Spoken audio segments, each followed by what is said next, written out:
an illness that accounts for 1 in 8 men. That's right, 1 in 8, yeah. Curran again. So Pepper, single from the first delivery, bringing Harmer on strike. Number 8. This was not on the cards for Essex when they were inserted, and they made such a strong start, 43 overs into the day and already into the top half of that tail.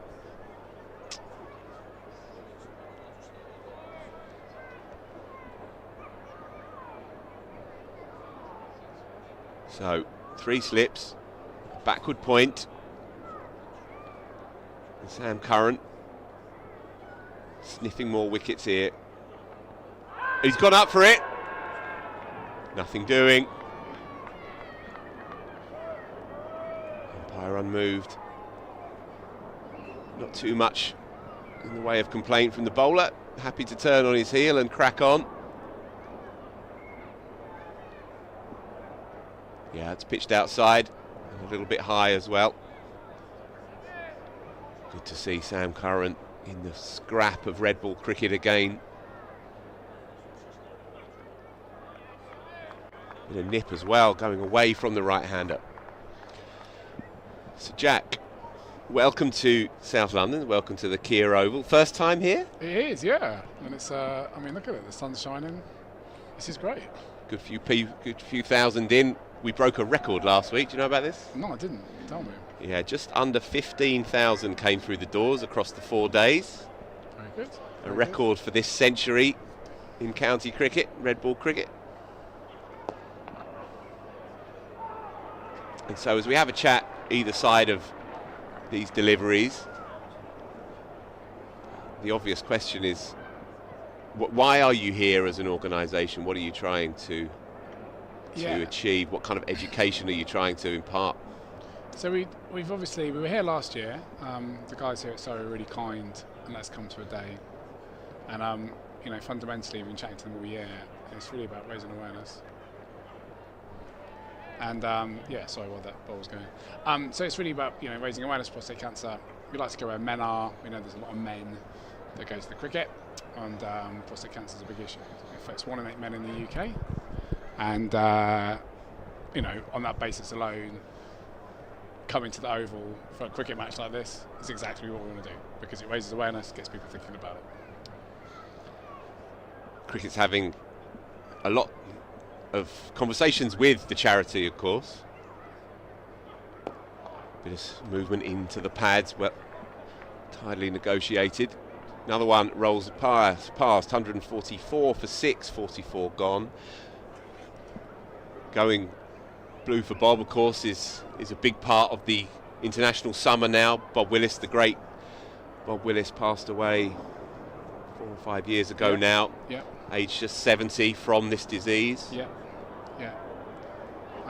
Exactly. I mean, that's again, and that's the reasons why we want to be here. That's why we need to work with cricket. We've done a lot of work with Bob Willis Foundation. They've done a lot of stuff for us, and you know, it's great that we can work together with organisations like that and just generally bring prostate cancer to the fore, and get, you know, like I said, people that are playing cricket, people that watch cricket, just more aware of prostate cancer.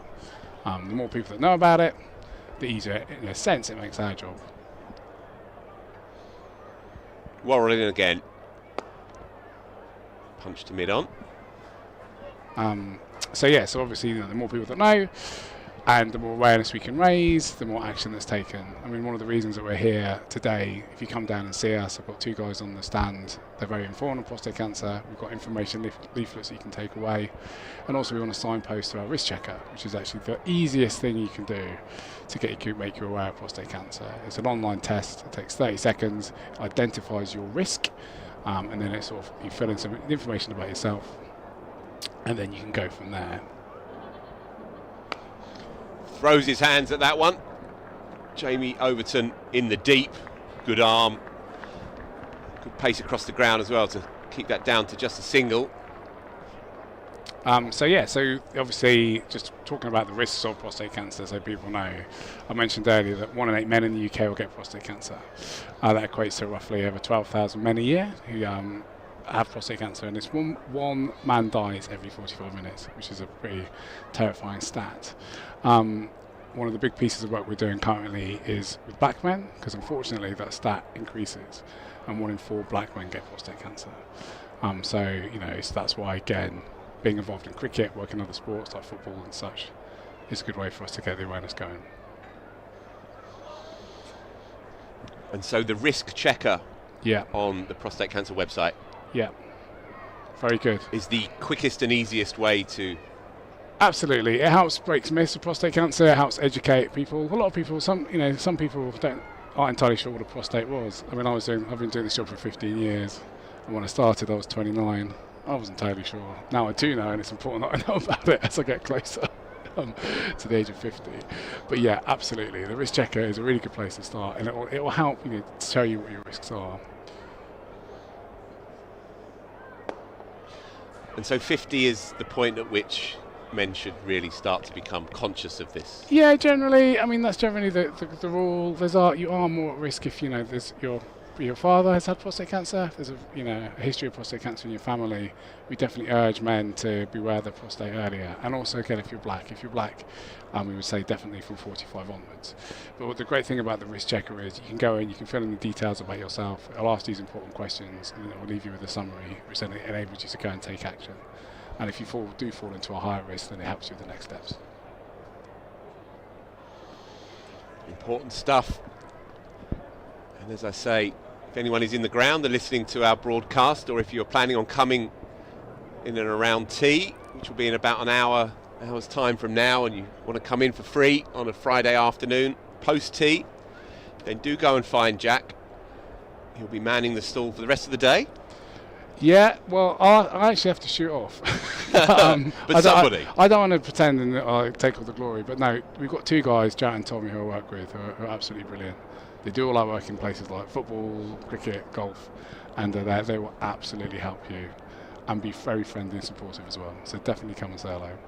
And have you been involved in the Blue for Bob Day? We have been Blue for Bob Day, yes. We work very closely with them. They're sending the same message as us, and it's really important we work with them. Absolutely. Thanks ever so much for your time, Jack. Really appreciate that. 145 for 6 then. 45 gone. Michael Pepper is holding the fort as best he can. 34 from 51, but he needs some gumption really from the lower to tail order now. So there is it on your screen. Just scan that QR code and check your risk. Don't get caught out. The earlier you find prostate cancer, the easier it is to treat. Mark Ramprakash joins us. Very good afternoon. Afternoon, sir. How are you doing? Yeah, not too bad. I'm just taking a look at that, thinking I definitely qualify. I'm on the other side of 50, and yes, I need to take notice of that. Good advice. Yeah, we thank Jack for his time and for the work that they're doing. So, change of field.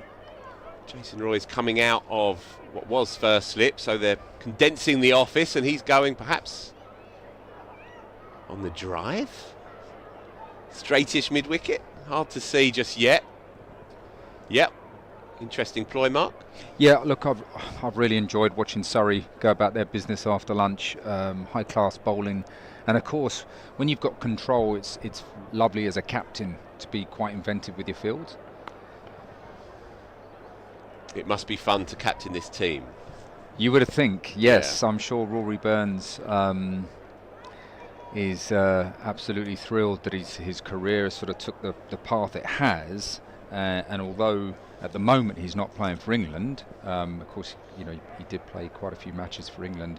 But what's the next best thing? I suppose being the captain of Surrey right now with their record and the amount of talent that they have at their disposal, it must be a wonderful fun for him. Beautifully taken. Just flicked the hip bone, no suggestion of a glove. But folks, just another mini example of his athleticism. He was spectacular last week. He was almost showboating. He was so good last week. He picked up Johnny Tattersall down the leg side. One of those, Mark, where it's a big glove and it goes to almost leg gully, and he somehow manages to make the ground. Yeah, it was a spectacular piece of work. Picked up another 3 for, and he's gone up and he's given him. No shot offered. Sam Curran getting the ball back into the right-hander. Did it do enough? The umpire says yes. 7 down, Essex 146. Well, I suppose more high-class bowling from Surrey and from Sam Curran, really. He has shaped the ball a little bit both ways. Back over the wicket here. He has gone across Harmer. This one coming back into him. Harmer, a rather brief, uncomfortable stay for him. He departs for naught, but Sam Curran, credit to him, he bowls a lot with a white ball, but he's had very good control of the red ball this afternoon. He certainly has. He's enjoyed himself here. He got things going by nicking off Dean Elgar, and he's picked up his second South African of the day. It's certainly come back against the angle. Flicks the knee roll on the front foot, but it's good enough for the adjudication, and he has to go. 7 down, Essex. Shane Snater, the new man who plays one way. Might not last too long, but it'll be well worth watching. Just looking at that LBW, and we were talking earlier on air about the height of LBWs, in particular at the Oval, with that extra bit of bounce. I think Sam Curran benefited really from perhaps his lack of height on that occasion. You know, if it was one of the other bowlers perhaps getting a bit more bounce, the umpire may have felt actually that's hit the top of the knee roll and probably going over. But given that it was Sam Curran, I think that probably was clipping the top of the stumps. And well, I'm going to say it's a good decision, but then I am slightly biased. Yeah, I think it's fair enough. Do you think there is also a small element in the umpire's mind that when a player shoulders arms, there's a kind of almost a moral element to it?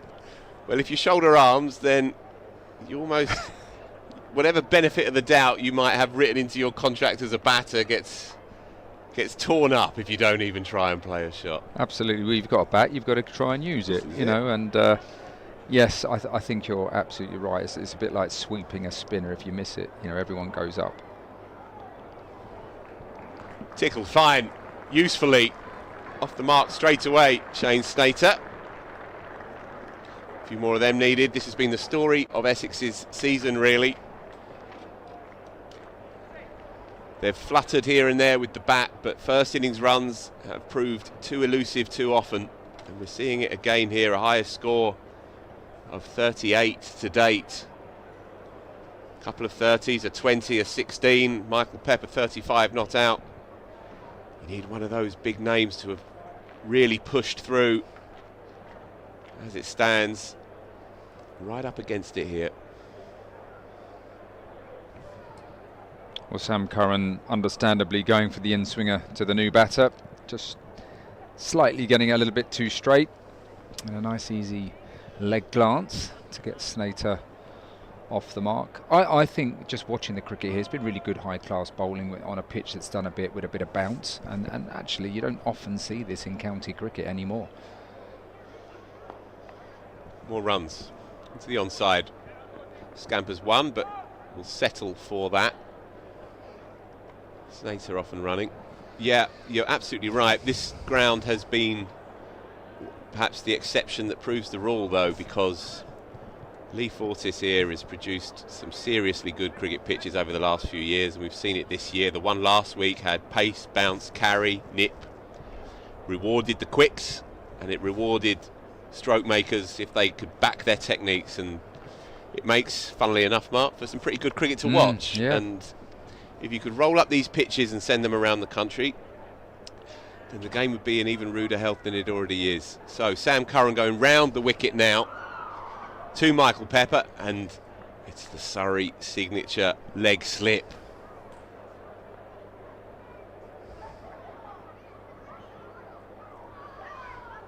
Bowling for it.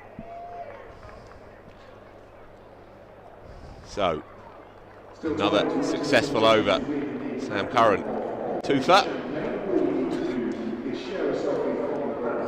step away for some time, and Dan Norcross will jump in alongside Mark Ramprakash.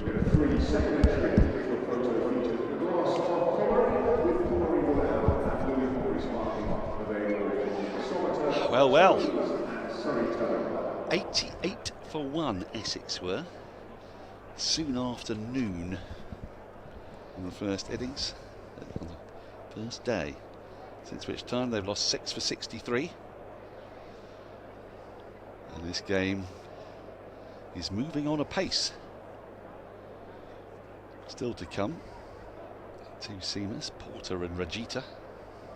But Michael Pepper is still there, and you fancy he might take quite an aggressive approach. Slater, on the other hand, Slater's somebody he can bat with as Worrell resumes from the Vauxhall end. Oof, not a bad leave. Yeah, I mean, Slater's somebody, but while Slater is there, will Pepper still just look to play normally? Yeah, it's a tricky one. Pepper clearly has different gears. He's played very well in the short form. I thought he's played very well actually today in a pretty conventional way. I'm not overly keen on the way he stands quite narrow, which is unlike the modern day players who tend to be a little bit wider in their stance. But he's timed the ball really well and he's looked quite comfortable, played nicely. It'd be a shame if he was sort of put off the way he's playing because he can't trust his partner. I mean, Slater has come in at 9. And that's shaped up as a decent forward defensive shot, full face to the bat. I must say, Harmer sort of walked out onto the pitch as though he didn't really want to be out in the middle. He'd be rather having a cup of tea and a biscuit, perhaps in the safety of the pavilion. But yeah, you've got to be up for it against this Surrey attack. They've been relentless after lunch. High-skilled bowling, and you mentioned, I think, about once the lacquer comes off at the new ball, suddenly it starts to happen, and that has been the pattern of the day. It's sort of been the pattern of the season. It's odd, isn't it? I mean, talking to Yas about this, because batches of balls are just different, aren't they? I mean, we were talking about how in the Bazball year we got these extraordinary balls that actually performed just the same in terms of wicket taking potential for the first 30 overs. I think Andrew Sampson crunched the numbers on this. There was no difference in the long-term trend. But weirdly, after the end of the 30th over to the 80th over, just couldn't get a wicket with them. They just died. Well, these balls, it's been nicely played through mid-wicket. That's going to skip away for 4. Well played by Slater, who's looked in good order since he's come to the wicket. Found a gap nicely between mid-on and mid-wicket. It was full, but the ball will be moving away from him for the most part. That one actually zeroed in on middle and leg. Was it the dreaded wobble seam delivery? Which has apparently only been invented in the last 5 years. But yeah, those balls just became absolutely useless. And a waft at that. Very close to the outside edge. We've seen 1 wicket fall like that already today. Well, it really went, didn't it? Really swung that one at a really full length. And this has been the difficulty with facing Worrell. When he does swing the ball like this, he operates round about mid-crease, maybe slightly wider, angling it into the right-hander, and it leaves them late. And on a pitch like the Oval, which has got bounce, driving can be particularly difficult. You've got to be so precise.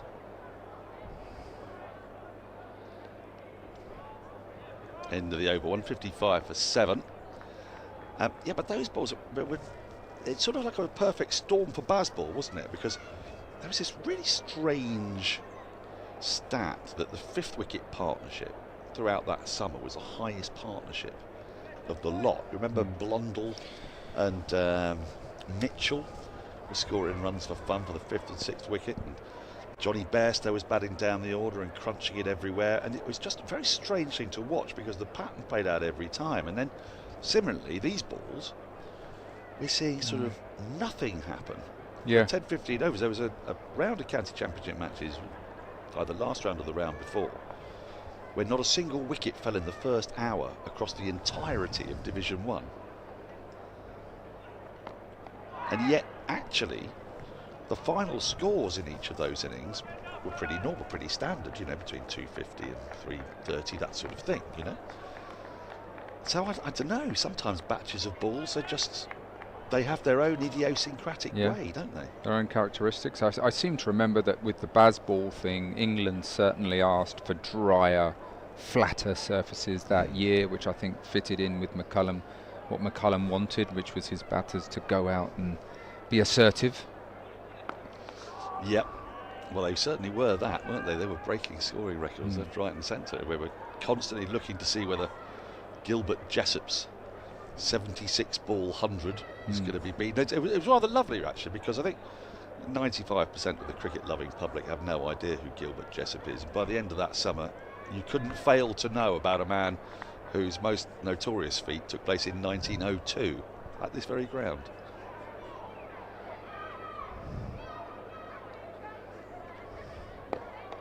Of course, the other thing about those statistics that we're talking about swing and seam and the wicket-taking ability of pace. I don't remember in that series a spinner having a particularly large say on the series, or getting too many wickets, and so both teams perhaps lacked a wicket-taking threat from spin. Well, controversially, South Africa, after winning heavily at Lord's, so England beat New Zealand 3-0, didn't they? And then South Africa arrived, and that summer was characterised by people saying, well, you won't be able to play like this against X, you won't be able to play against like this against Y on this ground. And sure enough, it looked like they'd come unstuck when they went hard at South Africa and got turned over. But then players all decamped to Old Trafford, and because it used to be the case that the ball turned, South Africa got rid of Marco Jansen, left him out, despite how well it bowled at Lord's. Oh, that's nicely glanced away. There is a leg slip in, so Surrey have used that tactic a lot, and with success this season, the quite fine leg slip. But on this occasion, Pepper was able just to get it between where keeper and leg slip was. Very fine glance for 4. But yes, rather topically for today, Simon Harmer came into the side at Old Trafford. The ball didn't turn, and Bazball was redeemed. Dean Elgar was a bit miffed, because he was particularly vociferous in saying that this was a ridiculous way to play cricket. Couldn't possibly last. And then England continued it through the winter, didn't they, with that extraordinary tour of Pakistan. But they're struggling a bit today against Zimbabwe. Only taken the 3 wickets. Shoaib Bashir with a couple. Wow, that's slashed away for 4. It really wasn't far off being 6, actually. It's got a short boundary down here. Line square on the offside, and Sam Curran shakes his head. So he can't play shots like that. Oh, he got onto it quickly, short and wide, and Pepper had no hesitation in throwing the bat at it. In actual fact, I think he played it quite skillfully. A little bit later, there was a deep point stationed, but he played it a little bit later, and it found its way to wide third man. A really good shot, and he latched onto that scoring opportunity. Now his partnership's only added 17, but already things start to irritate a bowling side. Halfway through the day, 48 overs have been bowled, 48 remain. And once you're down, once you get a side 7 down, all partnerships of any substance are frustrating.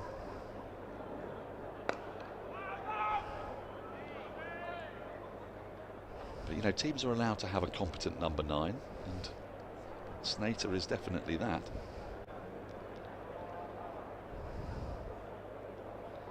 We've got a really good crowd in today as well. It's a festival of red ball cricket.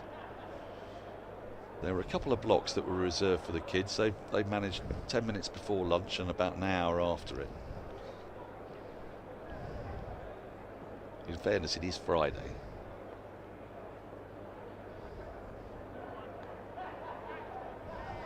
Well, I tell you, the 9-year-old Daniel Norcross would be the last one sitting there, an empty stand with everybody gone. Did you score? Do you know, I did when I was very young, because I found it quite a helpful way to keep my head in the game. Like it. But then when I got to 13, 14, and in those days, I'm sure it doesn't happen now, but in those days it was was really quite easy to get yourself pints of cider. I thought you might say that. Yeah. Things changed.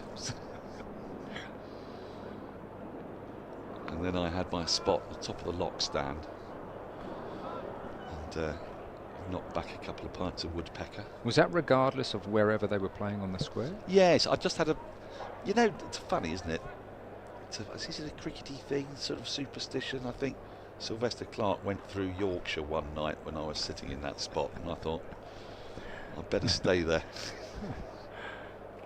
He bowled fearsomely quickly on what I remember to be quite a dark evening. And I was actually quite scared watching it. Beats, well, I say beats the bat. I wonder if Snater's just kept his bat inside the line there. Just tucked it away inside his pad. Either way, Worrell's still getting significant movement. Yeah, there's a bit of a telltale little poke at that.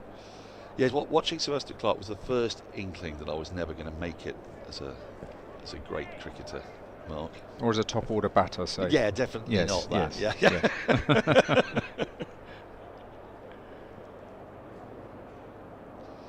And that I think we could say he definitely didn't play out. And then the final nail in the coffin was with junior membership at the Oval back in the day, mid-80s or so. You could come along and have sort of pre-season nets. And Martin Bicknell, who must be basically my age, I think, born in about 68, 69, I think. So I remember him being, I think, 18 in a NatWest Cup semi-final. That's right, yes. I watched that on the TV. Yeah, it was a good one, that, wasn't it? A thrilling game. Charging in off his long run. Yeah. Well, he bowled at me in the nets when I was about 16. That's been flicked away. Fine, it's going to be 4. There's a fielder down there, but the boundary is so small in that angle. And a rare ball that just strays onto the pads of Snater's put away really well.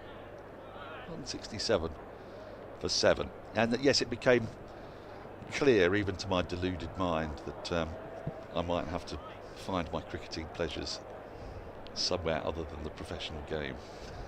Although, as it turned out, sitting, watching, pontificating has been quite a comfortable experience. Well, that sounds fun as well. Sounds much more fun than facing Sylvester Clark on a murky night. Yeah, did you ever get that, John? You're probably a bit too young, aren't you? I did face Sylvester, yep. Did you? Played in a practice game here in '87 where he had his green flash tennis shoes on and bowled a couple of overs, which were quick enough. And then later on in the year we played the Surrey at Lords, Middlesex played Surrey at Lords, and yeah, I faced him for a little bit. Was he as fearsome as they say? Yeah. Yeah. Yeah, I'm not sitting on the fence there at all. Yes, large unit running in, but an awkward action. That was the thing. Very quick arm, but an awkward action, and you know his natural ball tended to follow you a little bit into the right-hander. So yeah, I remember him bowl a very, very quick bouncer, followed it up with a very, very quick Yorker, which I managed to get an inside edge on and quickly run up the other end. Well done. Yeah, that's the method, isn't it? Play from the other end. Certainly was. Yeah. Well, I remember talking to Vic Marks about him, and he told me 2 things that gave me marvellous insight into Sylvester, and indeed the terror of Sylvester. Vic couldn't work out why it was that Sylvester seemed to reserve his most fearsome spells for bowling at Victor. Of all people, Vic Marks. You know, the loveliest, most gentle man you could wish to meet. And eventually Vic asked whoever was the Surrey captain at the time, I forget, so what have I done to Sylvester? He just seems to crank it up a bit, you know, that arm's a little bit more suspect. He said, oh yeah, he hates the way you walk. Well, it doesn't take much. With fast bowlers, it often doesn't, does it? Yeah.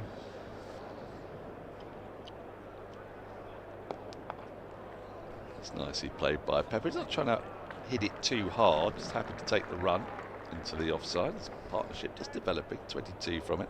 And the other tale he tells is of Beefy, Ian Botham, being basically seconded to Somerset bowled first at Surrey, and that night Beefy was seconded to find Sylvester and take him out on the lash, because the only person that could outdrink Sylvester was Boff. Sound strategy. There was a guy, I don't know if you know the story of Julian Kahn, who he put together a kind of all-stars 11 in the 1920s, 30s, a little bit like a sort of Harlem Globetrotters. But he was quite nuts. He was an impresario, and he wanted to win every time, so he used to make sure that he got his opponents drunk at lunchtime. Ply them with champagne. And that was really the sort of the tactic to Sylvester Clark. Just one off the over, 168 for 7, Pepper 44, Snater 13. So when you first came into the professional game, you'd have only been 17 or so, wouldn't you? Because you played that NatWest final when you were 18. There are a lot of pretty fierce and fast bowlers in the county scene then. But how do you adjust? Because you won't have been facing them as you come through schoolboy cricket and age group cricket and whatnot. Yeah, well, it wasn't easy. And, you know, every time you go up a level, you've got a similar problem, that everything happens a bit quicker. I remember actually playing a couple of second-team games at 16, and Alan Donald was playing for Warwickshire. A fella called Merrick was over here. Yes. I think Aldine Baptiste played against him in the second 11. Tony Gray, Yes, of course, a played Trinidadian. here. Yeah, he was here with Surrey. There were just a lot of fast bowlers around, and we played differently. We played a lot more off the back foot. Funnily enough. That seems astute.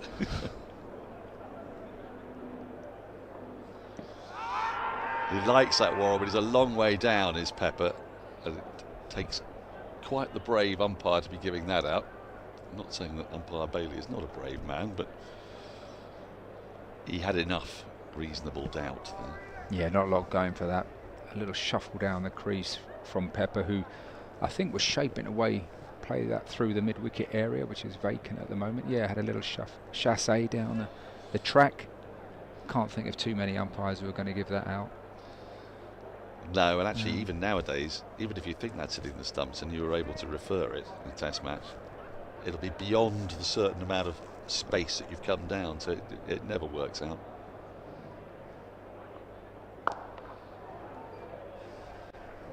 But I'm often asked about, you know, who's the quickest bowler Yes. that I faced, and I can remember spells of bowling. So 87 actually, those couple of overs from Clark, Sylvester Clark, Malcolm Marshall also bowled very quick in 87 at Lords, where Middlesex had an hour to bat out, and Gat sort of sidled over to me and said, "Look, youngster, why don't you have a go at 3?" I wasn't overly enthusiastic. Would Gat I have to normally be have honest. been at 3? Well, yes.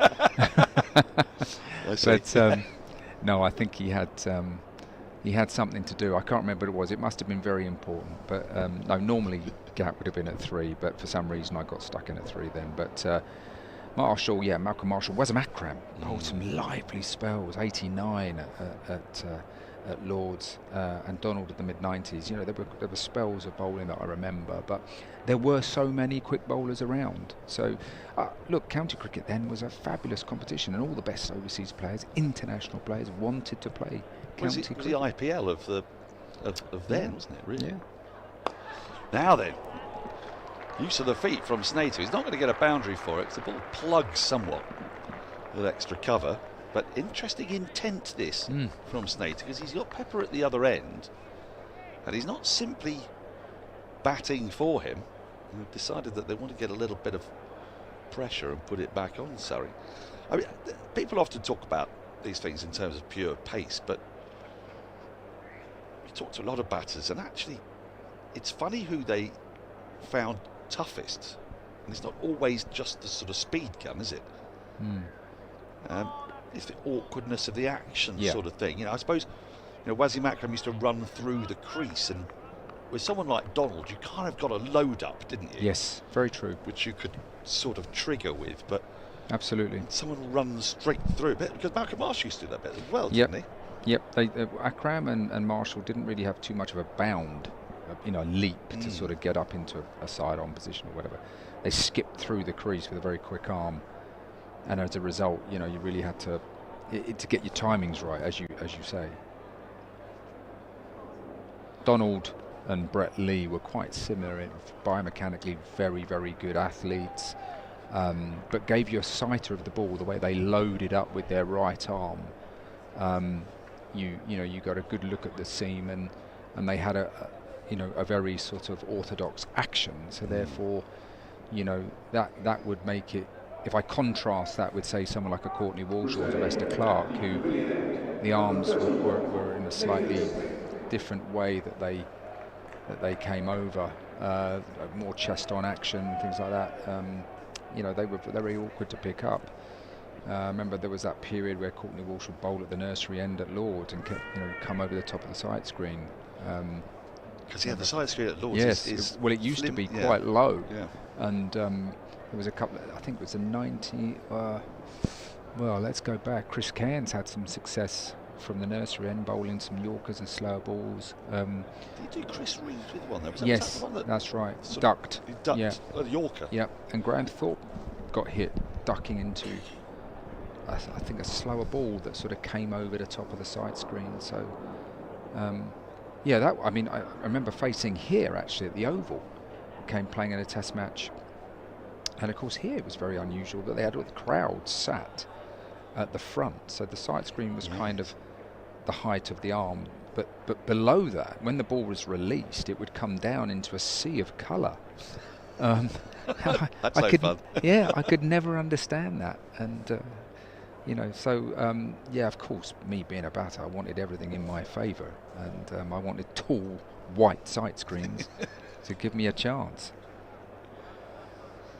Well, in your first test, we always try to work out what's the best four-pronged West Indies fast bowling attack. But Nathan Smith, by the way, come back into the attack. Picked up 2 wickets earlier today. As a Headingley, of course. You don't need to be reminded of this. But was it Bishop, Marshall, Ambrose, Patterson? Yeah, they picked Ambrose and Walsh, Marshall, and the off-spinner Patrick Patterson. Yeah. I mean, that's up there with certainly the fastest 4.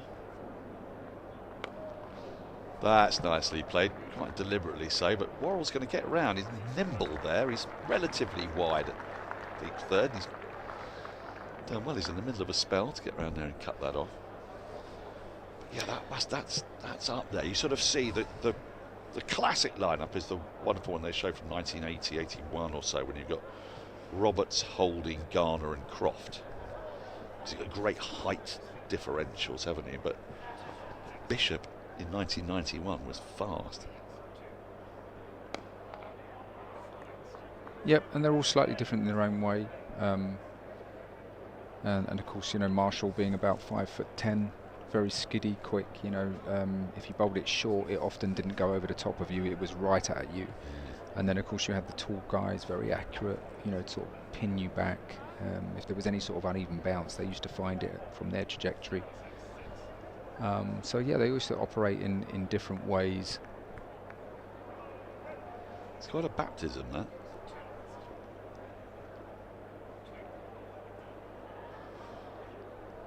Beats the bat. Nicely bowled by Smith.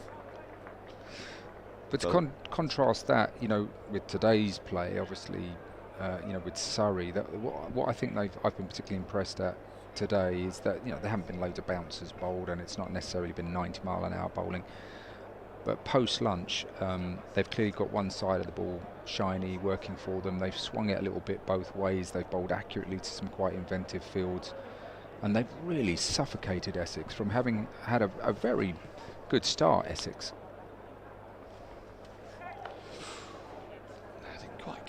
with that, but it wouldn't have been a million miles away from his gloves. Yeah, I mean, we saw that incredible start. They were 47 runs in the first half an hour. They were on, when they lost that second wicket on 88. It was around about 20 past 12, I think. So we see that again. Not a million miles on the gloves. Since which time Surrey have exerted a lot of pressure. Wickets have helped, of course. It's the end of a comeback over from Smith. Essex 174 for 7. And Smith's been interesting because I haven't seen a lot of him, and I didn't think his first couple of overs were particularly good, and I did wonder about him. I've heard good things about him as an all-rounder, lively bowler, and yet he's come into his own with a couple of wickets, and again, you know, he's a bit like Jordan Clark. You know, they've been bustling in, decent pace, moved it a little bit both ways, and been quite a handful, both of them bowling from the pavilion end. And I suppose, what are we now, 52 overs bowled, and we're seeing for the first time today big Jamie Overton into the attack, the enforcer. What a luxury to have your 6th seamer and you can hold him back to the 52nd over. Thanks, Mark. Are you back today, or I reckon I've just got one more You spell got one more left spell? in me. Got one more spell. Brilliant, brilliant. Short and sharp. Right, here is Jamie Overton's first ball of the season. I did wonder, Yas, whether when he dropped 2 catches in 2 balls earlier today, one of those batters is still out there, Kyle Michael Pepper. The other was Critchley.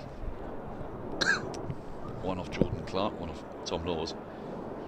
I wondered if Rory Burns was going to toss him the ball while he was in a state of bilious fury.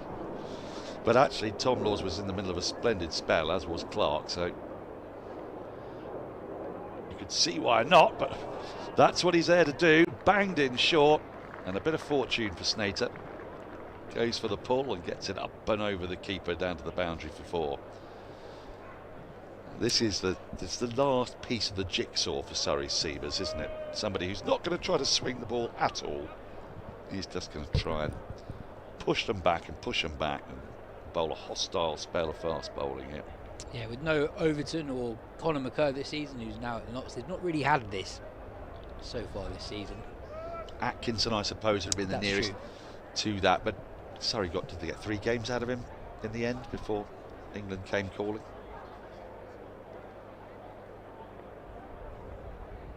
Speaking of England, any news on the Test match? Some wonderful news. Brian Bennett has scored Zimbabwe's fastest ever Test 100. That's marvellous. He got there by hitting Gus Atkinson for 3 consecutive boundaries. And I've been watching a lot of it next door, and the player he reminds me of, Here we go. Babar Azam. Babar Azam. His timing is impeccable, and he's got this amazing ability to... Oh, that's gone fine. Bar slipped down to the boundary for 4. A couple of boundaries in this over, but both of them very strongly behind square. And Overton, if he was feeling a little disgruntled before, there was some swing there actually, will be feeling even more aggrieved. This partnership moving on at a decent lick for Essex. Yeah, 37 off. How many overs is this now? Not many.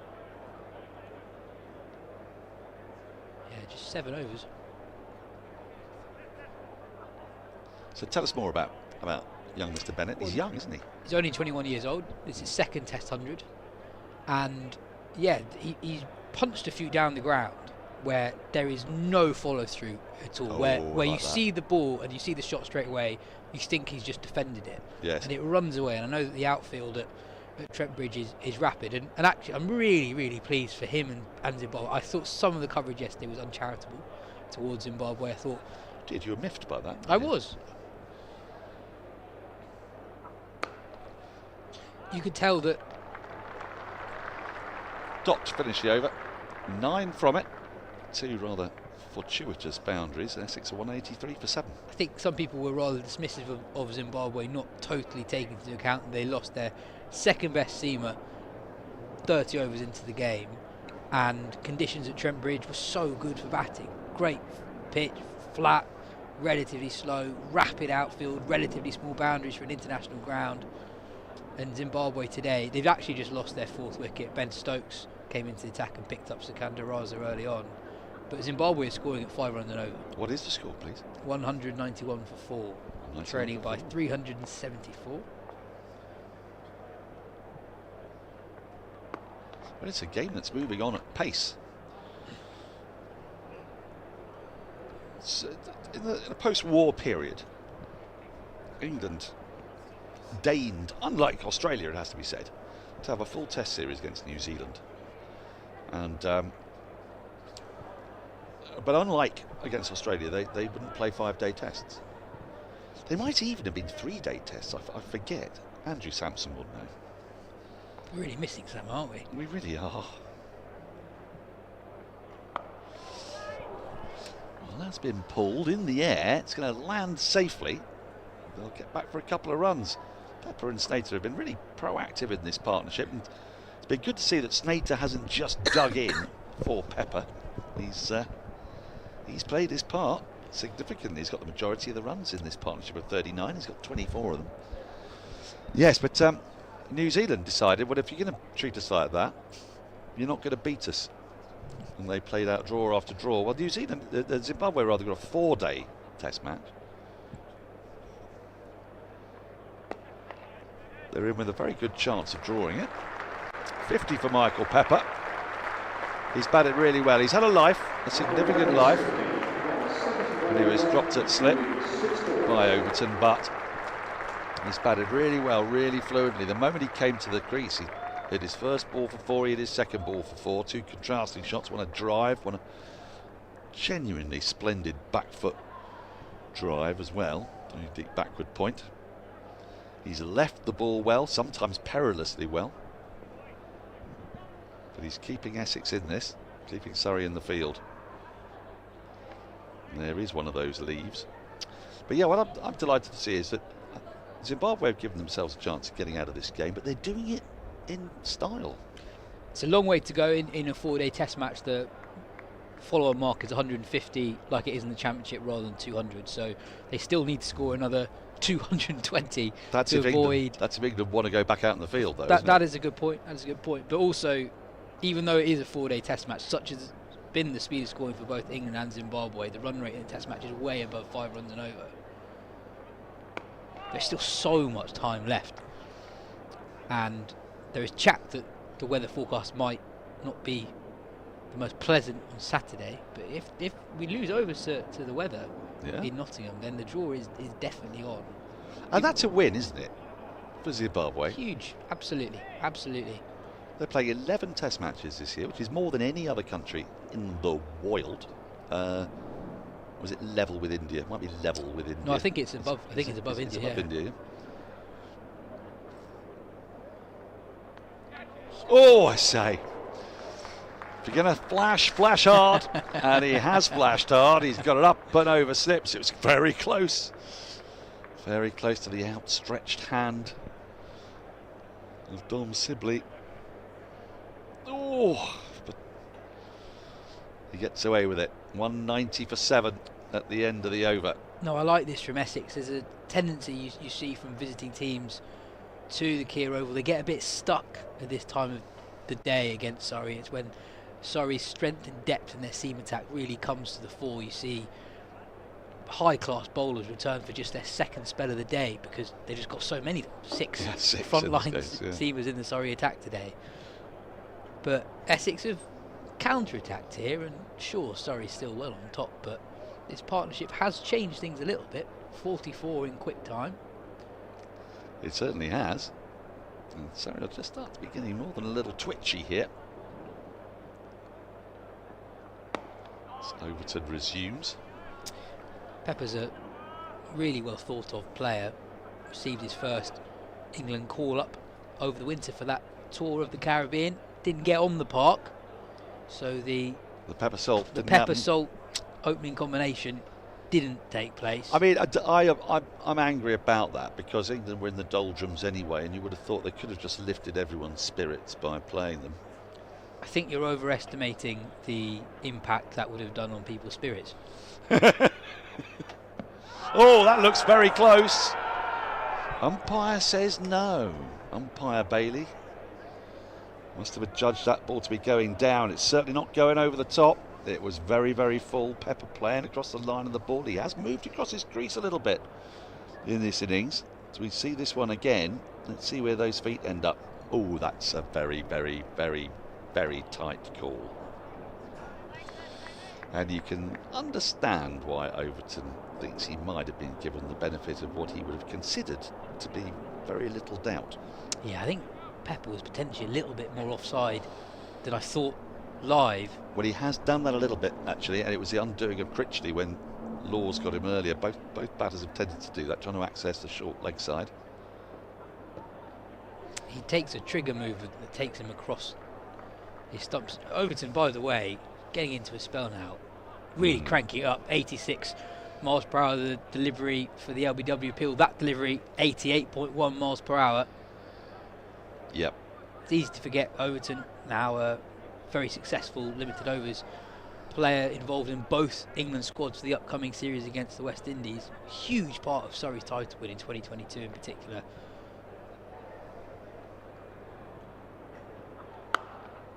That's beautifully played. There is a sweeper, but they'll be able to get back for a couple.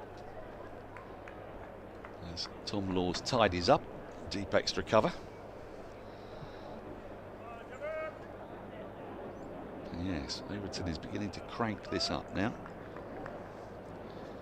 Around 9 overs to go until tea. We'll go into overtime a little bit tonight, but Surrey's over 8 despite all these seamers. He's deemed to be +1, that's in part because of the wickets that have fallen and the fact that the ball's occasionally been examined. Now you've got Snater on strike for the last ball. Well, it's noticeable actually that the Surrey fielders at the end of the over really do sprint through. Well, they kind of have to because they don't have any spin options at all. And on other days when you know that you probably are going to use a bit of Dan Lawrence, especially in the lead up to a second new ball. What's at the end of the over this time? Swing and a miss, and there you go. Slips. Dom Sibley especially jogging his way to the far end. Jamie Overton, the world is against him today. It certainly has been. He could very easily have had a wicket in that over. More from Yas Rana, and to take you through to tea, it's Phil the Power Walker, who's been a little bit subdued today, I've found. You can perk him up. Surrey's day so far. Essex got off to a flyer, scoring 50 runs in the first half an hour of the first session, but Surrey pegged them back, taking 4 wickets before lunch. Surrey started the second session well, at one point having Essex at 146 for 7, but Pepper and Snater have counter-attacked really well here, putting on 47 for the 8th wicket so far, and doing so in fewer than 10 overs, 9.3 overs at the crease so far. Smith to continue from the pavilion end to Pepper. Gone up for it. Stifled appeal, perhaps just a bit too high. And a whiff of premeditation to it. Michael Pepper eyeing up the available space on the leg side. Nobody at deep square, just the one man on the boundary on the onside, and he's at a conventional long leg. As Dan Norcross was saying just now, he's played around that front pad numerous times this innings, and he may just be living a little again to try and pepper that leg side boundary.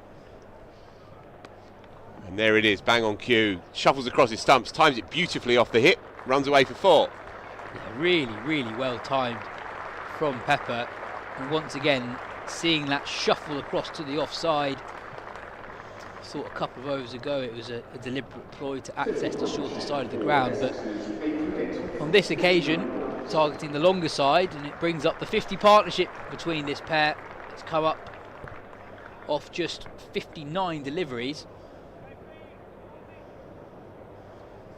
It's forcing Surrey to go about their work slightly differently. Rory Burns on the defence now to Pepper. I think we might see Nathan Smith fire in a few short ones. He's going to come around the wicket. There are no slips in place. 2 men out on the hook on the leg side boundary. Burns moving himself to a shortish square leg by the looks of things. Yeah, so we saw this last week, Yas. 5 men on the boundary, including Jason Roy at a conventional backstop round the wicket, banging it in, letting it go. So 3 men on the hook. Deep square, deep fine leg and deep long leg. Plus a fine-ish deep third and that backstop. The question that Michael Pepper will be confronted with is, does he dare? He's in. He's an attacking player. He's an explosive white ball opener. He's 57 not out. That wouldn't be reached regardless. Nathan Smith have to turn and just realign a little. No one in for the gloved chance. No one in at boot heel or round the corner. Just Rory Burns at a conventional square leg. This is Burns sort of playing on Pepper's instincts. Naturally attacking player, saying, well, you can defend it if you want.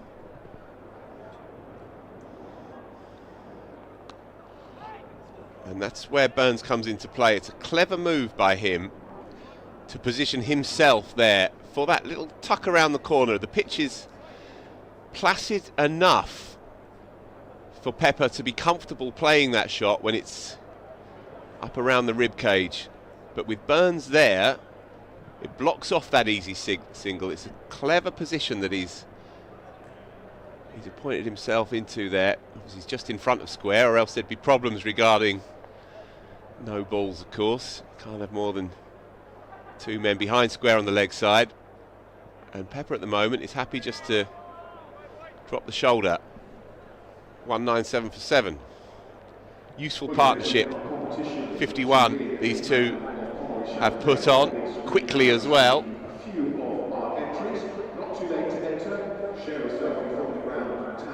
And boy, did they need it. 40 overs still to bowl in the day. So as we approach tea, 8 overs still to go, but tea on the horizon. Please do come along if you're in the area. Jump on the rattler, get down here for what should be a fascinating evening session. You imagine that Surrey will be batting at some point. Essex will come in hard, fighting for their lives. They are this year in the Championship. So do get down if you can. It's beautiful cricket watching weather. And what a way to roll into the weekend. Overton to continue. Beats him. Good pace. Free after tea. Have we mentioned that? Free after tea. Really healthy crowd in already, but come on down, the weather's good. We've had a really entertaining day of cricket so far. Essex scoring at a good rate. Surrey with a seam bowling attack littered with international class.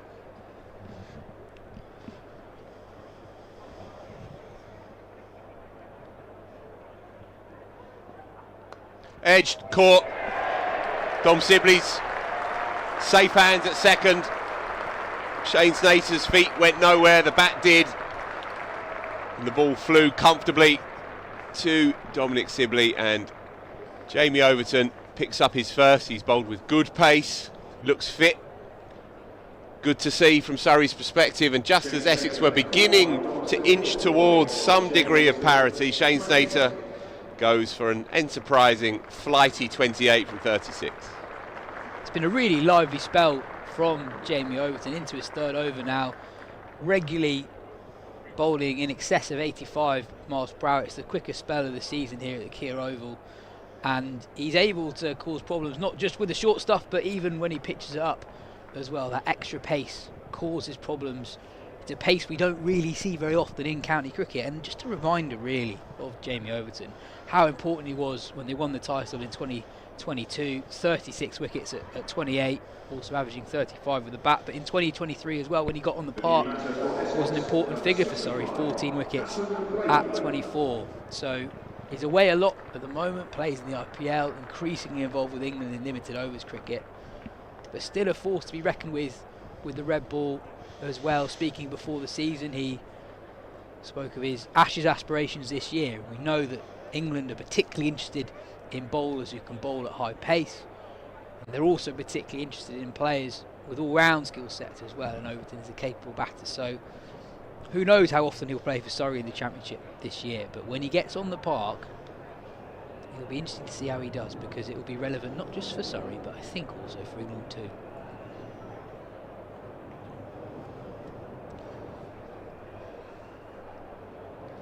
Eight down for 197. Still another 53 to scavenge just for that first bonus point. Michael Pepper sits at the other end, 57 from 81. Lone hand really. The only man to get past 38.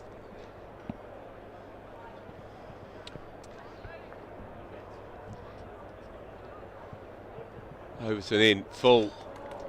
Again, a very testing length.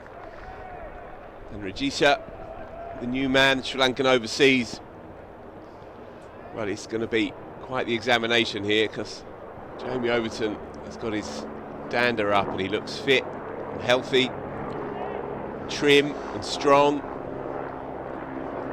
And you can see there's a real spring in his step. Uncomfortable pace, even for top order batters, let alone for a tail ender. He's away. Rothesay will pick up a single, played that tidily. Just rode the bounce, angled it down behind square. Michael Pepper then, a couple of deliveries left of Overton's third, and the field scatters to a degree. They're still keeping two slips in and a cover point. Conventional mid-on, mid-off. Two men out on the hook on the onside, and a cover fieldsman on the boundary at deep cover. Oh, look at that. Magnificent shot. One of the shots of the season, let alone the day. Holds the pose. Everybody knew it. You can tell by the sound. That goes all the way. A showstopper by Michael Pepper, and a sign that we may be in for some fun. Yeah, absolutely bang on that call, Phil. Not just the shot of the day, but one of the shots of the season so far. Jamie Overton, 85.8 MPH. Not a lot wrong with that delivery, and Pepper just pumped him over his head for six into the JM Finn stand. That is an extremely difficult shot made to look easy from Pepper. 63 off 82 now. Interesting to see what Jamie Overton does. Final ball of the over. The equation's a little bit different now that Rothesay's at the crease. First class batting averages of 10, not quite the batting pedigree that Shane Stater had at number 9. Will Pepper look to nick the strike of this final ball of the over? No. Frustrating for Michael Pepper. He needed something on that. Overton deliberately throwing it wide. And so Rothesay will be forced to face up to a full set from Nathan Smith, who's been impressive today. He's really growing into his career at Surrey. He was good last week at times, really good. Bowled the ball of the match last week to Adam Lyth on the first afternoon. Around about this time, actually, and Lyth had played nicely to get up to 50 odd, and just a ball that exploded out of nowhere and took the shoulder of the bat. He has that pace. He has a kind of floating fly gully. Fresh air shot. So 3 slips, and is that how you describe that, fieldsman? Yeah, we can just pick it up on the screen. Kind of a backward gully, deep gully. There you go. Fly gully? It's Dan Worrell there, right in the centre of our screen as we look at it. It's an interesting position it's for the fence, I think. It's for the poked prod fence to the shortish one. We shall see if he's in the game. Smith in again, running in hard. Jaffa had good rhythm all day. It must be said that Burns is really quite a creative captain. Often you see field positions that you don't see elsewhere. We've seen backstop used already today. They love a leg slip, a leg gully. And here, Dan Worrell, it is a deep gully basically. And you're right, it is for that fenced shot for shorter delivery. 3 in a row.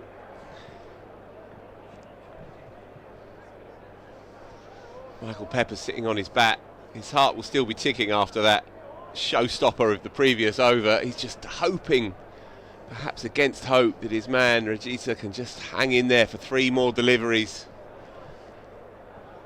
And so do the crowd, because Overton into Pepper.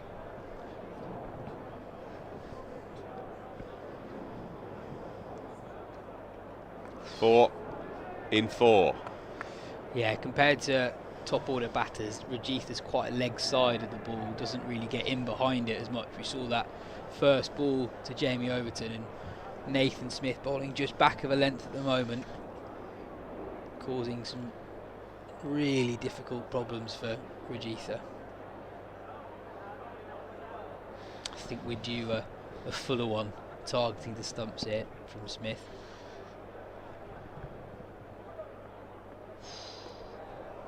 Never in doubt, 5 in 5. I'll give him the benefit on that. I think maybe just played the line. Yeah, I think he's played inside that one. Yeah. To be fair to Rajitha. He registered 1 half century in his 79 match first class career. High score of 22 in 18 tests.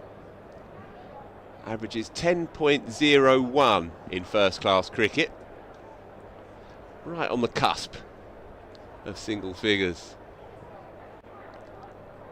Edge but down on the bounce, nowhere near carrying to Jason Roy, and so he, in his own style, navigates that over. 204 for 8.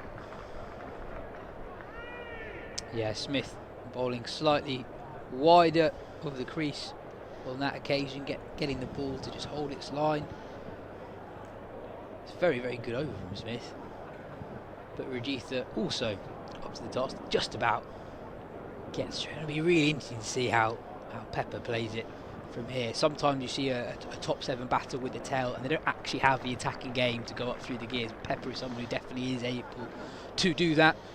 Mentioned earlier, recipient of an England white ball call up at the end of 2024, and Burns really pushing his fielders back here. 3 men on the leg side boundary, 2 on the offside boundary, but still 2 slips. Oh yes, please. That will run away for another boundary. Beautifully done. Impudent and creative batsmanship by Michael Pepper, who's playing quite the blinder here now. 67. A one-handed ramp flick from way outside off stump, airborne down to fine leg. Welcome to modern cricket, folks. 208 for 8. This is good stuff. It's a brave shot for a couple of reasons. Brave physically, first of all, because Overton's bowling quickly, but a brave shot also because there was a fine leg, albeit a wideish fine leg. There are now 2 fine legs in place. One 7 very, out, very yes. fine. 7 out on the boundary. Blocked, well bowled. So just imagine a clock face, and we have 7 numbers perfectly spread. Burns is respecting the game by standing at mid-off. He's kept 1 slip in and himself at mid-off. The rest, in classic Keith Miller fashion, just go forth and scatter. As you say that, Burns drops himself to a long off. 8 on the boundary plus first slip. And I tell you what, for a player of Pepper's ability, he will be fancying that leg side boundary. It is not a long hit to the leg side boundary. Has to be mindful of the straight one. He will be feeling that now everything must go. But Overton is bowling sharply here at 85 plus. Doesn't want to give it away either here. Tidily played, slower ball by Overton, and Pepper was mindful. Picks up a single, so 2 big deliveries for Katya and Regitha to face up and to try and negotiate. Jamie Porter still to come, who's doughty at number 11. So Michael Pepper, foot to the floor, but he can't get too carried away either. He still has to play the delivery on its terms. It's been a mark of his innings so far.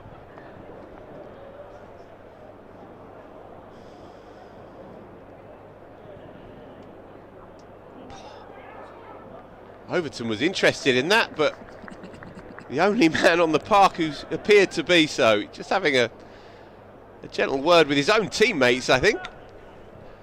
What was that then, chaps? It's a beautiful delivery again. We see on the replay the classic leg cutter. It's an absolute perler. Poor old Katya Regitha. He's faced half a dozen deliveries in his stay so far. He's only faced 9 balls. That Bradman would have struggled to get anything on. Just play the line, son. Look busy. Overton in again. Final delivery. Yes, please, says Michael Pepper. So, longer leg side boundary this time. Does he maybe give himself some room, try and carve it through the off? We shall see. Nathan Smith has been retained. He's carrying on as well he might. He's bowled good pace this afternoon. Yeah, Pepper is one of the better uncapped white ball batters in England. He's got a career strike rate in T20 cricket of over 150. Very, very few players strike at that level. 2 T20 hundreds. So he's got the inventiveness to manage the dimensions here. Just because it's a longer leg side boundary doesn't mean he's going to be short on options. Don't be surprised if he gives himself room to try and access the shorter offside boundary from this end. If you're a bowler here, with the field scattered, what are you thinking? I wouldn't be surprised if Smith goes short here.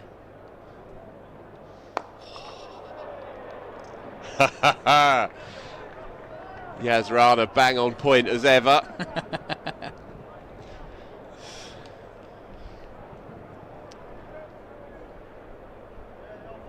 He's done very, very well to get back on that because he is miles away from the ball.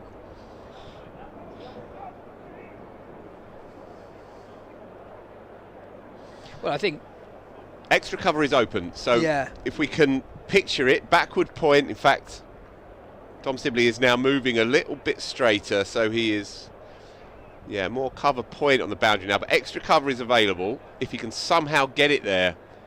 There's the short one, and it's been given a wide. All useful stuff for Essex. And it's a fair call.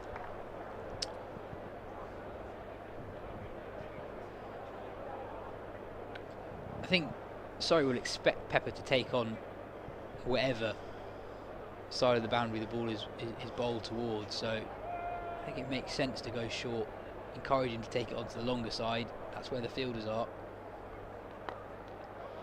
And he's picked up a single and he's accepted that single. Interesting move, just as we move into the, well, in fact just 2 deliveries gone, of course, because of the wide, so I wonder if he'd have that moment again, if he may just have turned that one down, but the batsman's instinct is to take what is available, of course, but that does now expose Regitha to 4 at least.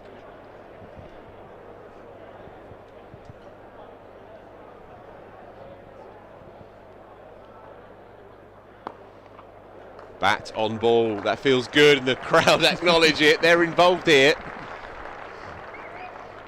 Doesn't matter what your allegiance is this is a compelling mini period, and the crowd here know full well that Essex, they have to find some kind of score if this game is going to really ebb and flow over the next day or two. Then get up to 250 somehow, something to work with.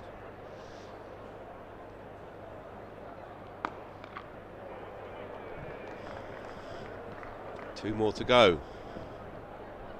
And the other aspect of it from the crowd's point of view is they just want to watch Michael Pepper bat. He's looked brilliant today. Started it all off with back-to-back boundaries.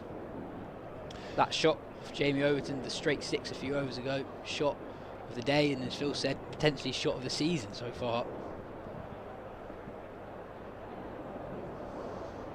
Made 100 in this corresponding fixture, first week of the season. Tempter, Regisa, good for it. Just lets it drift past, slower ball. Nathan Smith, second of the over.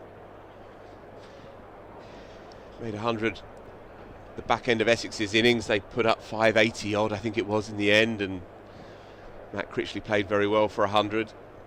Paul Walter made 95, and Michael Pepper came in and enjoyed himself on the second afternoon. Different situation this. Well played. And so we roll on. Another one down, 2-1-1 for 8, 60 overs have passed by. 36 still to bowl in the day. It's going to be Overton to continue, good stuff.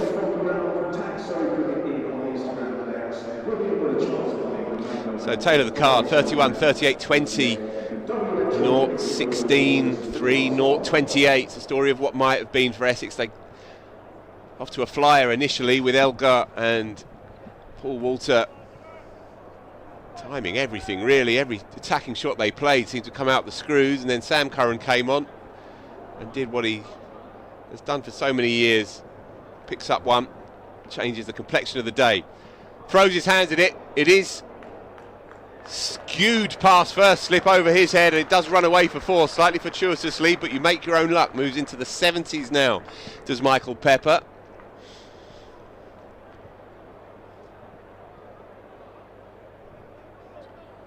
That is the one downside to bowling at the pace that Overton is bowling at. It reaches the batter quickly, but it also disappears off the bat very quickly. That went nowhere near where Pepper intended, but that raced away to the boundary, and another field change. Slip goes back to a fly slip, so we have all 9 fielders on the boundary. Punches it hard into the offside. Burns makes the ground quickly and is able just to keep it to 1, and so Regisa now has to face, well, lines up with 4 to come in the over from Jamie Overton. So again, Pepper, from the second legitimate delivery of consecutive overs, is prepared to give the responsibility over to his partner. It's a legitimate way of doing it entirely. It's worked well for many players in the past. Steve Waugh was, of course, a huge advocate for that. Embolden your partner, give them the responsibility, they'll play better. Regisa, 1 from 14. Manages to get something on that, scuttles along the floor, well fielded. Yeah, I think it's increasingly a trend that we're seeing, that top order batters have more faith in the defensive abilities of their tail end partners. And it makes sense. Even last week we were talking about some of the Yorkshire tail enders who don't have, they have single figure first class averages, but actually they're quite hard to remove. And again, missing off stump by not much now. I wonder if the full Sandshoe crusher might be in order, because he's hanging right back here, is Regisa, and that bat isn't always coming down on the line. Those toes, those pads are a decent target for Overton, who's bowling at a good lick.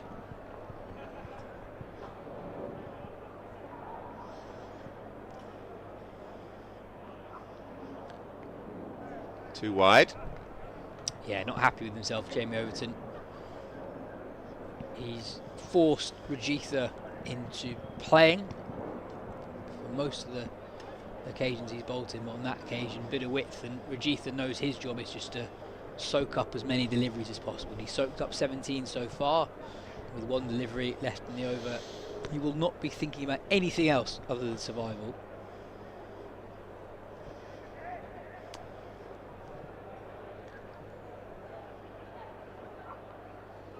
And again, it's a remarkable game. It really is. Hands on heads. And we roll on. It's another absolute perler. Jamie Overton's still standing there. He can't believe that he's not dismissed Rajitha yet. And folks as well. You have to find a way to smile at times with this game. So, the bottom line is it's 2-1-6 for 8, and Michael Pepper will have another go. He's played fabulously for 74 here. 9 fours, and that remarkable checked 6 over long on. The field, it will not surprise you to know, is completely scattered. Nathan Smith.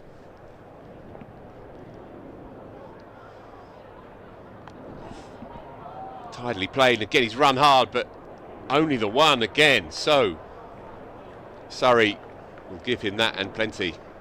He's hitting it too well, genuinely. He's timing the ball too well when he's flicked it into the leg side. So even though it's to the longer side of the ground, you might think that there's 2 there.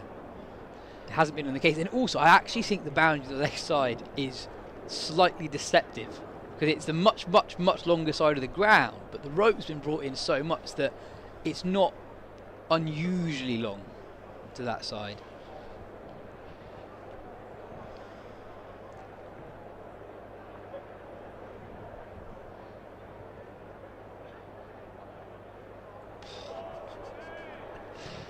If I'm Michael Pepper, I'm sorely tempted to have a little word in the shell-like of my partner and to say, let's just run one to Folksy, run one to the keeper, see, take our chance. Folks is standing 20-25 yards back, might not expect it,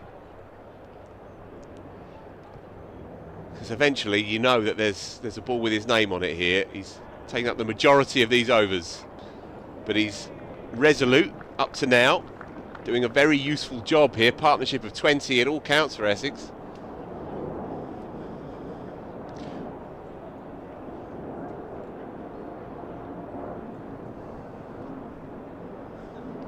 Yeah, done a good job here. 146 for 7.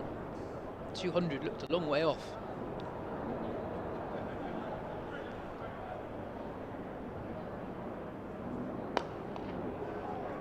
A shot in anger, right off the toe, trickles up to Burns. 2 more to go in the over.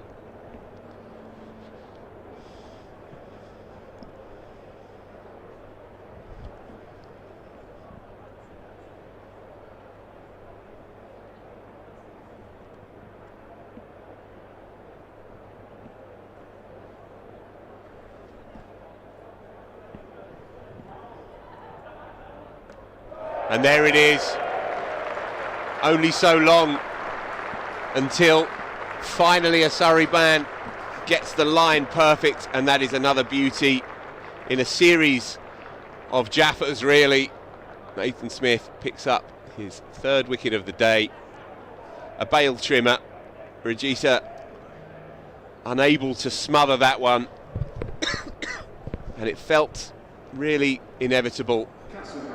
Michael Pepper has done his utmost here to try and farm the strike, but Surrey's outfielders have been good. And Rajitha, the Sri Lankan overseas, has had to face down just too many deliveries to survive, in truth. He did well to get through 22 of them.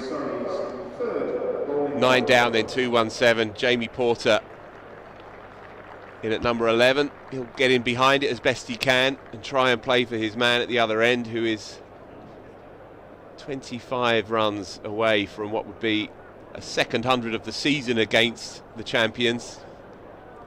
Long way off yet, but you never know. He's certainly playing well enough to find those runs. It was an absolute jaffer from Nathan Smith. Yeah. He didn't celebrate as if he'd bowled a ball that good, but that was near enough unplayable. Ben Folkes in the Surrey celebration just gesturing with his glove what that ball did. Release from wide of the crease from Nathan Smith and just moving away at the last moment. Wonderful piece of bowling. If you take a look at the celebration, the non-celebration from Nathan Smith. He's bowled really well today, 3 for 53 so far, with one delivery remaining in his 14th over. Jamie Porter on strike, the Essex number 11.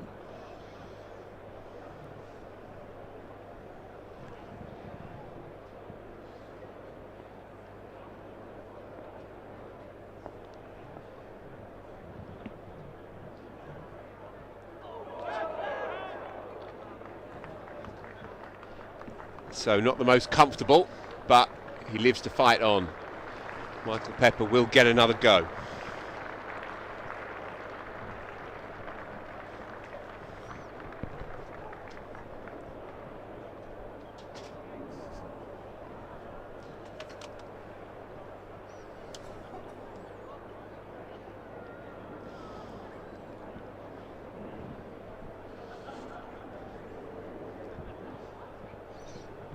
Just been informed that tea will be delayed if Surrey don't get the final wicket in the next 2 overs. The tea break normally takes place with 32 overs remaining.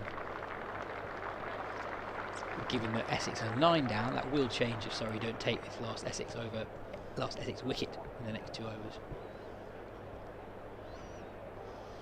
Overton into his 6th over.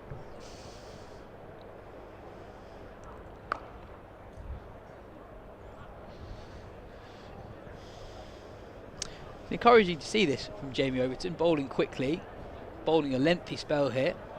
He's been unlucky. There have been a couple of boundaries off his bowling where he's had the moral victory. He's induced the thick edge, top edge, it's raced away for 4. But he's bowled sharp. He's got the ball to swing away as well. Really encouraging signs for Surrey fans. Gone high, not got much of it. Will be gone, is gone. Sam Curran doesn't drop those, and so we do have Essex all done and dusted for an under par 217. A valiant knock, a lone hand in truth by Michael Pepper, but he was in no position to play that pull shot come hoik. Could only take it off the splice, looping to Sam Curran, and so Essex done and dusted. 3 for Nathan Smith, 2 for Jamie Overton. They've bowled really sharp spells this afternoon.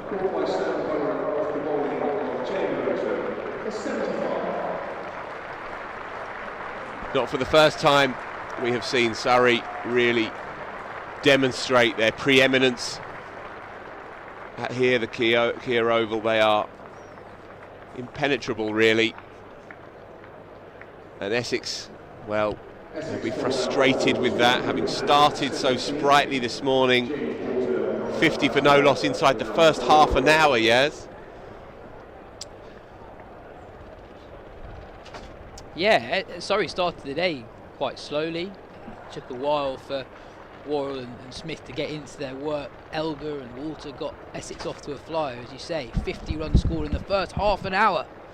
But Surrey responded brilliantly, taking 4 wickets in the final hour and a half of the first session, turning 88 for 1 into 95 for 4. And Surrey started well after lunch as well, dismissing Matt Critchley and Rothesay and then Simon Harmer in quick succession. 45 and a half overs in, Essex were 146 for 7. It looked like they were a long way off 200, but Michael Pepper, well supported by Shane Snater, did a really good job to frustrate Surrey, and they did so by taking the attack to the defending champions. Counter-attacking innings from both of them. Snater eventually departed for 28. Pepper then went up through the gears unfurling one glorious straight 6 off Jamie Overton, who bowled a really hostile 5.2 over spell, bowling quickly, regularly bowling in excess of 85 miles per hour. He finished with 2 wickets, 2 for 29. Nathan Smith, the pick of the Surrey bowlers on paper, taking 3 for 53 off his 14 overs. And Essex, they finished their innings on 217. And Phil, our viewers shouldn't go anywhere. No. The tea break, because coming up is Roland Butcher, the great Roland Butcher, Middlesex and England legend, and he has a fabulous new book out. He's just stepping in as Yas vacates the room. Got a fabulous new book out, Breaking Barriers, Barbados to England and Back. Roland, thank you ever so much for joining us. Yes, Phil, and good afternoon to you, and always a great pleasure. So, it's out, finally. How does it feel when it's in your hands, your life, in a handful of pages like this, beautifully bound? It's a strange feeling, it must be. Well, it's a strange feeling, but it's a feeling of joy that you no longer have to be up all hours of the night answering questions, going over things, rereading, rewriting. It gets to that point where you feel, yes, that's it, I'm finished. And just let it do what it has to do after that. What was the process? Well, the process was quite simple, actually. I worked with Dr. Sasha Sutherland, who was one of my students at University of the West Indies when I went back to the university as Director of Sport. She was on the Guild of Students. We developed a really good friendship. So over the years, we worked on many projects over 20 odd years. So she knows me as well as anyone else, and basically she knew the type of person that I'm. I'm the sort of person that don't just really volunteer stuff. You have to. So she knew the questions to ask, and when I wasn't answering properly, she asked another one and dragged them out. So the process was very enjoyable, and we worked really well together. It is a big undertaking, though, both for the ghost as well as the subject, of course. The ghost writer has to tease out stories that may be kind of buried and might be quite deep in the inner recesses as well, and you have to, of course, be very honest with yourself and dig deep as well to excavate those memories and those stories. So what was that experience like for you, psychologically almost? For me, it was quite challenging because I am not that sort of person. And at times, obviously, when she dragged certain things out, she realized it was hard work to get it out of me, but. The other thing is, as time goes by, a lot has happened, and you don't always remember everything. So the questions have to be right. That triggers, oh yeah, I remember that. And then you can talk about it, as you would know. So, you arrived in England from Barbados as a 15-year-old? I was 13 and a half. 13 and a half? 13 and a half. Still a kid. I should sack my research. Still a kid. So tell me about those early years. Where were you, and what was the dream? How did you get here as well? Well, basically, my parents had been here since the 50s. My father came to England in 1955. I was 2 years old. My mother followed a year later. So basically, he was here trying to, build a new life. I mean, as many Caribbean people were doing at the time. And it was fairly customary for people who travel overseas. Obviously, they didn't know where they were going, so it was always an uncertain future. So those who had kids never brought the kids with them, because if you're going to suffer, you don't want your kids to suffer as well. So your mum and dad were over in England, but you were being brought up by my grandmother. By your grandmother back in Barbados. Yeah. So myself and 6 other grands my grandmother brought up, right. all at the same time. So it was, for me, it was a great life because I'm an outdoor person. I love Barbados. It's sunny all the time. That's all we knew until I came here 13 and a half. By the time I'd arrived, obviously, I had brothers and sisters here. So it was a new family, obviously a new country. Everything is unfamiliar because, you've never been here before. But challenging to start with, but, over time, like anywhere, if you go to the moon and you're there long enough, you'll adjust and find a way to survive. You were already obsessed with the game? Oh, very much so. I think my obsession really was from a very young age in Barbados. I played it daily, even though I had a very busy life in terms of doing things for the family. I still found time to play cricket and as much as possible. I was in love with the game, and to this day, I think it's still the same. And so you went for a trial with Gloucester as a 15-year-old, is that Yeah, right? well, I mean, that was a bit of luck, really. I was in the Stevenage team as a 15-year-old, the first 11. And fortunately for me, there's a gentleman by the name of Cyril Hammond, who was also a team player of Stevenage. He got a job at Gloucestershire as a chief fundraiser for the county. And while at Gloucestershire, he somehow persuaded them to have a look at me as a young player. When I think back, really, it was quite astonishing how he was able to do that, because, as you know, most counties, I mean, you wouldn't listen to a mechanic about a player, would you? You would, you would listen to an ex-player or a coach, but the fact that he was able to persuade them that I was worth looking at, I must give him a lot of credit for that. And then, obviously, once I went to Gloucestershire, I had a trial, and they liked what they saw, and I would go there in the summers and play, and Cyril and his family would look after me, and as I say, the rest is history. The MCC ground staff followed, sharing a day job with Mr. Botham. Yeah, that was interesting. I bet it was. Yes, Were you close? Were you good mates? Yeah, we were good mates. I think after 2 years, Gloucestershire felt I was still a bit young to come onto the first class staff, and in those days, all counties used to send their young players up to MCC for a trial to then have an apprenticeship. So Gloucestershire sent me there. Ian both of them arrived at the same time. And in actual fact, the 2 years that I spent there, I still have a photograph in my book here, and it's a photo of the MCC Young Pros. I don't think Buff is actually in this one, but almost everyone in that group went on to play first-class cricket. Yeah, it's a good cohort, no doubt about it. And you were on an £8 a week contract as a rookie before. Yeah. No, but I had a big contract. Don't forget, I lived 25 miles away, so they gave True. me another £2. Before getting your first real big break in the English game, Yeah. Middlesex took a punt on a young player. They saw something in you, and it would have been in the latter years of the Brearley administration.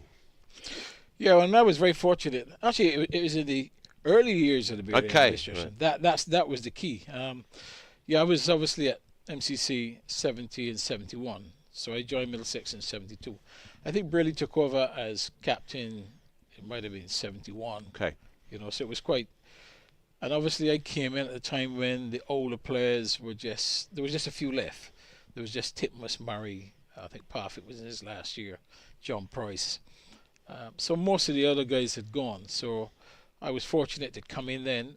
But all the other youngsters came in with me at the same time. Yeah. The likes of Mike Gattin, John Embry. John Embry came in the summer before, 72. As you know, he was here. And then all the others came. Myself, Nigel Ross, and Martin Vernon. All three came from MCC Young Professionals. So there was a whole good group of youngsters at the same time. Obviously an amazing team, and an astonishing time really for English cricket when you reel off those names. Just briefly on Brearley, what was it like to be in his orbit, to be directed by him? Well, I love being around him. And I mean, even to these days, we were really good friends because, I like the way he thought about things. But the most important thing really for what Brearley did for all the young players was that he didn't buy into the old philosophy of the young player must be seen and not heard. So with the older generation, he himself, when he went into that environment, he would have been one of those players who would have had to sit and let the older players dominate everything. But, he went about it in a different way. And his thing was always to challenge the young players and get them involved with the decision making. And for me, that was key. And how he did it was like, a very loose situation. You're in the field, and say Wayne Daniel is bowling from the pavilion end, and he will just casually say, well, not just to me, but to any young player, Roland, Wayne's had 4 or 5 overs that end. When he comes off, who should we bowl that in? You know, some of the young players found that quite intimidating. It was like, it's not expected. But even if you were surprised the first time, what it did was that it wasn't going to happen again. Anytime he asked you a question, you had an answer. But I think what he was trying to do as a captain, which he did successfully, was to ensure that he had 11 captains on the field and not just 1 or 2 thinking about the game and the others just out there. And that really was part of our success, that the fact that you always had 11 players who were thinking of strategies of what should happen, etc. So he was able to develop that. And that was really good for young players, because in the past, young players never had that opportunity. A progressive captain and a progressive club. And the makeup of that first team, as it evolved over the years, contained a large cohort of black players, which was unusual at the time. In yourself, of course, and Will Slack and Neil Williams later, slightly later, Norman Cowans. Daniel. And there was a clear identity, a black identity to that team, and you were, of course, at the same time immensely successful as a cricket side as well. Did it feel significant to you cricketers at the time? No, it didn't. I think Middlesex were always looking for the best players. That was the key, and Don Bennett played a big part in that. The role of the first team coach back in those days was not as it is now. He was not really involved with the first team. The role of a coach, the head coach, Don Bennett's job was to go out all over and find these nuggets and bring them into the system, and then develop them in the second 11. That's what he was really in charge of. The team was run by the captain, and a few of his lieutenants ran the team itself. So Don Bennett was able to go out and find Will Slack somewhere in Buckinghamshire, Mark Ramprakash and Neil Williams, and find all of these players and bring them together. So it was just a case of the best young players that they could find coming together. It just so happened that, 5 of us were black at the same time. And yet, if we were to fast forward to now, it would be unusual. And I'd ask in the context of, I know that you've done some good work with the Afro-Caribbean Education Engagement Programme, ACE, that Ebony Rainford Brent created, doing remarkable work among Afro-Caribbean communities around the country now, especially in the inner cities. And what's happened? What's happened to have reversed that sense of progression? Well, I think one of the reasons this thing happened was pretty much a freak of nature. Yeah. Right.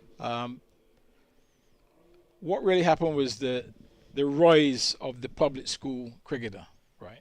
And that came about because there was a period where ex-cricketers now started becoming coaches of public schools, where it wasn't before. Now, you could understand that if you have got all these public schools and you've got ex-professional cricketers there, if I'm a coach, right, I know these guys who I've played with. If any of those guys call me up and say, Roland, I've got a couple of good young players here, I'm going to listen to them because they've walked that journey before. So what started to happen was that these coaches were feeding into the counties, whichever county they're in Somerset, they'd feed into the coach there who they knew. And then the coaches would start seeing these players. The fact that the public schools have got better facilities, they've got full-time coaches, etc., etc. I mean, naturally, the game is going to develop. And the coaches did not have to do what Don Bennett had to do anymore. They didn't have to go looking all over the place to find somebody. Players were being presented to them. And that was not the case, obviously, with the West Indian, because they were not in public schools. The other one were. But most West Indians and back players obviously fell through the cracks because of the rise of this new system. I don't think that was by design. I think it just happened, and it afforded the coaches the opportunity not to have to drive all over the place looking for players. Your own story is fascinating on the pitch, in the sense that you were making good runs as a dashing left-hander for Middlesex, and England came calling around the turn of the decade. And you made your ODI debut in 1980 and against Australia, strummed a 50-odd. And then you made your Test debut in Barbados, which is a remarkable turn of events, really. What do you remember of that reception, first of all, and the experience? Just briefly before you answer that, Roland, teams are getting ready to rejoin us in 3 or 4 minutes, but we're just going to keep chatting to Roland for now. He's a very, very good commentator himself, so he can sit alongside us and we can roll through the first few minutes of play while talking about his own remarkable career. So tell us about that Barbados Test. Well, the reception was it was fantastic. Obviously, before the Test series, you're thinking about how you're going to be received in the Caribbean, not just in Barbados, but all around the Caribbean. Will people be happy? Will they be unhappy? Will they be hostile? All of these thoughts are going through your head. But what I can say is that wherever we went, it was great. The first Test match we played in Trinidad, I didn't actually play in that, but the reception there, I could see was a good one. The Ghana one was cancelled for political reasons. A Surrey man was part of the team at that time, Robin Jackman, and that Test match was cancelled. I would have made my debut in Ghana because of that. But it worked out that the next Test was in Barbados. So it was poetic, it had to be. Well, it just happened that way. And you became the first black player to play Test cricket for England. Yeah. Were you mindful of the weight of history on your shoulders when you went into that game? Well, I try not to worry too much about it. The excitement of achieving the goal that you set out to achieve as a youngster playing international cricket was more fore and foremost on my mind. And obviously the fact that West Indies had 5 very quick fast bowlers as well. That's tended to more focus in mind. That tended to more focus in mind than to worry about history at that point. And after your career wound down, describe in a potted history what happened after the final delivery. Well, when my cricket career finished, basically, I actually finished it myself. A year later, I probably felt that I'd made a mistake in doing that. That you went too early? Yes, because when I retired, I still had another year of my contract remaining. At that point in time, I was still playing well. We won the championship the same year that I retired. I just felt very tired and physically and mentally tired, and I thought I made a rash decision at the time. But that's life, and you had to carry on. But after that, I missed being away from playing because I was still in very good health. I was still fit, had no injuries. Obviously, apart from the injury I sustained in 1983 on my eye. But apart from that, I was in good physical form. So. And you've stayed in the game as well. Yes. Coaching badges, and you were selected for the West Indies Test side as well. Yeah. That must have been an interesting story. We could do a whole other session on that. Well, West Indies cricket that's another story. And so your love for the game remains. Yeah, very much so. Cricket has been from the time I was a little boy. I still now stay up all night and watch Test cricket in West Indies, whether it's in Australia or in India or anywhere else, New Zealand. The game still feels the same to me. That's beautiful to hear. Well, just stay with us, Roland, as we begin Surrey's reply to Essex's 217. It's going to be Jamie Porter then. And of course, Rory Burns and Dom Sibley, a rock-solid opening pair, complement each other beautifully. A lot on the shoulders of Jamie Porter here if Essex are going to take anything from this day. 217, you feel Roland slightly under par?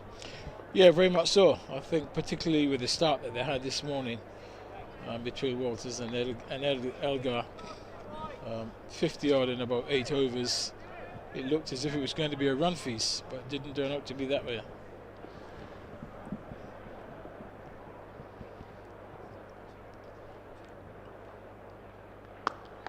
Punch down the ground and he'll be off the mark. Rory Burns. Relatively easy pace pitch today. A bit more spice in it last week on day one, but could yet quicken up a touch as we roll through the day. Heavy roller would have been enlisted at tee, and might just take a bit of time for Essex to get into their work here. They don't have much time to spare, though. Yeah, they've got a good opportunity, obviously, in terms of the number of overs to bowl to get well into the Surrey innings, but at the same time, Surrey could be ahead of the game by the closer player.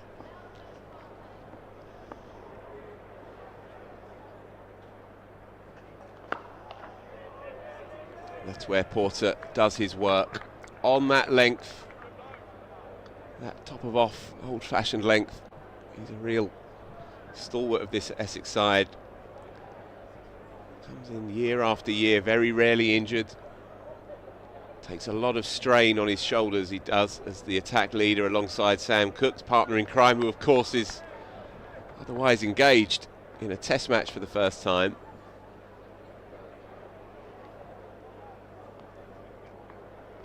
So, Roland, thank you ever so much for joining us.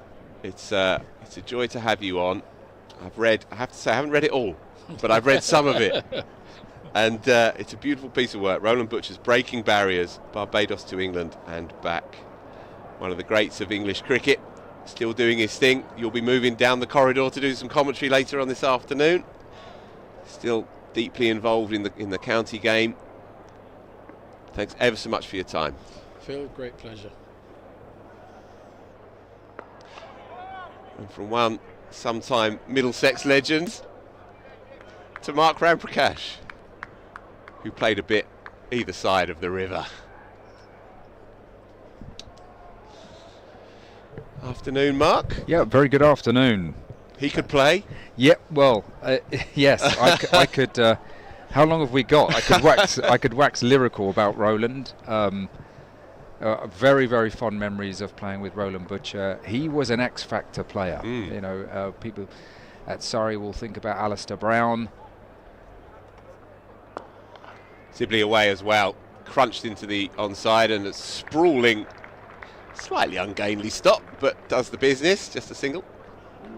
But when I played at Middlesex, yeah, Roland Butcher had been very successful in that middle order for Middlesex, and he could frequently change the whole rhythm of a game. There were a lot of quick bowlers around in county cricket at that time, and Roland would take them on. And I remember playing a game at Hove where he just kept hitting the ball into the flats, hooking it, and it was a great pleasure to be at the other end watching it. And of course, he was a brilliant fielder, one of the best fielders I've ever seen. And that would be perhaps at slip or close catching or in the outfield. Brilliantly quick, agile, good arm. So he added so much to that successful Middlesex side in the 80s. Wasn't lacking for characters, that dressing room you edged your way into as a 17-year-old in the late 80s? Yes, I remember joining in 87. I got a lift with Angus Fraser into the ground for the first day of pre-season, and we went up to the dressing room at Lord's. We had to change into our whites and made our way over to the nursery, and the squad were stretching, and I looked around at all these wonderful international players. It was a great thrill as a young man. Now, Shane Snater might just enjoy this track. Not any great pace, but has that ineffable knack to just extract a bit of nip from the surface, especially with the Newey. He's become a very useful bowler for Essex in recent times, and in the absence of Sam Cook, him and Jamie Porter have become the attack linchpins, really. They need to keep believing and strike early.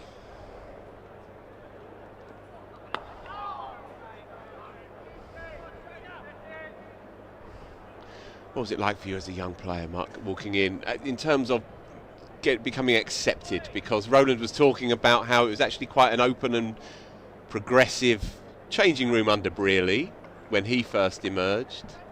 But of course the hierarchies of county dressing rooms and international dressing rooms too would have been well established in most parts of the country. What was it like for you?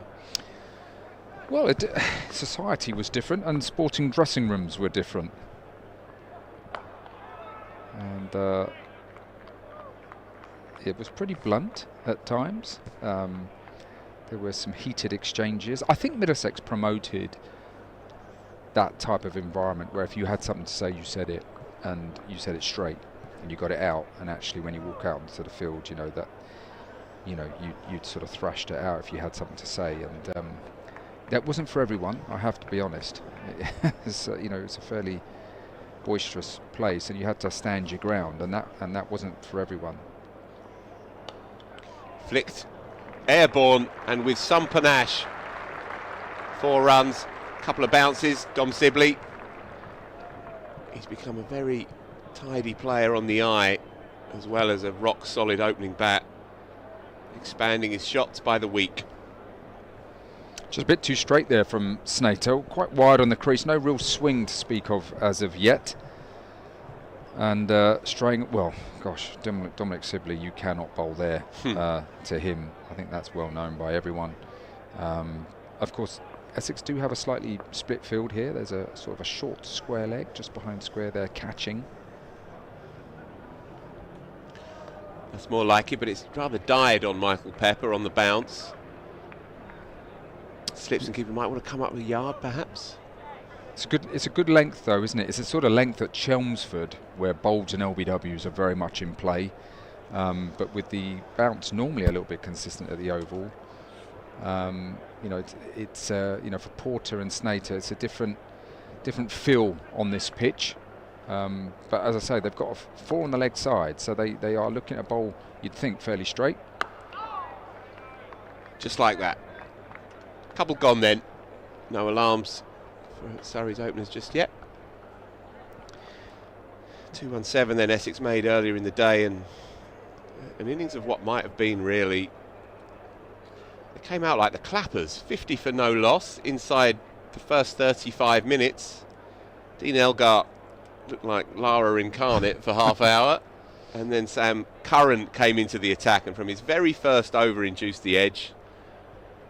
Dom Sibley did the rest at second slip, and thereafter it was Surrey's day really. Paul Walter, the next man to go, played nicely for 38. Charlie Allison has endured a rough old trot in his first full season as a pro.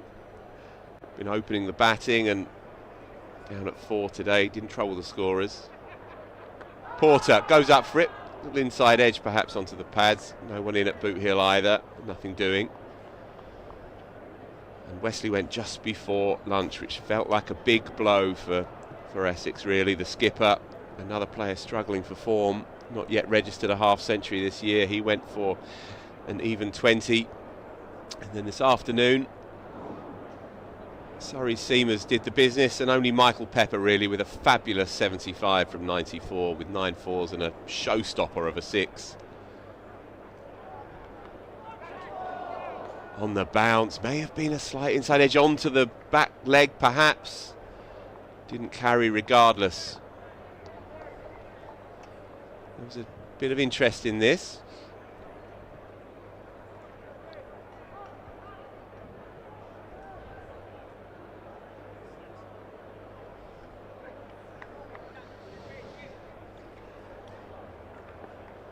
So Porter arrowing in on that off-stump line, bit of shape back into the left-hander.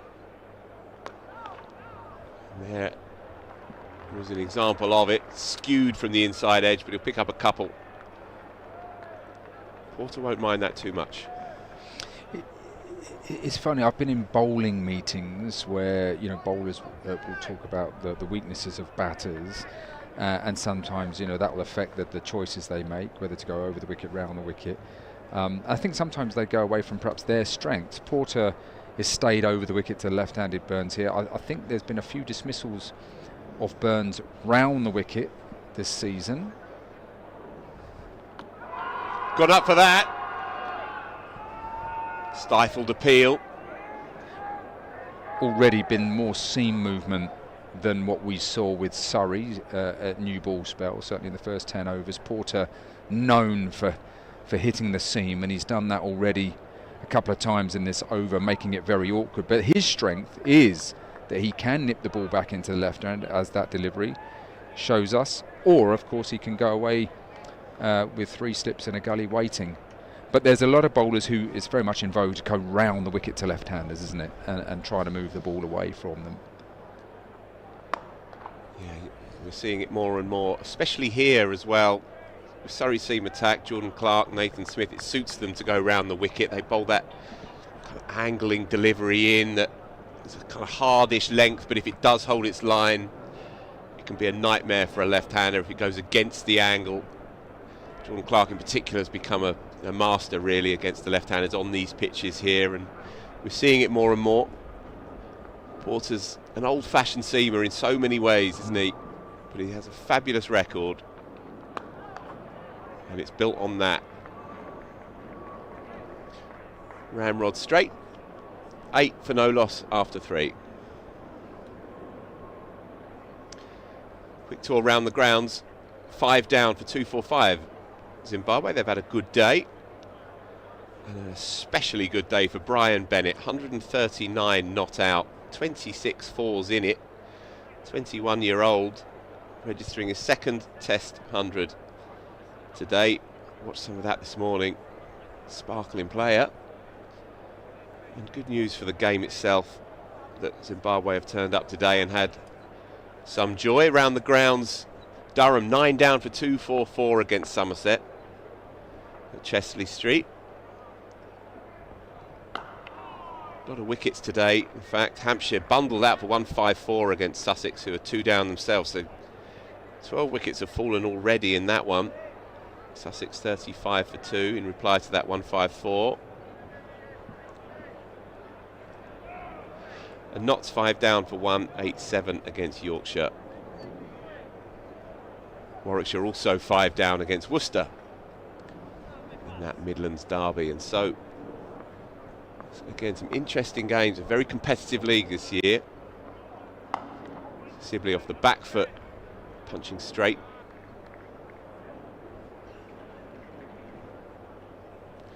Good crowd in again, Mark. Broke a record last week. Did you hear about this? No, I didn't.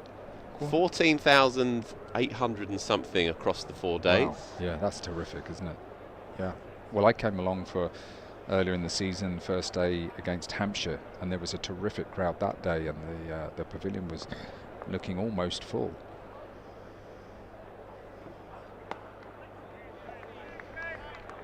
Yeah, it's become a nice cultural point for Londoners. The Friday of a red ball game.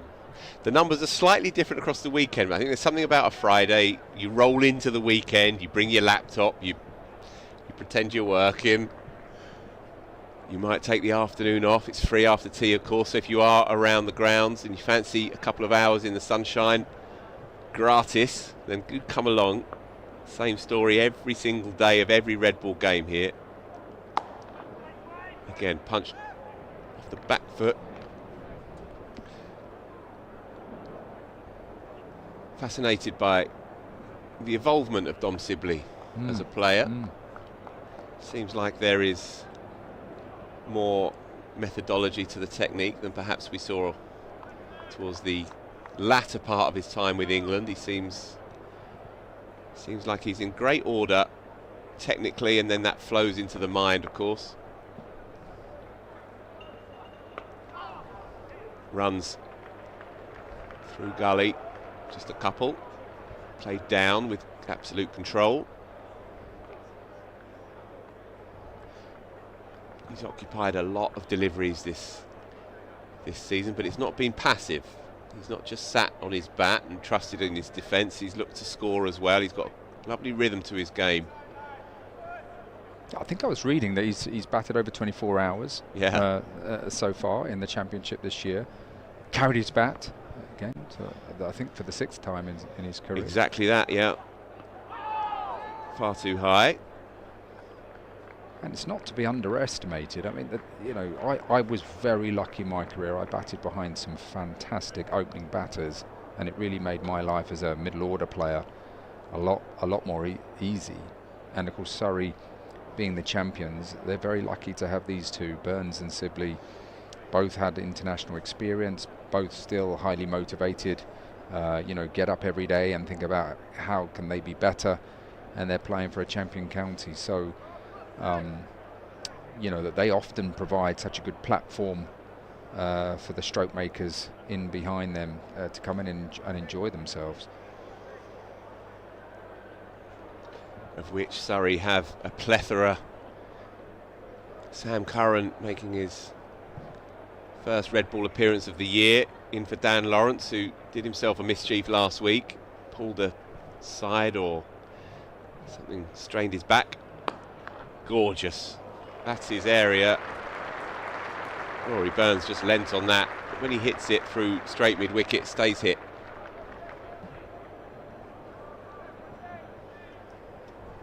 Imperious, Mark. He waited for the ball so well there, and that's what I mean. Over the wicket, his bat path, his hands go out a little bit towards gully, and it's the natural angle of the bat is sort of coming down through mid-on, through mid-wicket, and that's why I think a lot of bowlers choose to go round the wicket to him. Another stifled appeal. Good reply from Porter though, good length, nipping back a little bit there. But I think when people go round the wicket, a bit like Stuart Broad did to David Warner, they go round the wicket trying to make the ball angle in but then leave the left-hander. Someone like Rory, whose bat path comes from sort of outside gully, they always look like they're trying to being squared up a little bit, and it can look a little bit awkward. Porter bustling in again, beats him on the outside this time, beautifully bowled.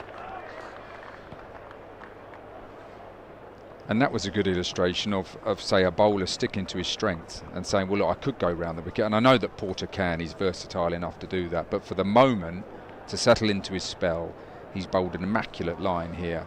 Really good, that sort of tight off-stump line where the batter's not had any easy leaves. And he still hits the seam. So he's got a terrific record at Chelmsford, we know that. But I think it's always a good test for bowlers when they come away from their home ground. Can they adapt to a different surface? And again, Burns playing the line. In fairness, he's not gone looking for that. Graham Gooch saying to me once, you can play and miss all day long and it can often just tell you that you're in good form.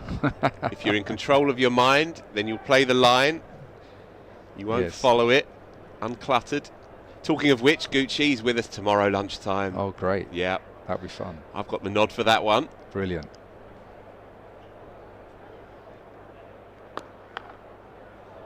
That'll be 4 more. That is his area. Looks in good order.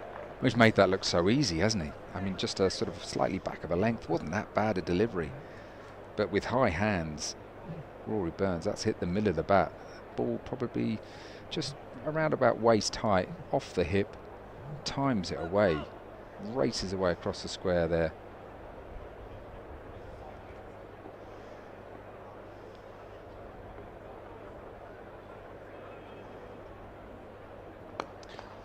Make that 3 in the over.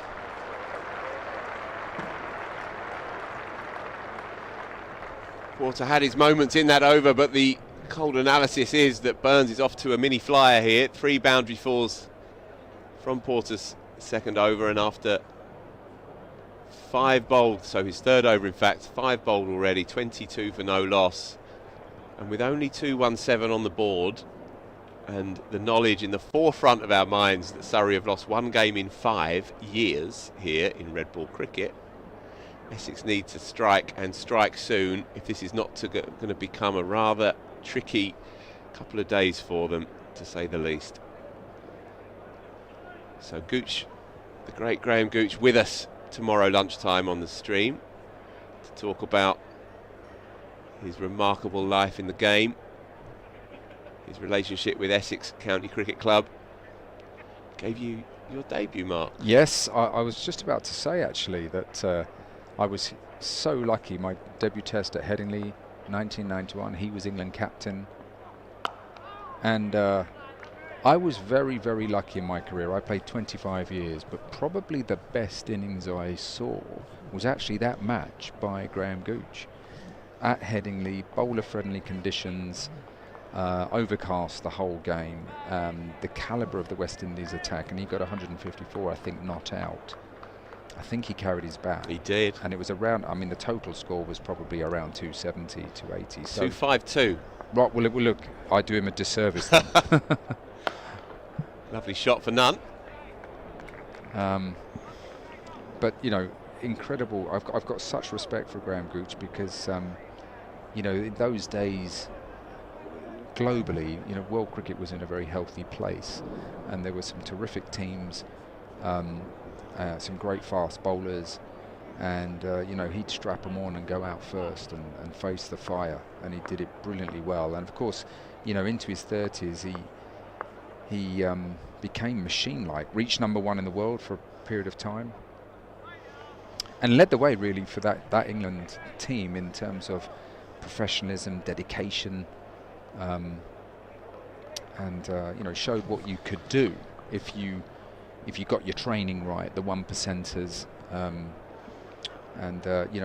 think just before we left it for New Zealand in '92, we had some fitness testing at Lord's where we were doing some interval running, and he wiped the floor with everyone, and that was, he was well into his 30s then. Yeah, it's a good point actually that one forgets he was 37 when he took over the captaincy of the England cricket team. He'd done it a couple of times before, certainly once before, but as full-time skipper, he was 37 when he took the England side to the West Indies in 89-90, early part of 1990. Then that famous 1990 summer, 3-3-3 and all that. And then, as you say, you came into the side to see him produce probably his all-time greatest knock, and arguably the all-time greatest knock Test cricket has ever seen. Certainly appears in the top handful of those types of lists. And yet he was 38, 39 and steering the ship on his own. And it's an interesting point of comparison really, because now we look at players and we wonder how much longer they're going to go. Are they going to still be up for it at 35, 36? Does Joe Root have another couple of years? All that kind of stuff. And yet Gooch was doing it approaching 40 and, as you say, was the most complete opening bat in the world at the time. Playing a miss this time. Well bowled. Shane Snater, a tidy over. Essex hanging in there here. They need something to happen for them. They're creating 1 or 2 false shots at least.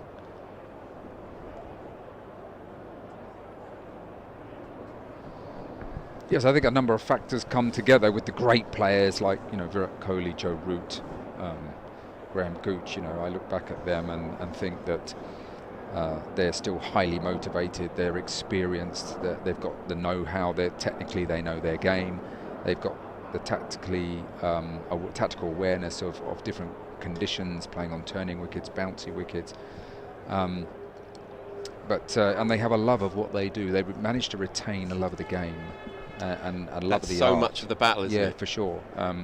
They are pursuing excellence all the time. What was your relationship like with the game in those last 2 years or so? Yourself as a player, as you knew that the end was somewhere on the horizon. Well, I think the last year or two, I suffered a very bad knee injury in 2010, which kind of finished me off really. And so I didn't play any one-day cricket in 2011. And looking back in hindsight, I should never really embarked on the season in 2012. I should have retired actually. But prior to that, coming to Surrey, I had a new lease of life, a new environment. I was playing with a lot of international players, which really helped my game. And I had a wonderful time playing for Surrey and being based here at the Oval. Got rid of batting on that bloody slope at Lord's, which I was quite happy about. And so for me, obviously at county level, those sorts of things, it was similar. You managed to retain your motivation. You think how lucky you are as Porter comes round the wicket, actually. He's changed the angle, which I wondered how long it would be with those 3 boundaries by Burns in the previous over. But I think, I played at all the county grounds and sort of knew my game and was feeling I probably had a better balance between being focused and relaxed in my 30s. And so I was able to, luckily stayed relatively injury-free and managed to play a long time, and whilst all my other friends had proper jobs. Nicked, gone. Dean Elgar takes the catch. Rory Burns, the expansive cover drive. Jamie Porter picks up Essex's first. They needed that, 22 for 1. Brilliant bowling from Jamie Porter. He has been such and is such a wonderful pro for Essex.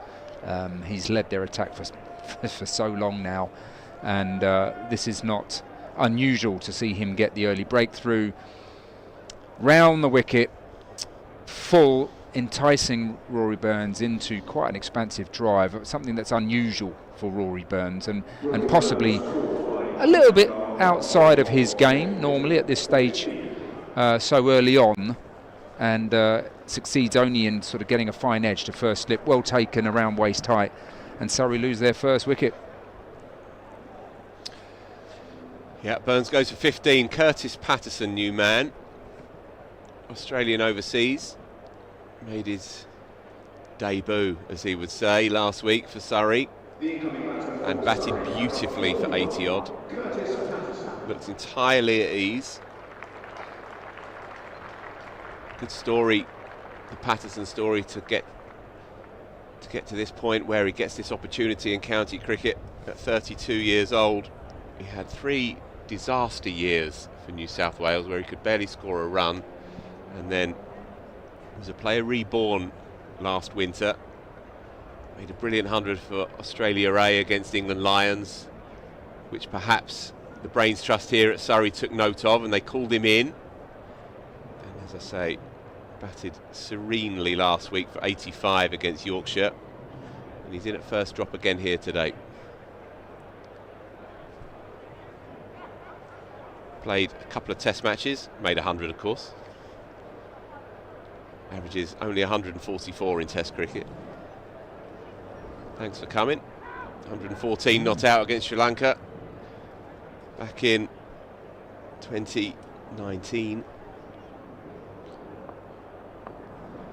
So Porter to stay round the wicket to the left-hander, as called by Mark Ramprakash, and it brought him success the previous delivery. And that is a decent nut. Enough nip out there. Some decent carry as well.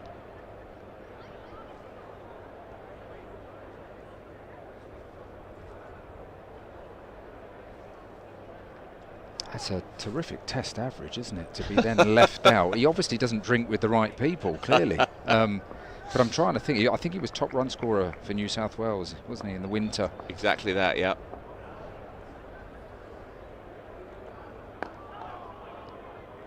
And Australia are not really flush with top order players, so I would have thought that he'd be very much still on the radar at international level.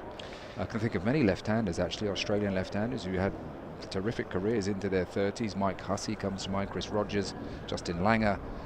So if he can retain his enthusiasm and motivation, then why not? It could come again. Wisden Cricket as well, who's the incumbent now, and again had his real second coming as an international cricketer, and really enjoyed himself in the last few years. But he's now up to 38, 39, and so absolutely Patterson will be a part of that conversation. Surrey don't miss a trick. They've got him in here, and if it doesn't happen for him with Australia, then it can certainly happen for him in county cricket, and he's at a good age for either of those eventualities. He knows his game now well. Very canny acquisition.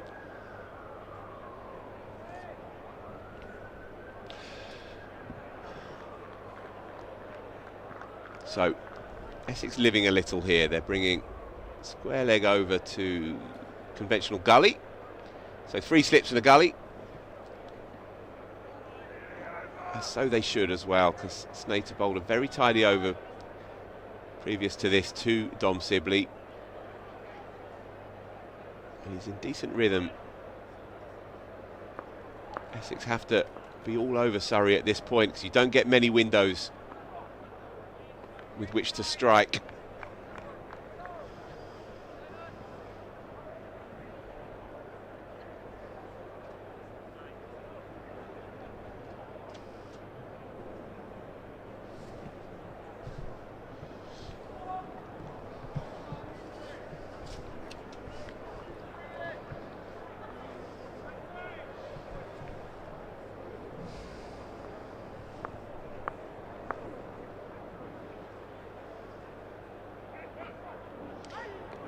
again. He's settled in here as Shane Snater. What we do know of Dom Sibley, though, at the risk of putting the mockers on him, is that he's traditionally very, very comfortable out there in just letting it sail past. Patience is not a virtue that he lacks.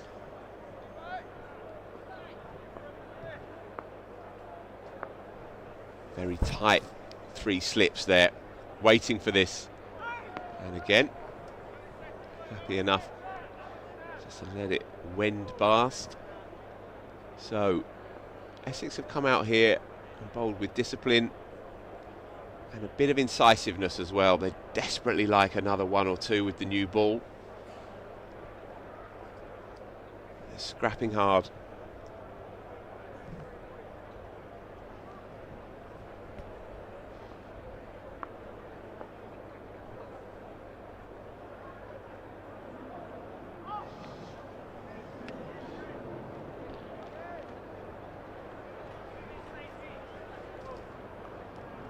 So, maiden previous over by Shane Snater and 1 delivery away from delivering a second. It's been very accurate. Crucial session in the context of this game. 25 overs after this one still to bowl. If Surrey win it,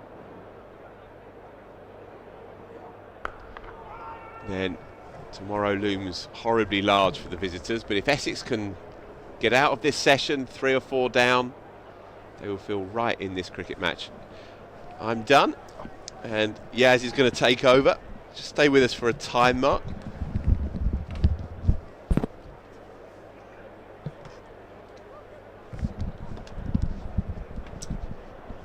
Probing start from the Essex seamers. Surrey 22 for the loss of Rory Burns so far in response to Essex's 2-1-7. Mark Phil was talking about the patience of Dom Sibley and how that's such a big part of his game. More generally speaking, not necessarily based on today's cricket. Do you think that is an aspect that is slightly missing these days in modern long-form cricket?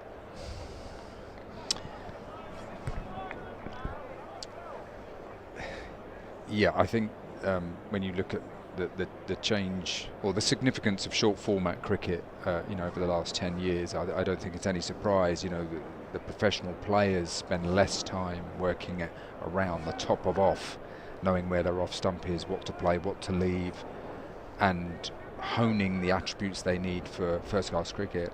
They spend a lot of time trying to whack it out the park, clearing the front legs. So concentration is a skill. And I believe it is something that you certainly can train and get better at. And it's something that I'm finding within coaching more and more with the age groups that I work with, which is sort of roughly between 14 to 18, is that you're trying to set up scenarios where in the winter months during the indoor school, where can players think about the options and the sort of risk reward options of different shots. Constantly I'm asking them, are they good enough to hit good shots through gaps along the ground, rather than very quickly they want to go aerial, which straight away ups the risk. I guess it depends a little bit also on the individual and the roles that they want to play. Some they gravitate towards the T20 and that's the way they want to go, and there's a time for that. Certainly with the players that I work with, I challenge them can they be good at all formats. So we want, of course, to evolve their shot play because it's fun, but at the same time there are times, because of the cricket that we play at the age group that I work at, which tends to be 50-55 over cricket with a red ball, can they play an innings? And often how do they get themselves in, and build a partnership with their mate at the other end. Driven nicely through extra cover for 4 by Curtis Patterson. He was in outstanding form last week on Surrey debut, 85 against Yorkshire, and a fine shot to get off the mark on this occasion. Terrific shot that, and a big difference actually in the way he played that. He got a good stride, got his head towards the ball. Rory Burns was possibly shorter stride, head further back, throwing hands at a ball there. Curtis has shown actually that Australian players perhaps wouldn't be known for getting in a massive stride, but that would have stand him in good stead for English conditions, trying to get closer to the ball, get out there, and you're more in control the closer you get to it. Left alone on this occasion from Patterson. It's the end of Porter's 5th over. Surrey 26 for 1 after 9 overs. I suppose going back to the training point, you do have a finite number of hours you can train, right? So back in the day, if you're only training on red ball cricket, that's all you're training. Whereas nowadays you have so many more options for young players. Well, I suppose we felt that if you walk before you run, if you hone your skills against the moving ball, and you're sure of what to play, what to leave. When we used to play the one-day cricket, the Sunday League cricket, and you perhaps played with a ball that didn't move as much, we felt quite confident that we could dominate when the time came. But we certainly didn't spend as much time trying to, power hit, range hit, and things like that. And of course, the players love that, and there has to be time for that. And that's why I'm saying, I think that there needs to be a balance. Sometimes I look at coaches and think that it all seems to be aimed at the short format, and are we doing players a disservice by not teaching them the basics? For example, I see so many players getting very square on these days. And when the ball moves, they look like they're facing the ball of the century, when actually it hasn't done that much. I think that there is still a place, even within modern day cricket, to talk about grip, stance, alignment, things like that, which to talk about technique seems to have gone out of fashion, and it's like, well, we don't want to think too much about it. See ball, hit ball. Well, okay, you can do that if you're playing against a white ball that doesn't move. You can pretty much stand how you like. But in the red ball game, particularly in English conditions, played with the outside half of the bat from Dom Sibley, but it's all along the ground. So pick up 4, his second boundary, moves into double figures. Kasan Rajitha, the Sri Lankan overseas, into the attack for the first time in the Surrey response. I suppose if you look at the team whose the rankings would say is the best side in the world, Australia, Travis Head apart, it's actually quite a classical top 7 in terms of the tempo they bat at. I suppose in the defence of the modern player, they have so many more shots at their disposal. So actually decision making, there are more decisions that they could make, if that makes sense, at the crease.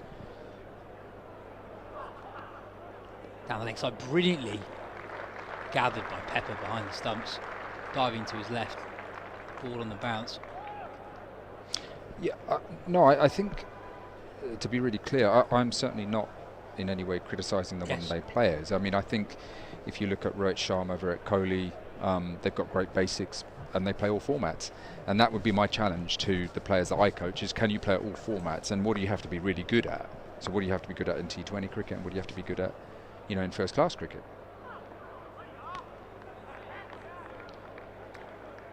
But I do think you can still be really good at T20 cricket, having had a good grounding.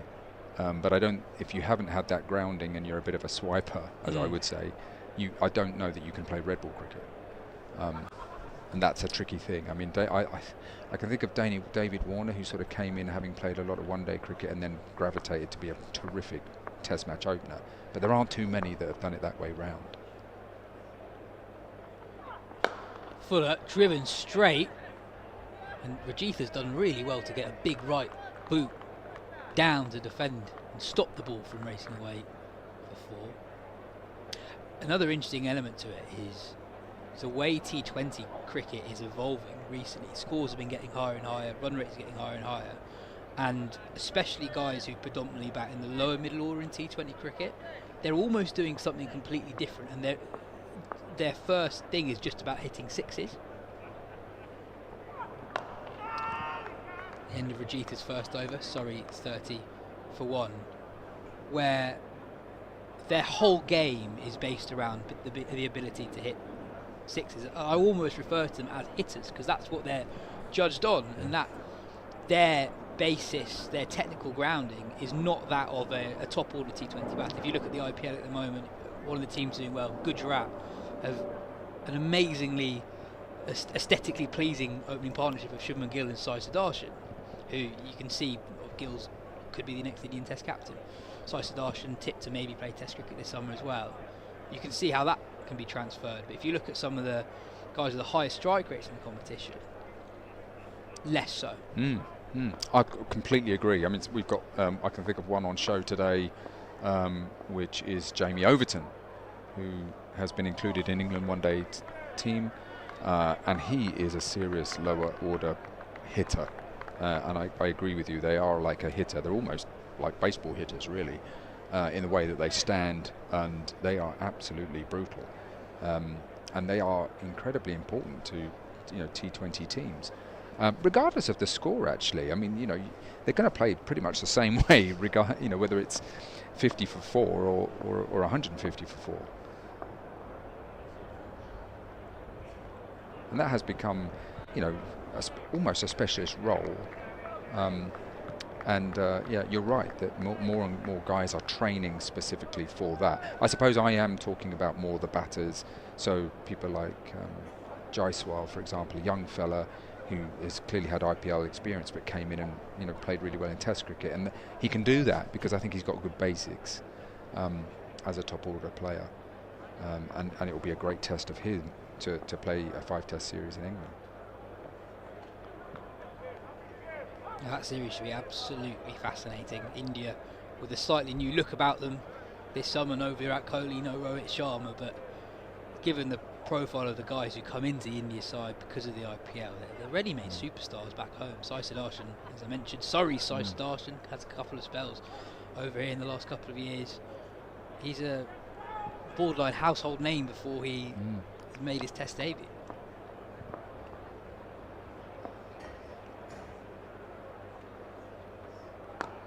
Just back closer to home, I was very impressed with the way Pepper played today for Essex. I thought it was a terrific innings. Someone perhaps who's made a name for himself in the short format as well, but equally today against a very, very good attack, played really, really well. Yeah, he's got an outstanding blast record in particular. He averages 33 strikes at 160, couple of hundreds. It's not quite happened for him yet in the 100, but he's someone who is really highly rated, got into that England squad at the end of 2024.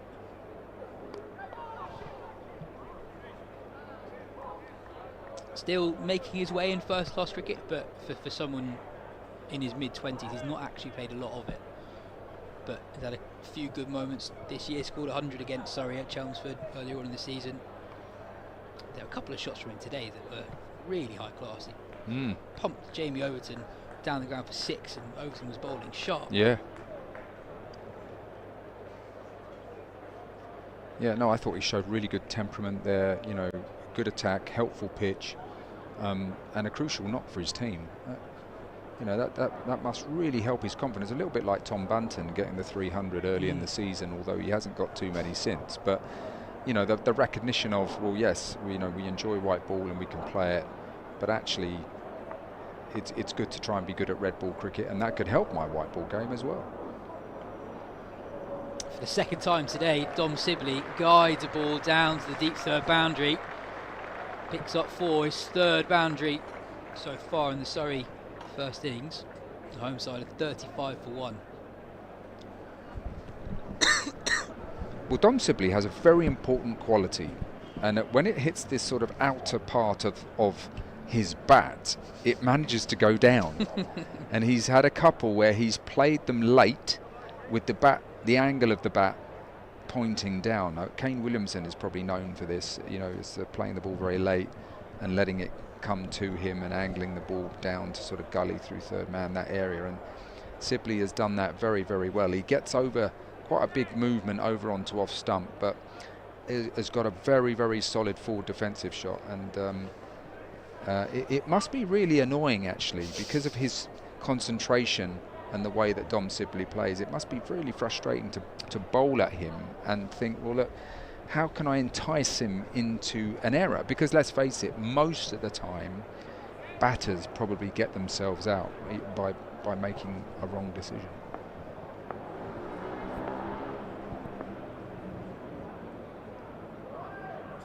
Left alone by Patterson, but if you look at where Pepper's taken that ball outside of leg stump almost, that ball is hooped in late.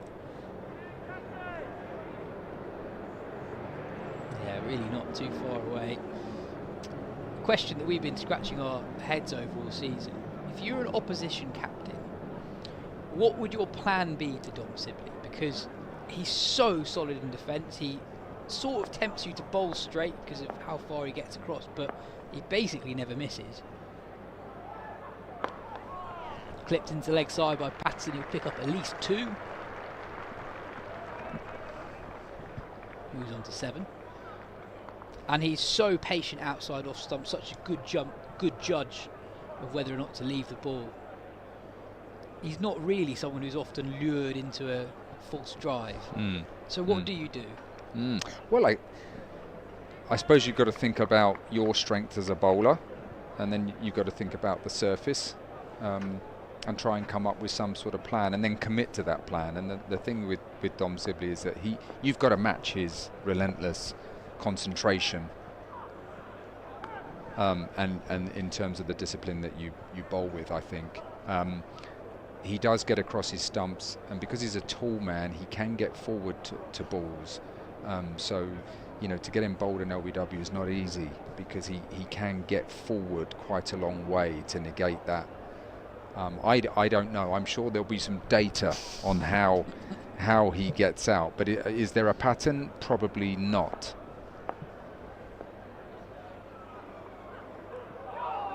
Very, very late leave from Patterson, and not for the first time today we've seen a batter look to let a ball go, but doing so too late, and the ball ricochets off his blade and runs away for another boundary.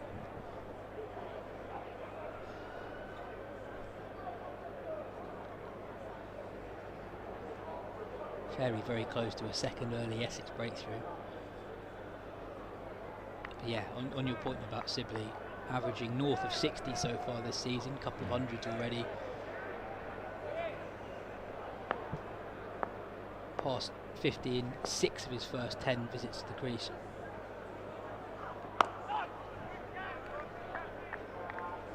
And also a thing with Sibley that I think it's a point worth making is people think he's much older than he actually is. He's only 29. He played his last test match at 25. Yeah. And players are allowed to get better. Oh, as well. Goodness me, yeah, absolutely. And he has got better. There's no question about it. And you know, if he were to have a go at international cricket again, he'll have benefited from the experiences that he's had so far. And he's an older, more mature player, so I'm sure he could do a very good job. Tucked away into the leg side again from Patterson. He moves on to 12, retains a strike. Sorry, 42 for 1 after 12 overs. That's it from Mark Ramprakash. And Alex Tudor comes in to join me. Surrey making steady progress at the start of their first innings, responding to 217. What have we made of today? Well, firstly, I've been very impressed with the size of the crowd, because let me tell you, when we were playing county cricket, it was nothing like this. It's impressive. On a Friday, obviously a bank holiday. A lot of people now don't work and have to go in the office on a Friday, so you can come and, I suppose, come watch some cricket. It's a beautiful day. There's good Wi-Fi, I'm sure, and watch some class cricketers. You know, some players that have played international cricket at a very high level for a long time. And a very successful club. And as you say, Surrey just going about their work, aren't they? They bowled beautifully. I was really impressed with the lengths and lines that they bowled. Snater, change of ends. Yeah, 14 international cricketers on show out of the 22 players involved this week. So you get your money's worth, don't you, as you say? What is it, £20 a ticket, did you say? Free after 4 p.m. if you want to come and watch at the Kia Oval. Come and watch some good cricket. As you say, it's it feels like more of a when we used to play the B&H or one-day competition. This size of a crowd. It's a Champo game. It's brilliant.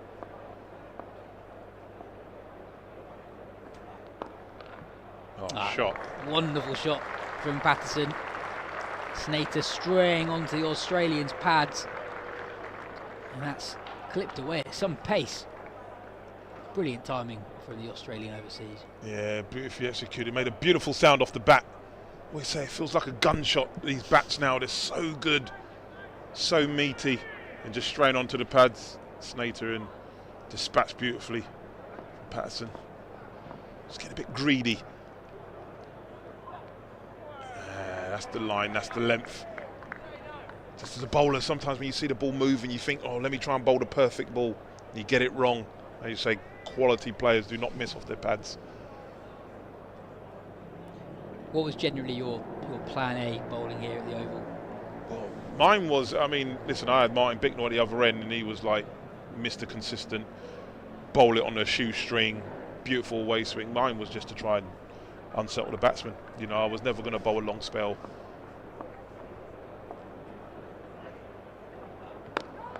Oh, sounds nice off the bat, doesn't it? It does, doesn't it? Even though he's playing defensive, and that's what I say to the kids as well. I said, even though you're playing defensive, it doesn't mean you still can't hit the fielder. Let them know that, you're in form. He obviously looked good against Yorkshire in the other game, and he's continued that. Just as you said, he's being defensive, but he's hitting the fielders. So if they stray, he's going to punish you. But yeah, my job was just to come in and bowl 4, maybe 5 overs, try and bowl as fast as I can, really.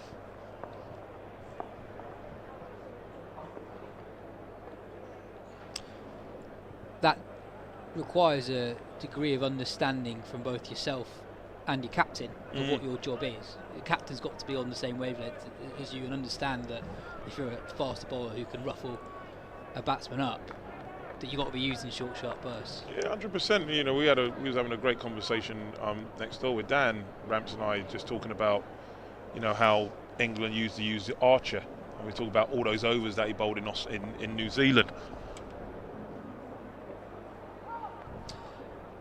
Left alone by Patterson. Surrey 46 for 1 after 13. And I also remember a game where he bowled forever at Lords, and you're just thinking the game was dead and he didn't really need to be bowled, especially when you have someone who can bowl 90 miles an hour. There was other bowlers that could have bowled, but England continued to bowl him. And I just felt, you need to be careful when you have an asset like that. And I think he's suffered, in his time because of that, really. But as you said, as a young bowler, having that clarity from the captain and the team that knew when I came on that I was going to bowl aggressively. Yeah, I may go for 25, 30 maybe or so, but I might get 1 or 2 wickets, and generally that's what happened. And then it was like, okay, we can get back on top, and then Sack Lane in Salisbury, or Azim Mahmood, Jimmy Ormond at the time, whatever. Everyone knew their roles, and that's why we were a successful side. Everyone sort of knew what their job was. My job wasn't to bowl maidens. That's not my remit. But at the same time, it's more difficult to make that work if you've got 2 guys bowling at the same time who are both trying to, ruffle the batter up and potentially being a bit more expensive than a Martin Bicknell. You've got to work in partnerships. Yeah, 100%. And I would know that there's certain batsmen that absolutely hated to face Bickers, and I would be, last ball the over. I'd make sure I go high bumper so he can take care of me. And you're bowling in partnerships, aren't you? It's just like when you're batting in partnerships. If someone's batting well, just give them the strike. But sometimes you feel, they're trying to outdo each other and stuff like that. There's days where you feel good, you're both feeling good, and you're just on top of the bowling and you just go about your work. Or when you're bowling and just the rhythm's there, it feels easy, you're not overstraining, action's nice and strong, you're hitting the pitch, and the batters are feeling uncomfortable. And there are days where you don't take them for granted because it didn't happen a lot, but when it does, you sort of notice it.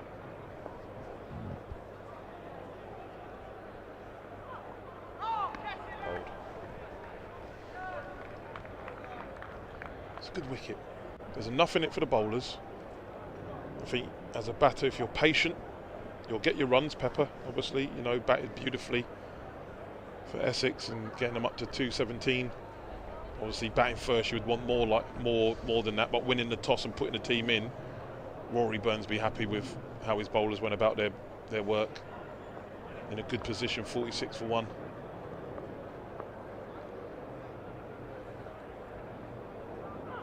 Bold. Oh, it's a Jaffa from Rajitha.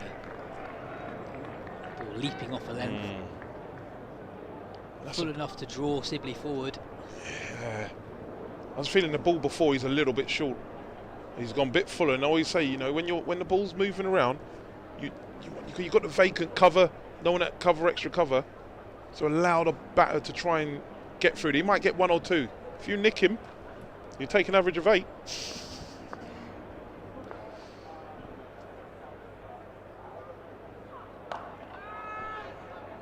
Fuller again from Rajitha. Good battle this. Yeah. 5 dot balls in the over. Genuine player miss. A lot of cricket left in the day. Still 19.1 overs to go. Surrey trailing by 171. In a good position now, but if Essex get a couple more, they'll feel like they're really in this game at the end of day 1.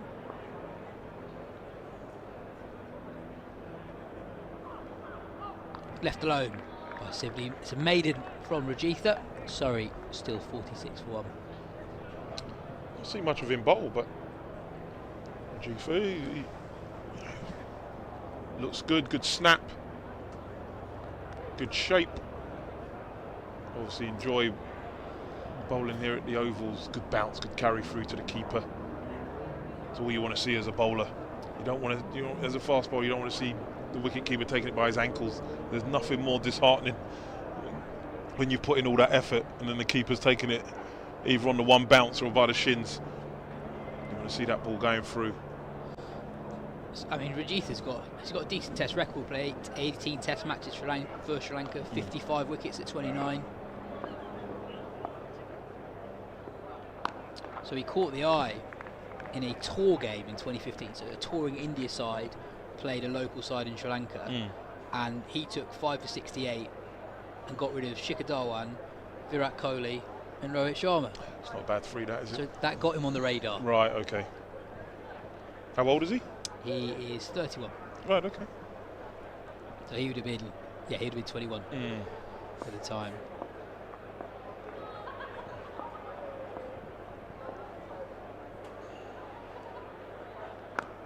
Chris Silverwood, the Essex head coach, likely using his links with Sri Lanka. He oversaw the Sri Lankan side for a couple of years after his time with England. Reasonable success, actually. At one point they looked like they might be able to sneak into a World Test Championship final under his watch.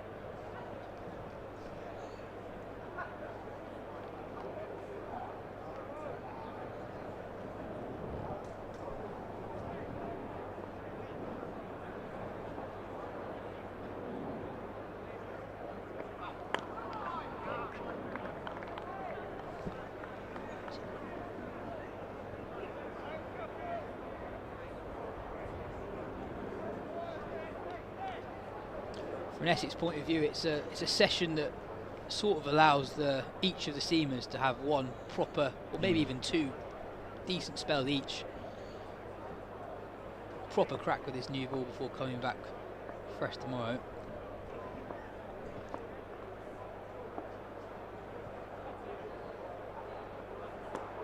A while since our last run here. 10 dots in a row. You say, they'd be working hard to try and get at least 2 free.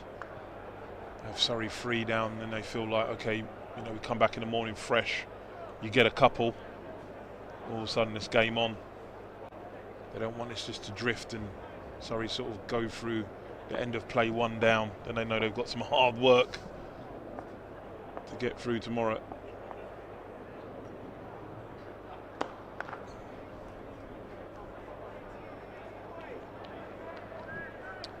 Hugely important round of games. It's the last game in this stretch of county championship action It also marks the halfway point in the season from a county championship point of view, not in terms of the length of the season, we're still in May. Surrey starting this round just 3 points off table toppers Nottinghamshire.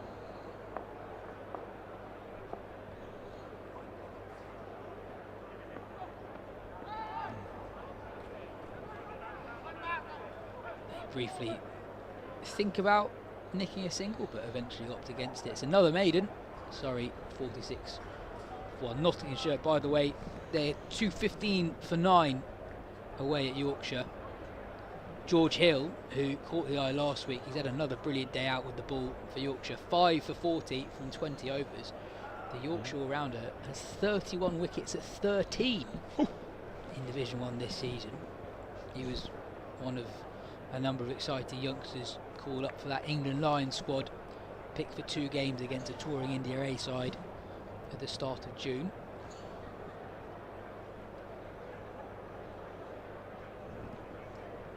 Rajitha to continue from the Vauxhall end. Essex still on the attack, 3 slips under Gully.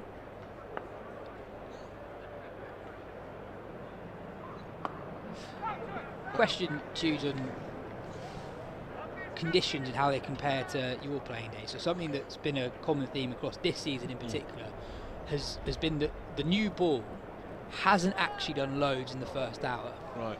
But then for the 15 or so overs after that, it does loads. Right. So actually the hardest time to bat argue has been between overs 15 and 30. We've seen a lot of very, very decent opening stands across the country this season. To the point at which we're sort of half-jokingly talking about, well, is it then worth having your swing bowlers like Dan Worrell almost not take the new ball and save them for when the lacquer comes off after 10 or so overs?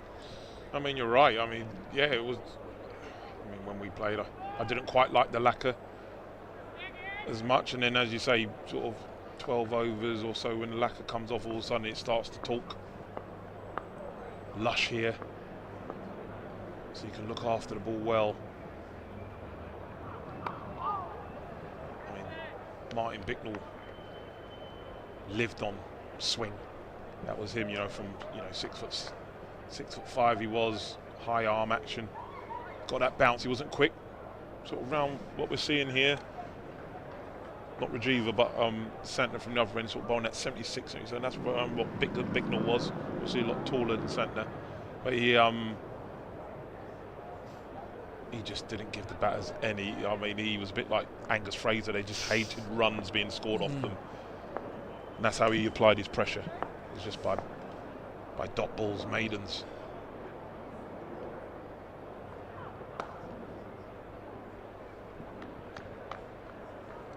But I suppose with cricket now and these days, do these young players, so to speak, have that patience? They want to feel bat on ball, they want to beat it. I mean, look, England nearly scored 500 in a day in Test cricket. I mean, it's utter madness. And that's the way that the game is moving forward, the way these guys are playing. I mean, as a bowler, you think you've had a decent day, you've gone for 100.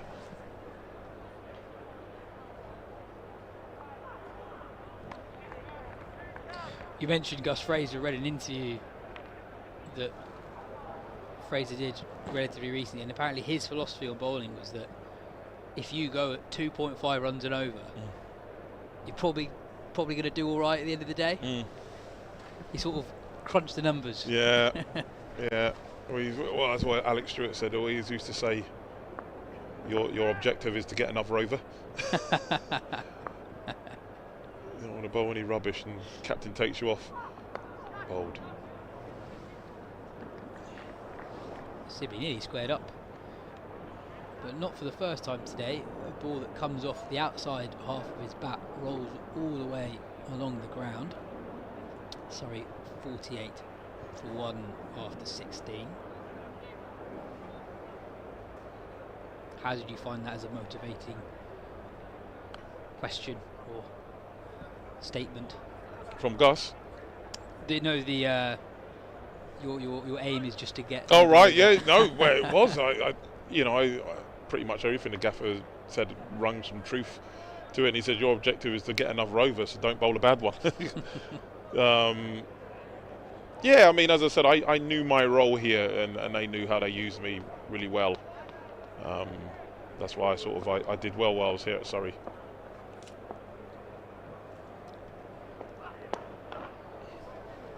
You know, as a young bowler, or as a bowler, whenever you come into this game, you know, it's really important that you know what type of a cricketer you are, how you're going to be used in that side. You know, it'd be wrong for me to try and think I'm going to bowl like Martin Bicknell or Azza Mahmood or someone like that. That wasn't me. You know, Azza was, you know, any time it reversed. Remember we played a game against Lancashire, he got 8 for, and when it started reversing, he was unplayable. It was really different level. Just started to move, and I think maybe Butch was captain at the time, and he just, right, Azza, you're on, and he just bowled from the pavilion end, and he had them on toast. He was bowling his Yorkers, swingers, the odd bumper as well, you're mixing it up. It was a real exhibition of reverse swing from someone from the subcontinent. It was that sort of skill set where in England you don't really need, because you're blessed with a green wicket and the ball's doing seaming. Obviously you don't have that ability in Pakistan, you've got to have other tricks, and he had it.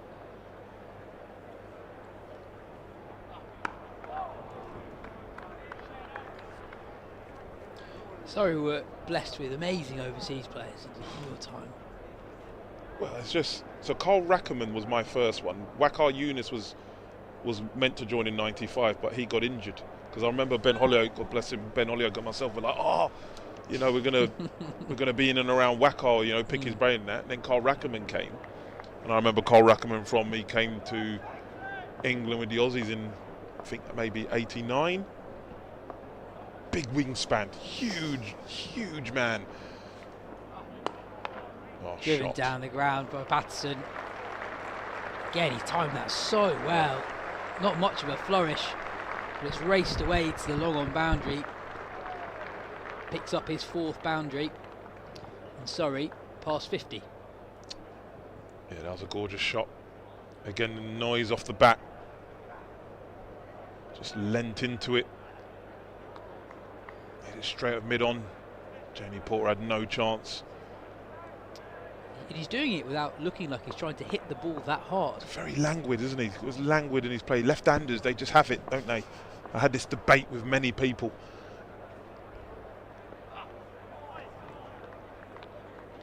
Left-handers just seem to be, even if they're a lower order batsman, so to speak, they just make it look easier for me, left-handers, when they bat.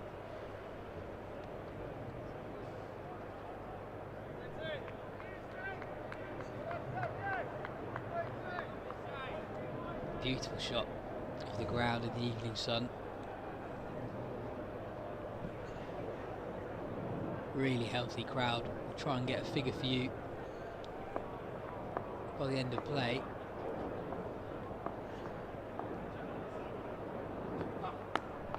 Defended resolutely by Patterson.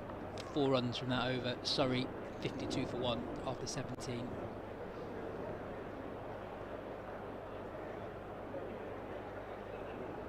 Just going about the business, no rush.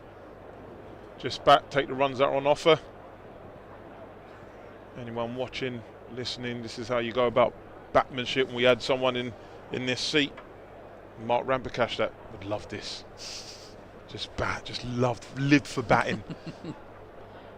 You know, the great man Graham Gooch will be here tomorrow. He'll be saying, "Go big, daddy hundreds." Have that ringing in your ears in that Essex change room or around England. You know, because as Mark used to say, you know, you're 1 ball away from walking back. So when you're in and you're feeling in good nick, don't take advantage of that, because you know, next game you can nick off first ball or get none. All of a sudden the average starts to come down. There's a line from Gooch which is, anyone can score 100, but can you make 100? Could you make one? Which is an amazing starting point, because not anyone can score 100. No, and there's different ways, right? So someone will beat 100 everywhere, you know, like loads of boundaries. But then there's one where the wicket's difficult and you've got to accumulate, manoeuvre the ball.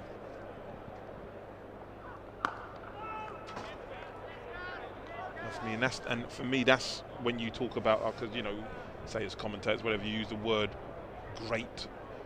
We use it a lot, don't we? And I think we overuse it. But for me, that batsmanship, as someone that can score runs on difficult wickets all round the world.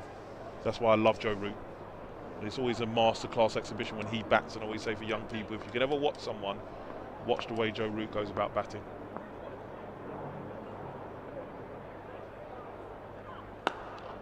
Is he the best that you've seen from these shores at least? I think because I've seen him, a lot of people say, when you see him bat, he's generally going at near enough to run a ball.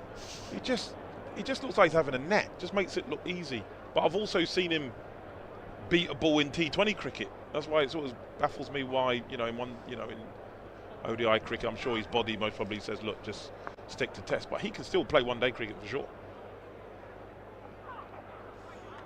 Bit of extra carry from Rothesay. He's bowled a nice little spell here. Yeah. Just when you find that rhythm, he's sort of easy into the crease, strong, and just bowling a good length, good control of the ball. I'd say maybe a tad short, if I'm being overcritical. You've got that vacant cover, just let him drive a couple. You've got gully, 3 slips.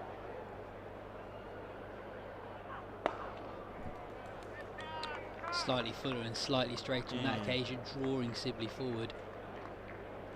What they have done, Surrey, in the last 25 minutes, Tudors, they've really stemmed the flow of runs. Surrey had started reasonably breezily. The runs have been hard to come by. Shane Snater, 7 overs, 3 maidens, none for 14. Rothesay into his 5th edge, just giving away 13 runs. Again, there's more ways of skinning the cat. So obviously both Sibley and Patterson are aware that these two are bowling a good spell. See them off, make them have to bowl again. There's no point going after it when they're bowling well and you're walking back.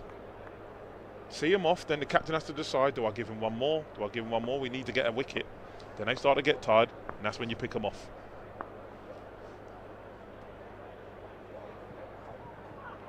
Left alone again by Dom Sibley. It's another maiden for Rothesay. Surrey 52 for 1. I'm done for the day. Taking you through to the close, Daniel Norcross. Normally I'm on about Pfeiffer by me, honestly. When people hear I'm commentating, oh, jeez, Tudes is in the bowl. Normally good for a Pfeiffer, Dan. Well, hope not. How many overs have you got left? Just the 4, I think. 4 or 5, yeah. The difference between, there's many differences between these two attacks, but the most obvious one is that Essex have 3 seamers and Surrey had 6. So the problem for Essex, and part of the reason why this is an entirely legitimate tactic from Surrey, is that are the seamers going to be able to bowl all the way through this evening? And if they do, what does that take out of their legs? Because there's another 15 overs to go. If you divided them equally, then you'd have 11, 12 and 10.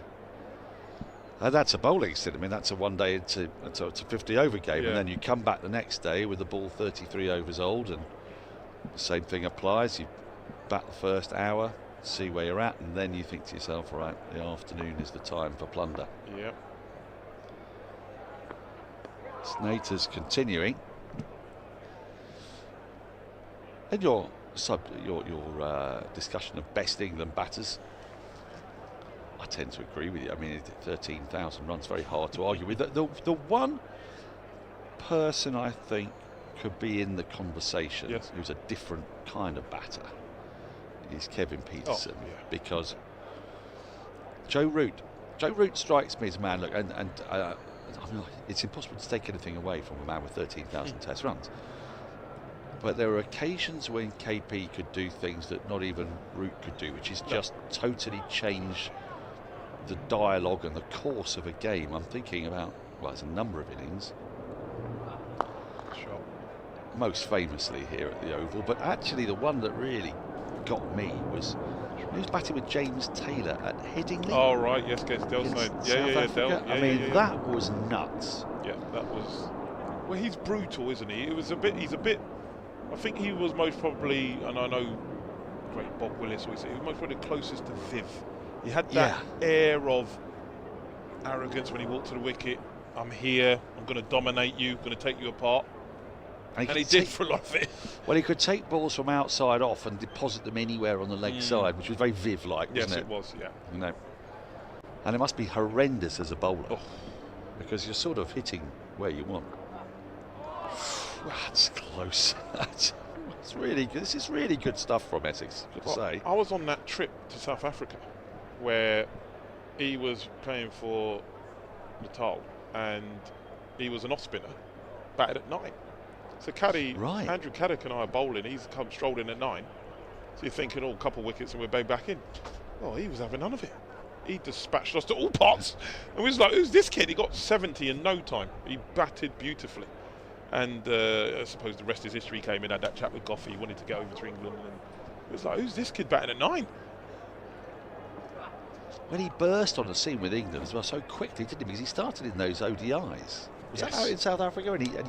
Yeah, well, that's right. Well, the talk was, I think he went out. Yeah, he went out to South Africa. He got 3 and 3, didn't he? And everyone was talking about, how the crowd was going to treat him and stuff. At the end, they were clapping because they had seen absolute brilliance. He batted beautifully, and he did it in a way where he was very dominant. He took him down, hit sort of from mid-off to deep mid-wicket. It was ridiculous.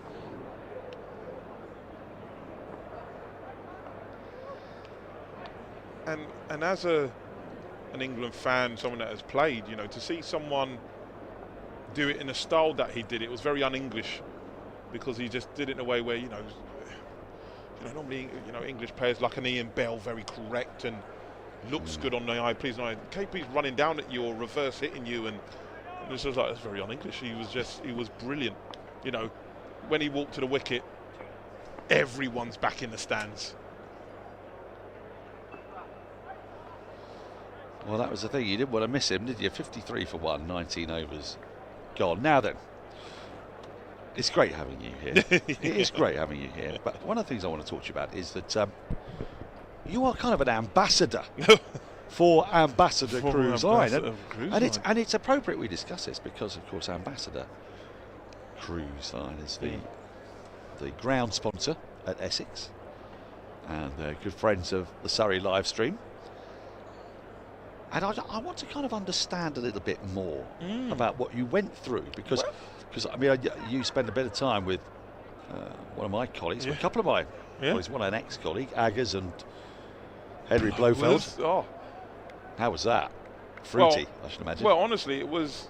I knew of these gentlemen, didn't know them as well. Obviously, being away for 6 nights, you really gel as a unit.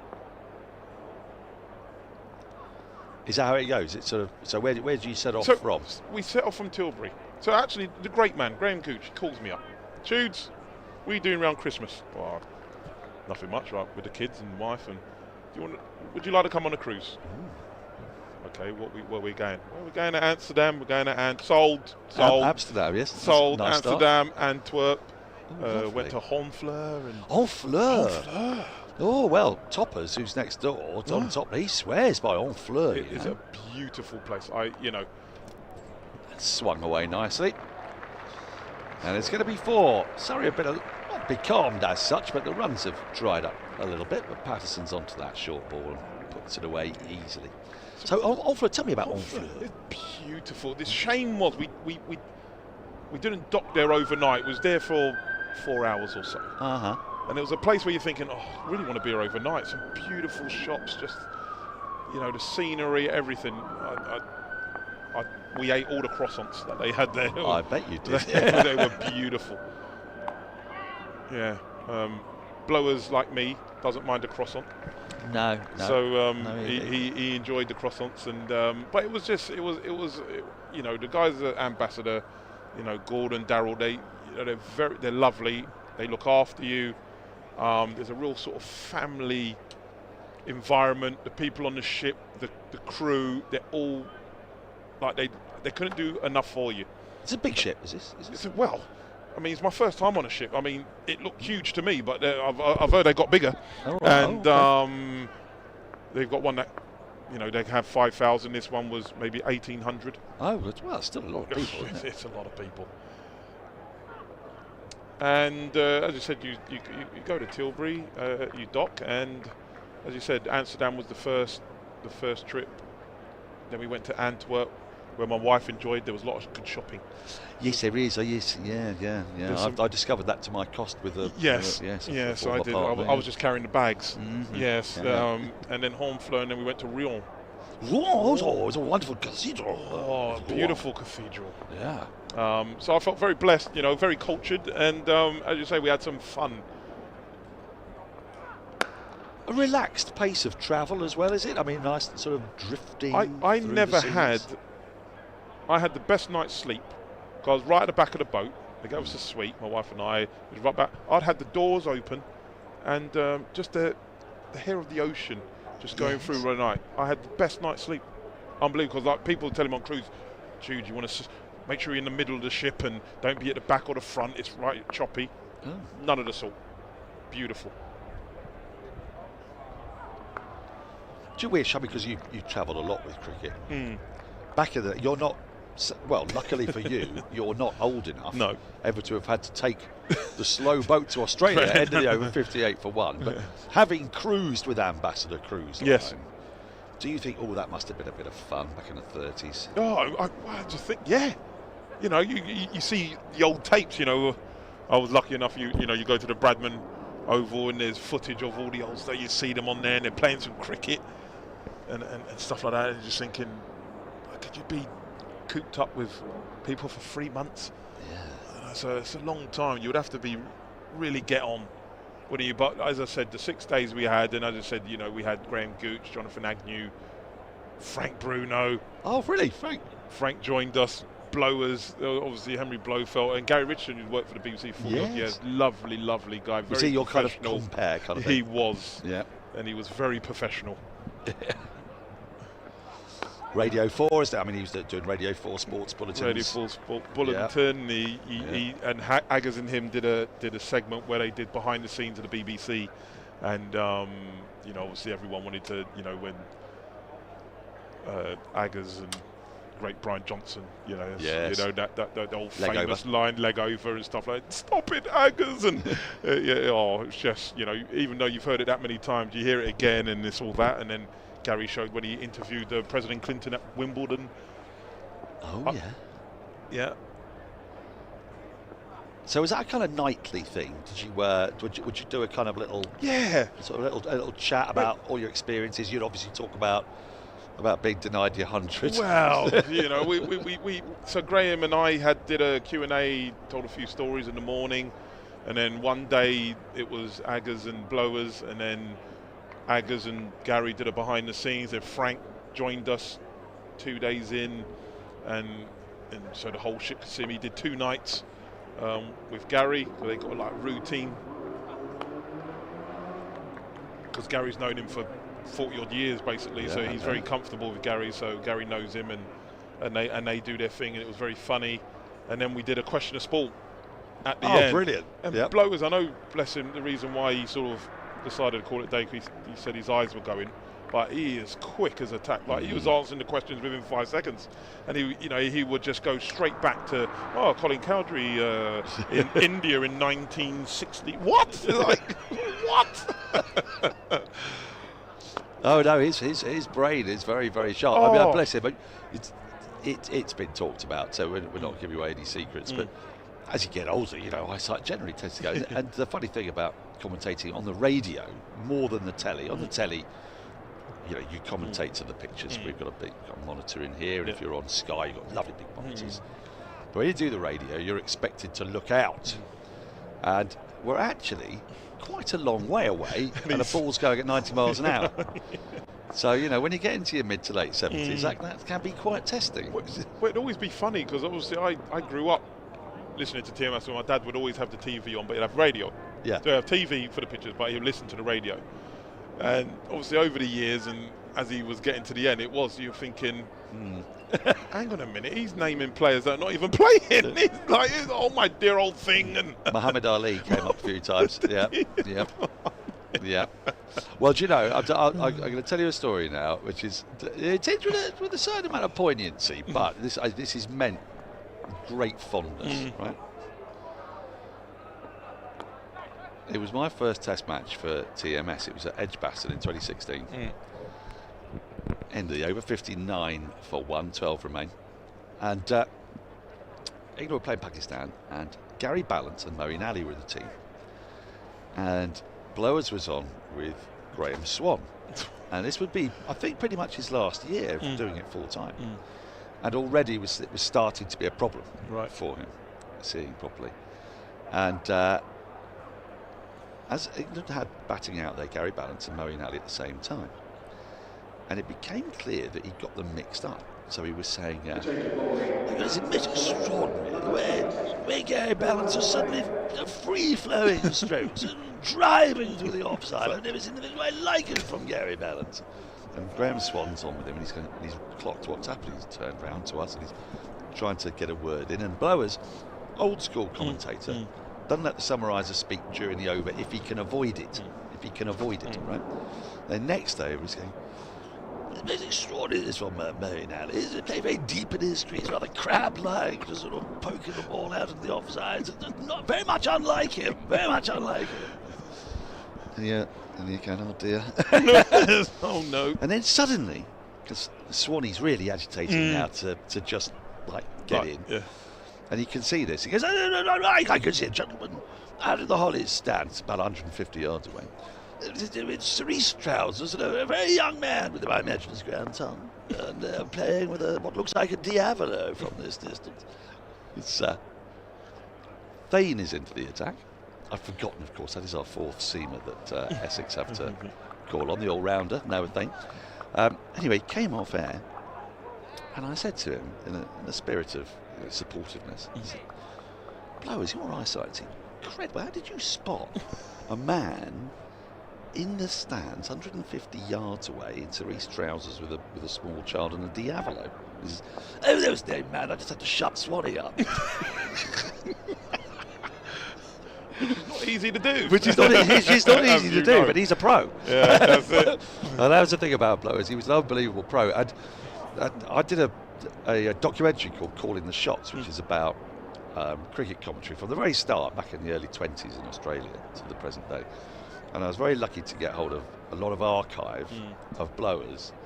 And you know, Blowers, when he, in the 70s and early 80s, was technically tipped as the best. I mean, unbelievably good, and of course with that wonderful voice. Yes.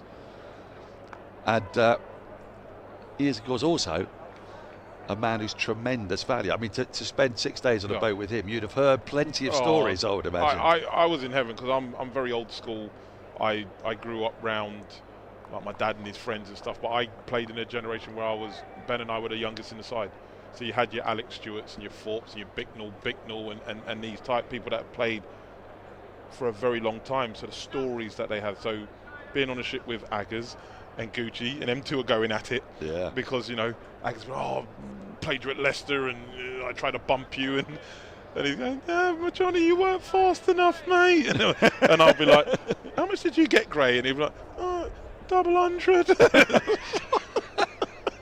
Well, he was a bit different gravy, wasn't he? Oh, he was. Graham Gooch scored more professional runs than any man in the history of the game, more than Jack Hobbs when you count all of his one-day runs, well over 60,000. I mean, a machine. And the thing not that baffles me, was obviously it's a different time, but he would play for England in those days where they'll have a break in between.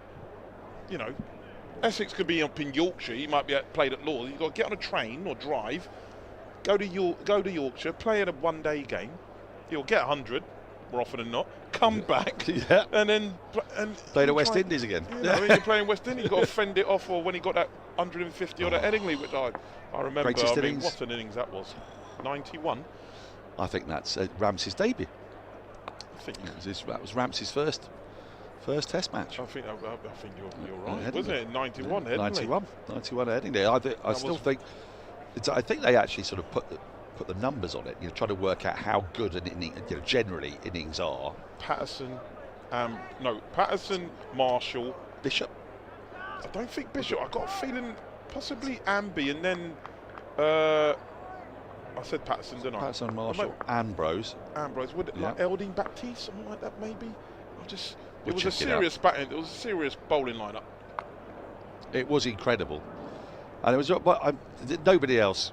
I mean, actually, Ramps was next highest scorer with 27. Yeah, got 27 in each innings. Yeah, and it's an amazing knock. 63 for 1 after 22. Now, got a couple of other questions because I'm conscious you've only got an over left before you get to skedaddle.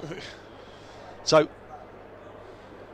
these cruises, oft time people think of a cruise and they're imagining it in somewhere in the Caribbean. So. Yes.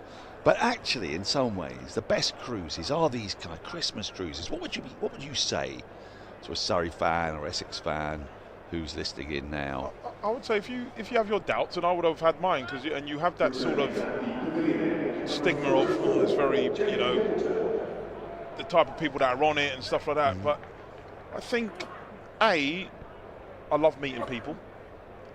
And meeting people, it's just part of life now. When we're so consumed with our phones and tablets and social media and stuff like that, just get out there and meet people and speak. But then you're going to beautiful places and you're seeing different cultures, but going there, Christmas markets and stuff like that. My wife was the food stalls, Dan, unbelievable. Right, now you're talking my language now. Yeah, that's like mine. I love food. And Gucci loves his food. I bet he does. That's why he trained so hard. He's still, we never beat Frank in a gym. Frank was in a gym like at 4. They literally had to open up the gym for Frank because Frank don't really sleep. So he was in a gym first, and then Gray would be in there with his missy, and then I would go in a gym. And I like, Gucci, why do you work so hard? Because I like cake, Tunes. I like cake. So I work hard, so I know I'm going to eat some cake and be naughty, so that's why I work as hard as I do. And of course, when you're on this cruise at Christmas, it's a great opportunity to buy the gifts, get things that people weren't expecting. That's it. So get a bit of Stollen here and there, To go away for 6 nights and thinking, right, I'm going to be back in enough time for Christmas. But what I may consume, I may get while I'm away, surprise the wife or the kids or whoever it is that you're looking to buy for. And then you're back in a load of time. And as I said, the experience of the crew, the members, people on the ship, they're just so friendly and welcoming. I just said sign me up for next year, for sure, if I get asked. How do I get on this gravy train? Right, honestly, it was like maybe Gary can find another job to do, and I can do the comparing. We have this WhatsApp group, and you build up a relationship like a family, don't you? And we have this WhatsApp group, and Gordon, who's the boss, and he said obviously this year it's not going to happen because it's Ash's year and Lions, but next year. Ash's year, yeah. But next year. Yeah. Sign me up. Well, that is a lovely shot from Dom Sibley, and it's not one you necessarily associate with Dom Sibley. A square drive through the offside, but he's latched onto that from Porter. A little bit of width, a little bit over pitched, and put it away. And this is what I talk about batsmanship. It's like, you say they don't have the depth in bowling that Surrey have. As you said, 6 seamers. They've only got 4. So Jamie Porter's going to have to come on. They don't want to turn to spin too early in Harmer. There's still enough in the wicket. Make them bowl another spell. Get them tired, and then you start to pick them off. Well, they're going to start to get a little worried here, Essex, because it's a good old session to have at Surrey. 33 overs, really good opportunity to take at least 2, hopefully 3 or 4 from an Essex point of view. With only 10 overs to go, and Surrey 67 for 1. I mean, this was never going to happen, but just by dint of illustration, one more run avoids the follow-on. The game's moved on a long way on the first day. Yeah.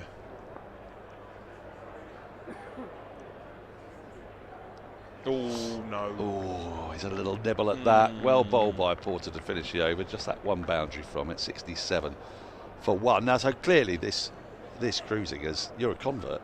I am, 100%. Yeah? 100%. I'd never done it before. I'm 48 this year, and you know, you go and do something new, and I said it's something I would definitely do again with Ambassador, because the way, as I said, they look after you, the crew, the staff, everything. They make it enjoyable for everybody, and the feedback I think from that Legends Cruise is that everyone had a really lovely time. We had a lovely group, as I said, you know, Jonathan Agnew, Graham Gooch, Henry Blofeld, Frank Bruno, Gary Richardson, and some bloke called Tudor. And we had a really good time. Well, I wish I'd been there. Just lastly, before I bring Katya in and let you go, if you could, now you've done a cruise, what would your ideal itinerary be there? You could win a cruise with Ambassador here. Balcony cabin for 2, 7-night Scandinavian springtime delights. Just scan the QR code to enter. Scan the QR code. Yeah, listen, do it all.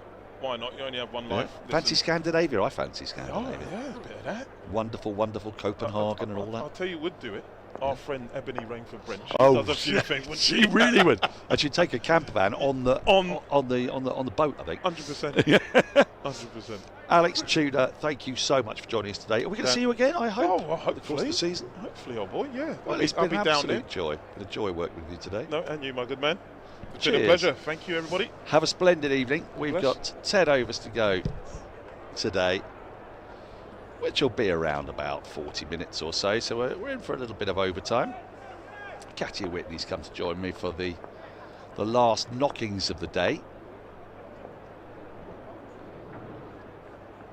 Oh, just past the outstretched hand, a second slip, and down to the boundary for 4. A bit of good fortune for KP, for Patterson. Takes Surrey up to 71 for 1. If the third slip had been there, well, was it a fourth slip? Let's take a look at this. No, third slip. It was definitely a catchable height. Just too wide. Just too wide of him. And it's a very short boundary down there. Speeds away for 4. But Essex need one of those to stick in someone's hands, because if Surrey go to the close only 1 down, but it's been a good day for them already, but then it would be a really dominant day. For Essex, they'd be desperate with this ball.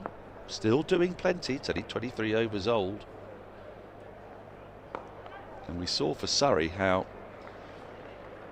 batting got really quite tricky actually after the 20th over or so of the innings. It was around then that Essex started to lose their wickets. They had got to 88 for 1, and then wickets started to fall. So 50 partnership has come up with that couple for Patterson after Rory Burns was out. Caught by Elgar, had slipped off Porter for 15, the 1 wicket to fall. Yes, if Essex don't pick up another, well, I would say 2 myself. I think you probably want to have Surrey 3 down, wouldn't you? And they still have 9 overs to make that happen, but if they can't, then the problem is, Katya, that ball's 32 overs old, and Surrey will emerge tomorrow, weather permitting, just thinking to themselves, we take an hour out of the game, play ourselves in, and then that ball will lose some of its venom, and they'll also by that stage be under 100 runs behind. They need that lacquer to come off. As you said, that's where we saw this morning for Surrey, things really turned. That really testing spell before lunch. It was great stuff, wasn't it? Yeah, it was. It's county cricket kind of at its finest, really. Yeah. It was Sam Curran who made the initial breakthrough, getting Dean Elgar out. Score on 50 when Essex had got off to an absolute flyer. But Nathan Smith, Jordan Clark, wickets were spread around, to be honest. I think, did all 6 of Surrey's seamers end up with wickets to their name? Yes, they did. Jamie Overton came on very late in the piece and picked up a couple. So the other thing that's a bother for Essex is that not only did they not bat too many overs, only 63 in the end, Surrey, by having 6 seamers, didn't really put too many miles in the legs of any one of their bowlers. So there'll be a certain freshness, even at the end of 8 rounds of county championship matches. This is the 7th game played by everybody. It's been a frantic 8-week start to the season, where at this stage you know, bowlers will start to be feeling it in their legs, but Surrey have been fortunate enough to be able to bring in Sam Curran, to be able to bring in Jamie Overton, fresh legs there. Nathan Smith didn't play the first part. Tom Laws didn't play too many of the first few games, so they've got bowlers who are that bit fresher, whereas for Essex, well, Porter's played all but one, is that right, I think? Just on the Surrey as well, Dan Worrell hasn't played every game. No, he's missed a few. And obviously Essex now trying to paper over Sam Cook. Not available. No. Well, he picked up his first Test wicket today. I don't actually know what's happened at the back end of that day. Well, England have enforced the follow-on. Have they now? Zimbabwe have 4 for 1. Oh, and it's Bennett, is it? Yeah, I think Bennett has been dismissed twice, facing very few balls. Slashed away, and it's going to bring 4 for Patterson. Bit of wit from Porter. And Surrey, well, they're progressing nicely at this stage. It's both a little too short and also wide enough for Patterson to be able to pick his spot and guide it down to the deep third boundary. So when you say he's been out for not very many balls, he did get 100 odd, didn't he? Well, I think he's been dismissed twice in 2 hours. Oh, I see what you mean, yes. Yes. That's quite unusual, isn't it? And it's Gus Atkinson who's got him. Gus, who started by taking a bit of tap from Bennett, batted brilliantly from what I saw, but he's really more than dragged it back, picked up a couple of wickets back end of the innings, and has now picked up that big one from an England point of view. If we could have Andy Sampson here, I don't know how many batters have been dismissed in consecutive sessions of Test cricket. There's got to be a few follow-ons. Yes, you'd think there'll be, but the weirdness is that he opened the batting, isn't it? I remember in the famous Headingley Test of 1981, Graham Gooch was out twice in the same day, but his was quite early on, the start of day 3, I think it would have been, and then out again towards the back end of that day when England followed on.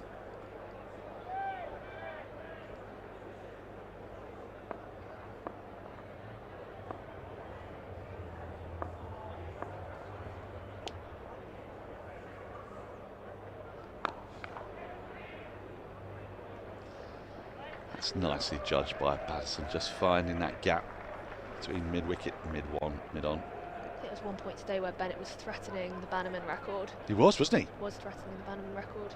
Yeah. Been a big week for Charles Bannerman. Oh, well, Hayley Matthews. Yeah. Yes. I don't think I've heard Bannerman mentioned as many times in a week as I have this week. Well, that I think is because you're not a regular listener to the Final Word podcast. Well. Because if you were, you would hear his name mentioned, I reckon, 4 times a week. I dabble in the Final Word podcast occasionally. You dabble. Dabble. I think that's about it. That's what one should do.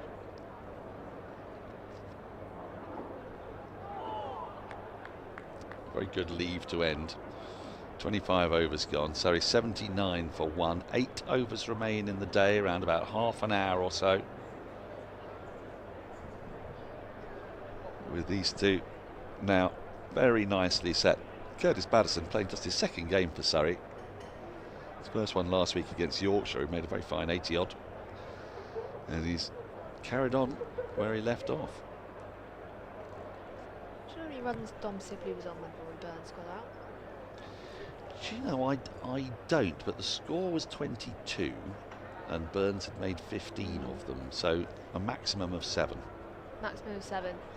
Curtis Patterson in that time has scored 42 runs. Dom Sibley has scored 15. Well, there's no extras.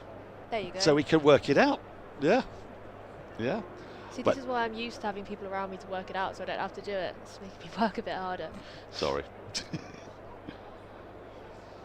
But Dom Sibley's quite definitely doing the job that Surrey wants him to do, which is to anchor at one end. He's done it all season. You were the one who was crunching the numbers for how long he'd batted, as if he was up there with... Who's batted? Is Hamid batted longer? Is that bit about I think it? Hamid's batted longer and that's about it. there was a point when he scored those 200s here at the Oval. Was that when he'd been on the field for 70% or something? A ridiculous percentage of the total overs Surrey had played in the first few matches of the season. Because as well there was, I think, was it the failure against Essex? That was the only time, not Essex, yes, Essex, that he was off the field for any kind of length of time.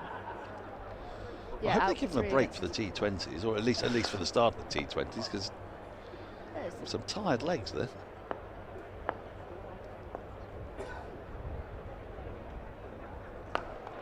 Ah, that's beautifully worked away around that front pad, flicked out to the leg side boundary, well in front of square, 15 yards in front of square for 4 more. And now these are worrying times for Essex. 83 for 1, the deficit just 134. We're still on the first day. The weather forecast is not terrific for tomorrow. It's sort of dodge the showers kind of day, which can be very frustrating. I think the bulk of the wet weather is supposed to pass through in the morning. And Surrey are kind of making up the time already that may be lost tomorrow by getting well ahead of the game. One of the strange quirks of today is, I don't know if it's actually worked out this way, but that in County Championship Division 1, when I last looked, only 1 batting point had been scored. Has that ended up being the case? Let's have a look. Was it Durham, I think, may have made?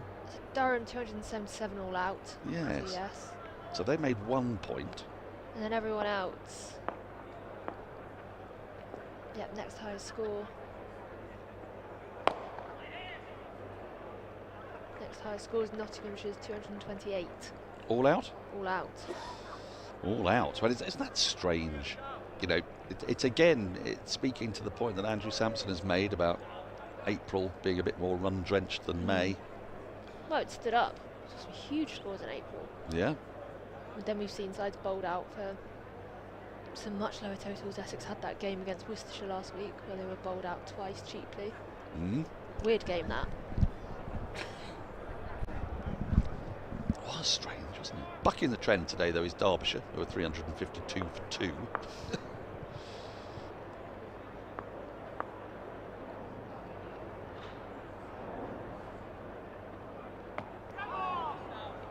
Caleb Jewell, who I've always thought has a brilliant name. Yeah. 152 not out. He's having a good day.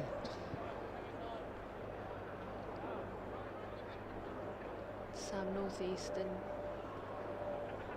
Kieran Carlson both turning up for Glamorgan as well. Marnus Labuschagne out for 23. Of course, Australia have got the World Test Championship starting on the 10th of June at Lord's.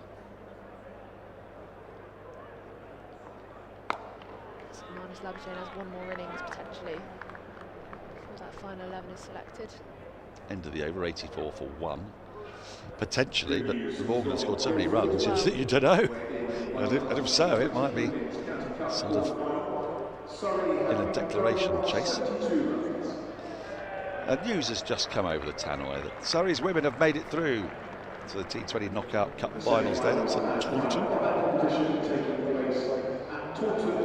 They had an awkward first few games in the Metro Bank Cup, lost a couple of absolute thrillers, but they're really starting to find their form now, Surrey's women.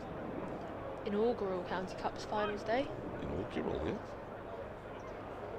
Looking forward to that.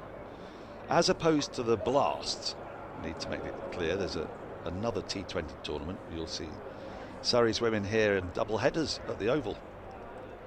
Yeah, that's very exciting. 5th of June is a red letter day for me, because I think Hampshire women are playing Surrey women, which will be a clash between 2 contrasting but brilliant all-rounders from Australia. Elise Perry for Hampshire, and I'm delighted to say one of my favourite cricketers in the world right now, Grace Harris, who's been signed for Surrey. So they're going to go head to head. They'll be locking horns, as they say. It's a brilliant signing. And we'll have the second 2 quarterfinals tomorrow, so that's Kent women versus the Blaze women, and then Yorkshire women versus Warwickshire women. So Kent made it through to the They did. Well, Leicestershire Good as well performance. today played Lancashire, so 2 Tier 2 counties plus Yorkshire. Oh, what a beautiful shot that is. He's still my beating heart. That brings Patterson his 50. A sumptuous cover drive.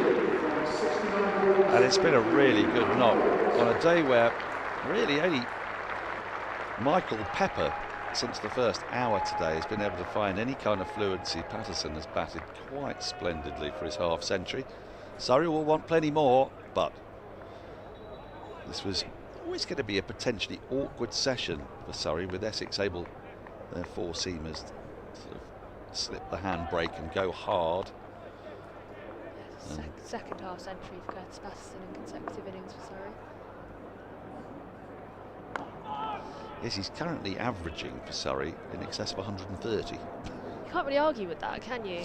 No, handy signing. No, very handy signing, and he's come in and looked absolutely incredible. I almost don't care how many runs he scores. I just want to look at him. That is. I can't work out which my favourite shot is, because obviously that cover drive is, well, it's catnip, isn't it? But it's actually, the shots he plays with such ease with the onside I find mesmerising. Edged and gone. Well, there you go. Patterson's got to go. Porter has his second, driving at a slightly wider ball. Well taken at slip, and that is a wicket that Essex desperately needed with 6 overs to go this evening. Surrey 88 for 2. Be interested to see if they come out with a night watchman. Third slip taking the catch. Bat just slightly turning in the hand, maybe almost like a leading edge.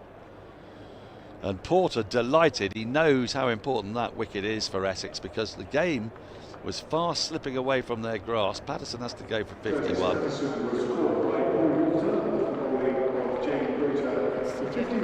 fired up there. Well, you can understand why. Because they'd just been taken for a wonderful boundary through the offside. And head bowed slightly from Patterson. He's not going to be ashamed of it. It's a tricky thing batting on the first day here at the Oval. Yeah, but he looked in gorgeous form, didn't he? So Tom Knowles has come out to do night watching duties. It's quite an ask. The evening sunshine, light's good, you'd have to say. Yeah, and Tom Laws is a capable batter. That's down at 10 for Surrey, but you'd hasten he'd bat higher in most teams. Yeah. And actually he'll relish this, because he'll be thinking to himself, if I can make sure I get through tonight, I can start up tomorrow and prove my credentials. As we take a look at this again, yet Patterson almost looking to turn the ball into that onside, which I'd only just been talking about, and it's skewed away in the opposite direction. But it's been a really fine knock from him in what could have been, well, and actually were quite tricky circumstances. Porter's bowled well, Snater and Rajita with a very good containing spell. Yeah, it's what we talked about before, wasn't it? That Essex started so well this morning against that ball that wasn't really doing much. And then when that lacquer came off and it started swinging a bit more, it went through that tricky period. And getting through that tricky period is very much the difference between being able to put on a big score and getting out for a middling score. Well, you know, when Essex's second wicket fell, 88. 88. They lost 2 wickets at 88. And Surrey will be hoping to avoid that fate. Now, 4th slip has come in for Tom Laws. Essex hoping to go bang bang.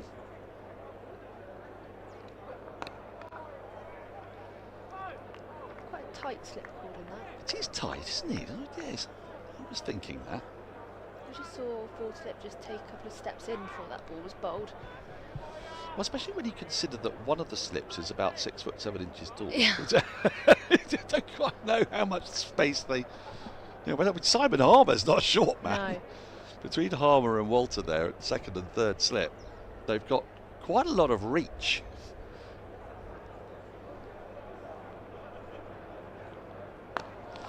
Do you know, the way they were standing just then, end of the over, a successful one for Essex and for Porter, 88 for 2, Surrey after 27. That reminded me of the old Sabutio game or test match. Are you familiar with a very analogue game played on, like Sabutio football? Used to get have you never seen this in the 70s? I've seen Sabutio.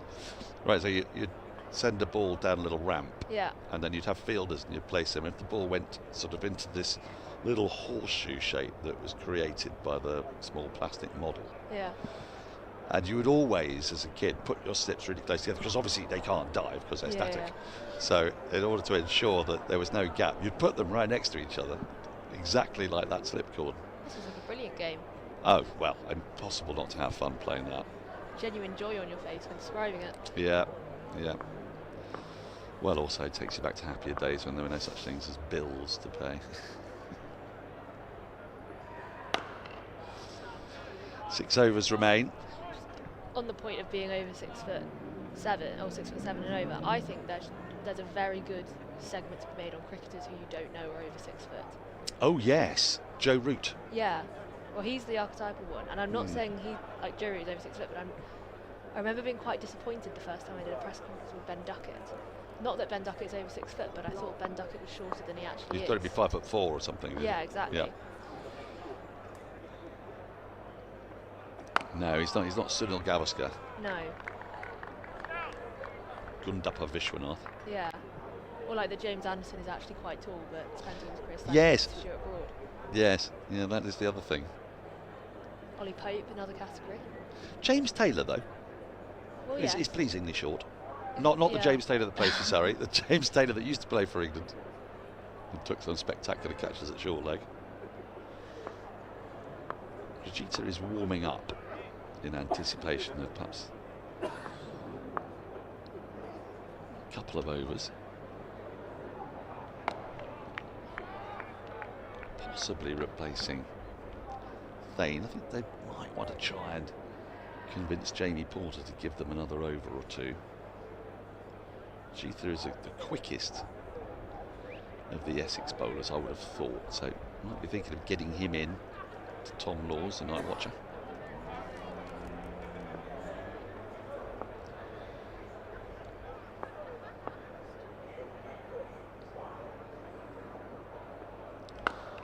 Well, one thing that's different today, no ball called, a couple more to the total, is that the whole of this spring that we've been here, the flags above the Mickey Stewart Members Pavilion have been fluttering in the opposite direction. We have had easterly winds, which is partly why we've had such settled conditions. There you can see they're going on your screen from right to left, not left to right, for the first time this spring.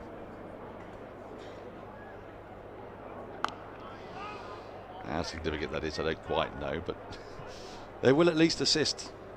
As we saw, it did a little bit today. The away swinger from the Vauxhall end, Dan Worrell, was getting a fair bit of movement. Yeah, for the right-hander.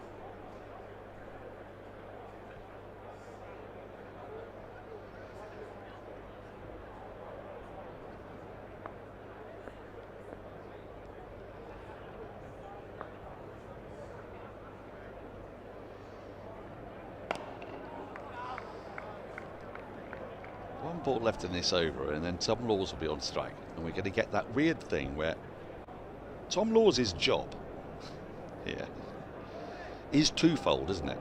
It is not just to not get out, so one of the top order comes in this evening, but he's also actually supposed to keep the strike off Dom Sibley, who's faced 77 balls and is moving his feet perfectly well. Now, how seriously he takes that part of his role, we shall see. End of the over. 90 for 2. We also see Sorry? the game against Hampshire where 2 night watch. Was it Hampshire where 2 night watch? Yes, that's right. Yes. And Surrey got rid of them both through a brilliant piece of captaincy from Rory Burns, who brought himself on to bowl because the light had closed in. And in the time it took to bowl that over, the light was deemed to have improved sufficiently to be able to bring his frontline bowlers back. Yes, that was all Fun and games. Yes, one of the highlights of my season, I think. That's a rather good over from the skipper, I thought. Yeah. The Porter's going to continue, so I think it will be Regita replacing Thane from the Vauxhall end next over.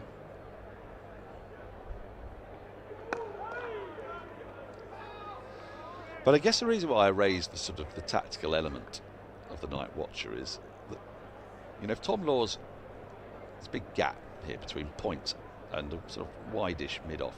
If he pushes the ball into that offside, is he allowed to take the run, or is he supposed to keep batting so that Dom Sibley, who's faced 78 balls, doesn't have to face? These are the questions that always come up. I guess if you're Tom Laws, there's enough time left in, well, there's 4.5 overs left in the day. Well, is he thinking I face 3 and Dom faces 2? I think potentially. To sound very modern, you've got to back your players to play the natural game. You do, if you want to be modern, yes.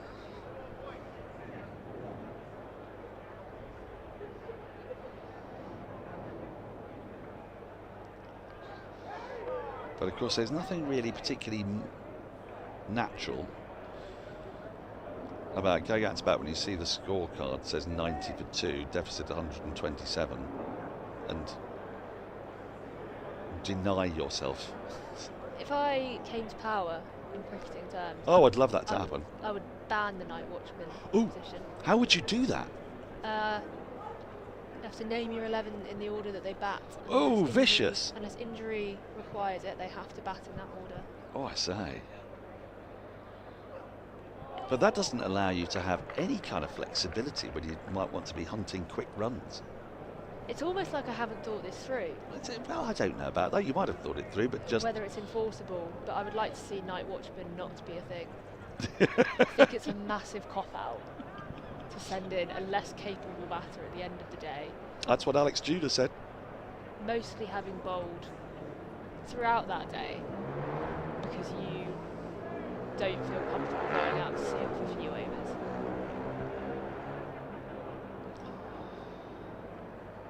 Well, it does divide opinion. Mark Ramprakash's view was that there were a number of occasions, especially in county cricket, where you can frequently find yourselves, if you bowl first and you're batting at number 3, padded up, and then once it gets to about 15 minutes, 20 minutes to go, rather not, thank you. And his view was that he was very relieved and very grateful to a bunch of people who had done that job. Oh, I say, last ball of the over goes through Laws. It's a maiden. 90 for 2, 4 overs remain in the day.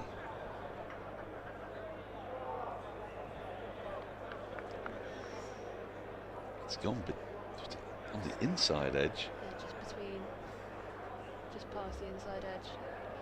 Must be a better bat than that. And Tom Laws, as we've said, is capable with the bat. Let's get an edge on that. But you see, I suppose that's the other part of it, your mindset when you're doing this role is just a little different, isn't it? So Rajita back into the attack. His first 6 overs went for 18, a couple of maidens in there. See, now all I'm thinking of is practical solutions as to how you would ban a night watchman. Get the match referee involved. Perhaps you have to name players' roles at the start of the game, and if you've put down a player as a bowler, yeah, they're not allowed to bat higher than number 7. I'm thinking of radical rewrite. You are somewhat tampering with the free-flowing nature of red ball cricket, though, aren't you? It's kind of similar to the substitute rule, right? You can have a like for like in, but then there's debate over who is like for like. Yeah, isn't there? I think India stretched that to breaking point in there. Was it T20 or 50 over? I think it was a T20. Yeah. Joss Butler was very amusing when he tossed up for the next game, wasn't he? When he said he named his 11 and then named his impact sub.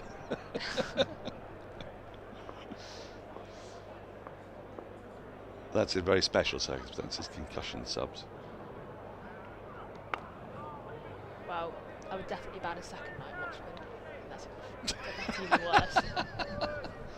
I quite like the chaos that it sometimes creates, though, because sometimes you end up with a totally inappropriate number 11. Or I think you're trying to bring order to chaos, Katya. Would that be fair? I like rules and I like roles. You like rules and roles. And I think that So, I'm sympathetic to the disparity between what bowlers have to do and what batters have to do.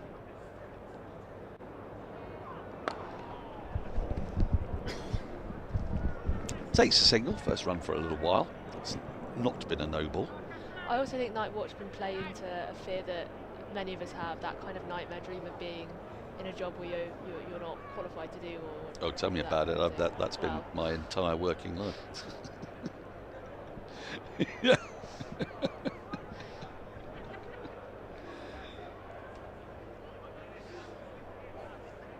Yes, there is that fear. There's that slip cordon again, really close together. 4 slips in place for Lord. And he gets off the mark, takes a single. So I think the two of them have decided that they'll take what runs are on offer. Sibley's backing himself to see out the day. He's been there for 81 balls. it's a proper Dom Sibley innings. It's a very valuable one at the moment. It's for Surrey. I love watching Dom Sibley bat when he's in this kind of mood. There's a certain comfort to it, isn't there?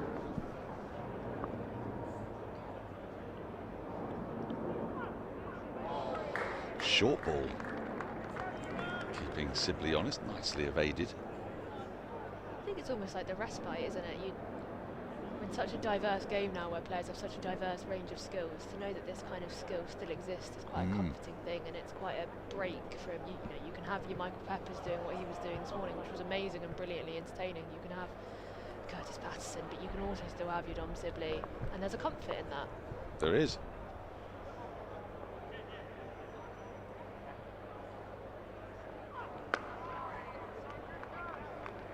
Sometimes, you know, a roast potato is just the best way of having a potato. End of the over, 92 for 2. The attendance on day 1 of our Festival of Red Ball Cricket, 5,861. 5,800 are in today, have been in today. It's another fantastic attendance for a county championship match. Was it you who's saying that maybe it was Yas? The attendance at last week's first day against Yorkshire was only about 3,000 fewer than were at Trent Bridge for the Test match. Right, bit of spin. I like this idea.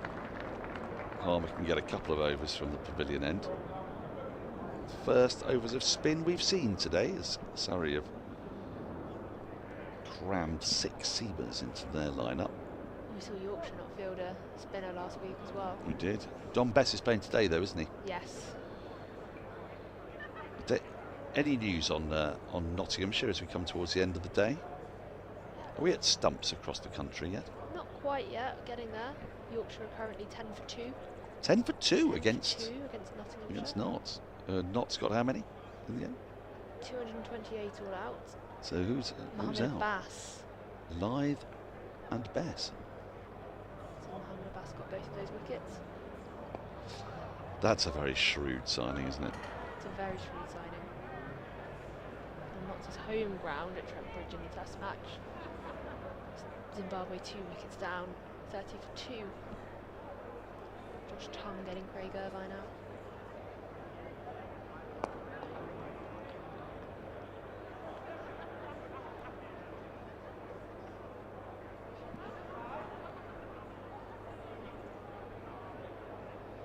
Now Harmer has been the scourge of many a side over his years with Essex. It's part of what makes this Essex attack so relentless. Normally of late you have Sam Cook in it as well. Rajita, Porter, Harmer, Snater. It's a lot of quality there. And he may have to do quite a lot of work tomorrow. Simon Harmer, depends how the game pans out, of course. What's the forecast looking like for tomorrow now? Oh, could you tell us? Can't tell you. Carol Kirkwood.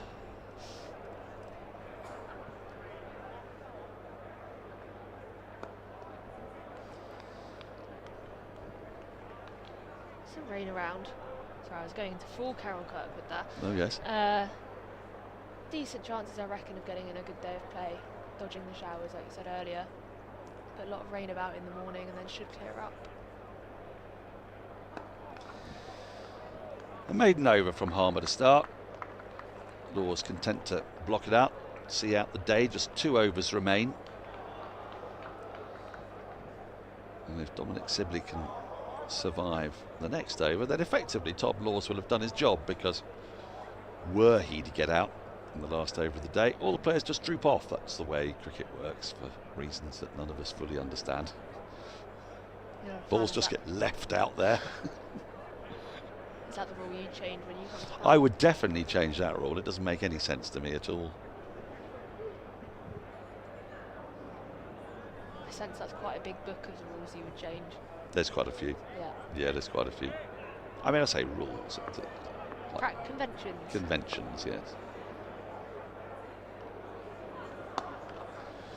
It's nicely worked away by Sibley, which means that he can get off strike. And get the night watcher Laws on strike. Sam Curran's padded up, which suggests that, as we saw on the team sheet actually when it was put up on the scoreboard, that he was always slated to go in at number 4.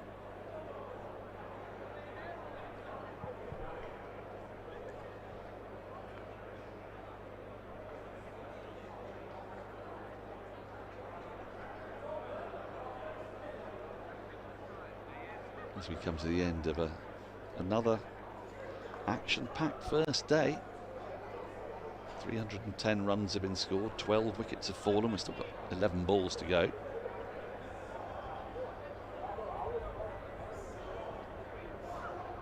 Oh, he's bowled him. Really good delivery from Rajita. The Laws has to go, so Sam Curran presumably is going to have to walk out to bat with just 10 balls left in the day. That's arguably the worst possible time for a night watchman to get out. Yeah, and Tom Laws knows it, but I think when we see this again, we'll see it's a really terrific bit of bowling from Rajita. Yeah, that's a beauty. Straight through. Very little to be done about that. Well, he's speedy, is Rajita, and he was on the money there. And Tom Laws will walk off disappointed that he couldn't quite see out the day. Essex will be delighted because Surrey bat deep, and one of the people that is part of that batting deep is Tom Laws, so he's a legitimate and significant wicket to get, and also it just gives them a sniff here of picking up a 4th. Yeah, they won't have to come back tomorrow and get some Tom Laws before they get to Sam Curran and get on with their business.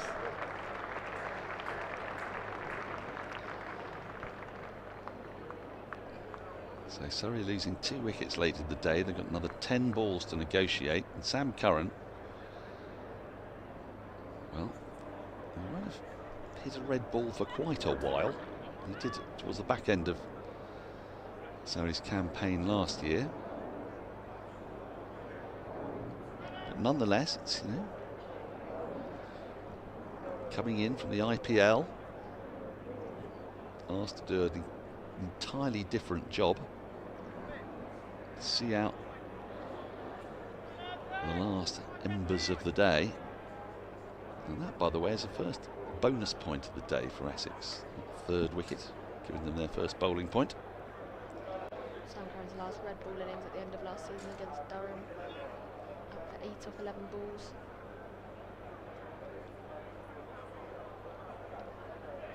Well, Rajita's going to come round the wicket to him, and the slip cordon is at the moment slightly differently spaced for this line of attack. They may all get much closer together. They are getting a bit more intimate now, actually.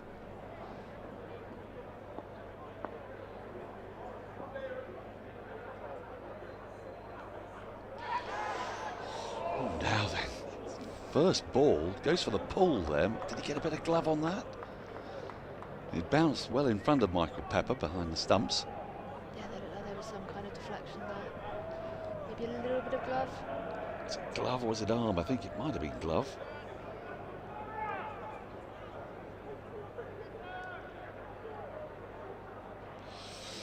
A little fortunate that that didn't carry through to the keeper. There's that telltale sign of shaking his hand. Yes, there we go. Yeah. Well,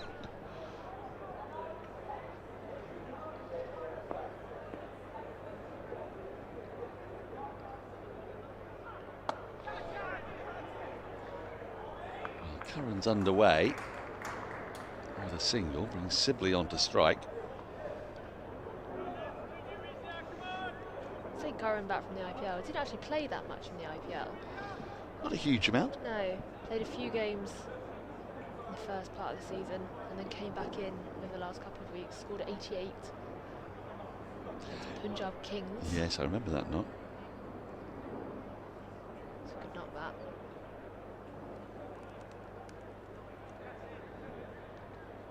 ATA out of a total of 190. Punjab Kings, who surprised many by qualifying for the knockouts. Curiously early discovery of all the teams through to the knockouts in the IPL. Frequently it goes right down to the wire and net run rate comes into it, but the only thing that's going to change is what position between 1 and 4 the teams finish this time round. I think the resumption of the IPL has been slightly disappointing. Yes, it's kind of like taking the airs out of it, come out, yeah.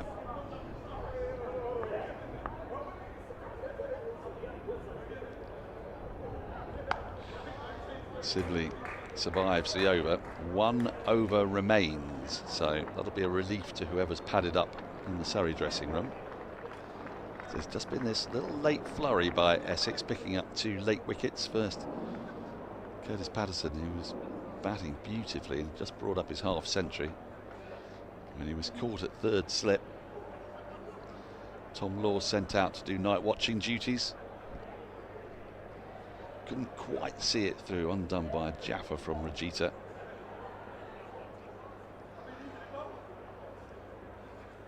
Now I like this. Harmer's going to continue. I wondered if they'd bring back a seam bowler, but obviously Harmer, the off spinner to the left-hander, is going to ask slightly different questions here.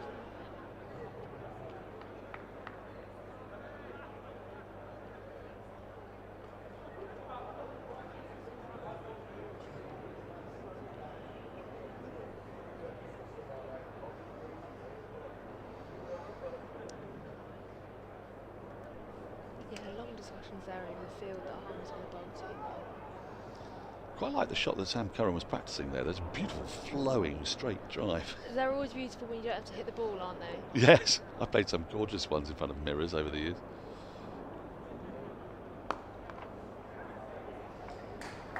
Yes, fear not, dear watch, it was a bump ball.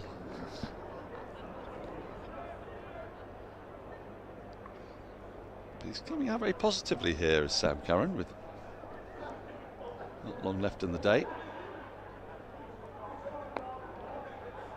Something so drawing to watch about Sam Curran. No matter what he's doing, kind of find your eyes drawn towards him.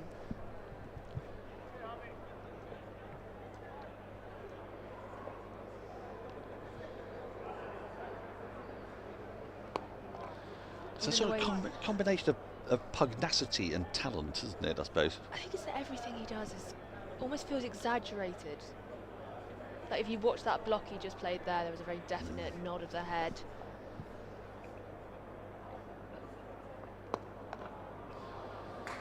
He's got 2 balls to survive.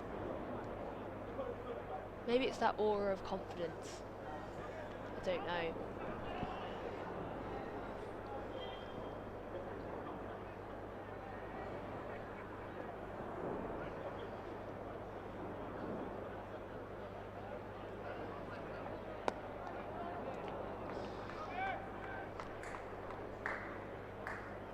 Last ball of the day.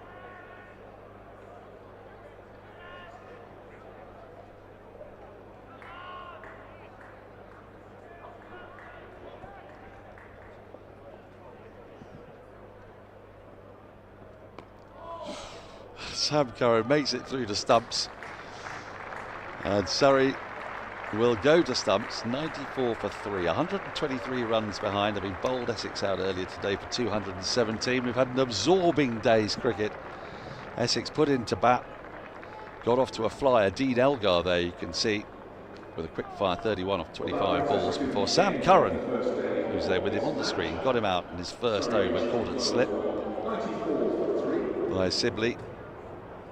And thereafter, Essex made it to 88 for 1, then somewhat collapsed to 217. A good knock from Michael Pepper. Surrey in reply, they lost to Skipper Burns quite early to a catch at slip. And Curtis Patterson batted beautifully for 51, very fluently, possibly the most correct batting of the day, you might say.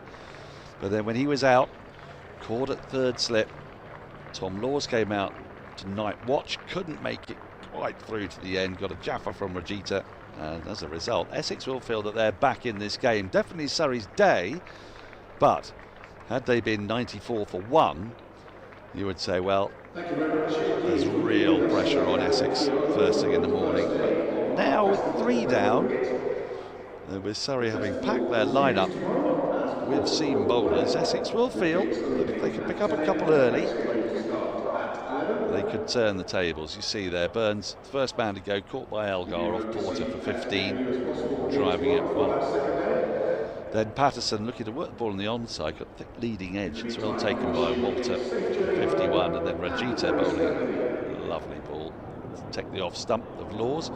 Sam Curran came out and survived, showing some flourish in that 1 of 8 balls, and all the while Dom Sibley unbeaten on 24 from 86 balls. He's been a rock. He's never really looked in any trouble at all. Bowling figures, Porter the man as ever, 2 for 38 from his 10 and a wicket also for Rajita, 1 for 22. The other bowlers wicketless but parsimonious for the most part. And as the covers come on, you see the match summary. Essex 217, Surrey 94 for 3. 123 runs behind. Katya, Surrey's day, but Essex still in it. Yeah, you'd have to say that's Surrey's day. Brilliant work from the bowlers in the morning, early afternoon to bowl Essex out, but 123 runs behind. A little bit of rain around tomorrow, dodging the showers. Could be tricky batting conditions. So Essex aren't out of this game yet. Those 2 wickets they saw getting through the night watch and getting through Curtis Patterson crucially in the evening session, it's just kept them with something to come back for tomorrow. It has, and it promises to be a riveting day. Let's hope that rain does stay away. It's forecast to be sort of overnight and then clearing by around about 11, 12 o'clock. So we may get lucky, let's hope so, and let's hope we can have another absorbing day to look forward to. But from us, for now, from Katya Witney, from myself, Daniel Norcross, from Phil Walker, Yas Rana, Mark Ramprakash and Alex Tudor, thank you for joining us. I hope you can join us again tomorrow for the second day.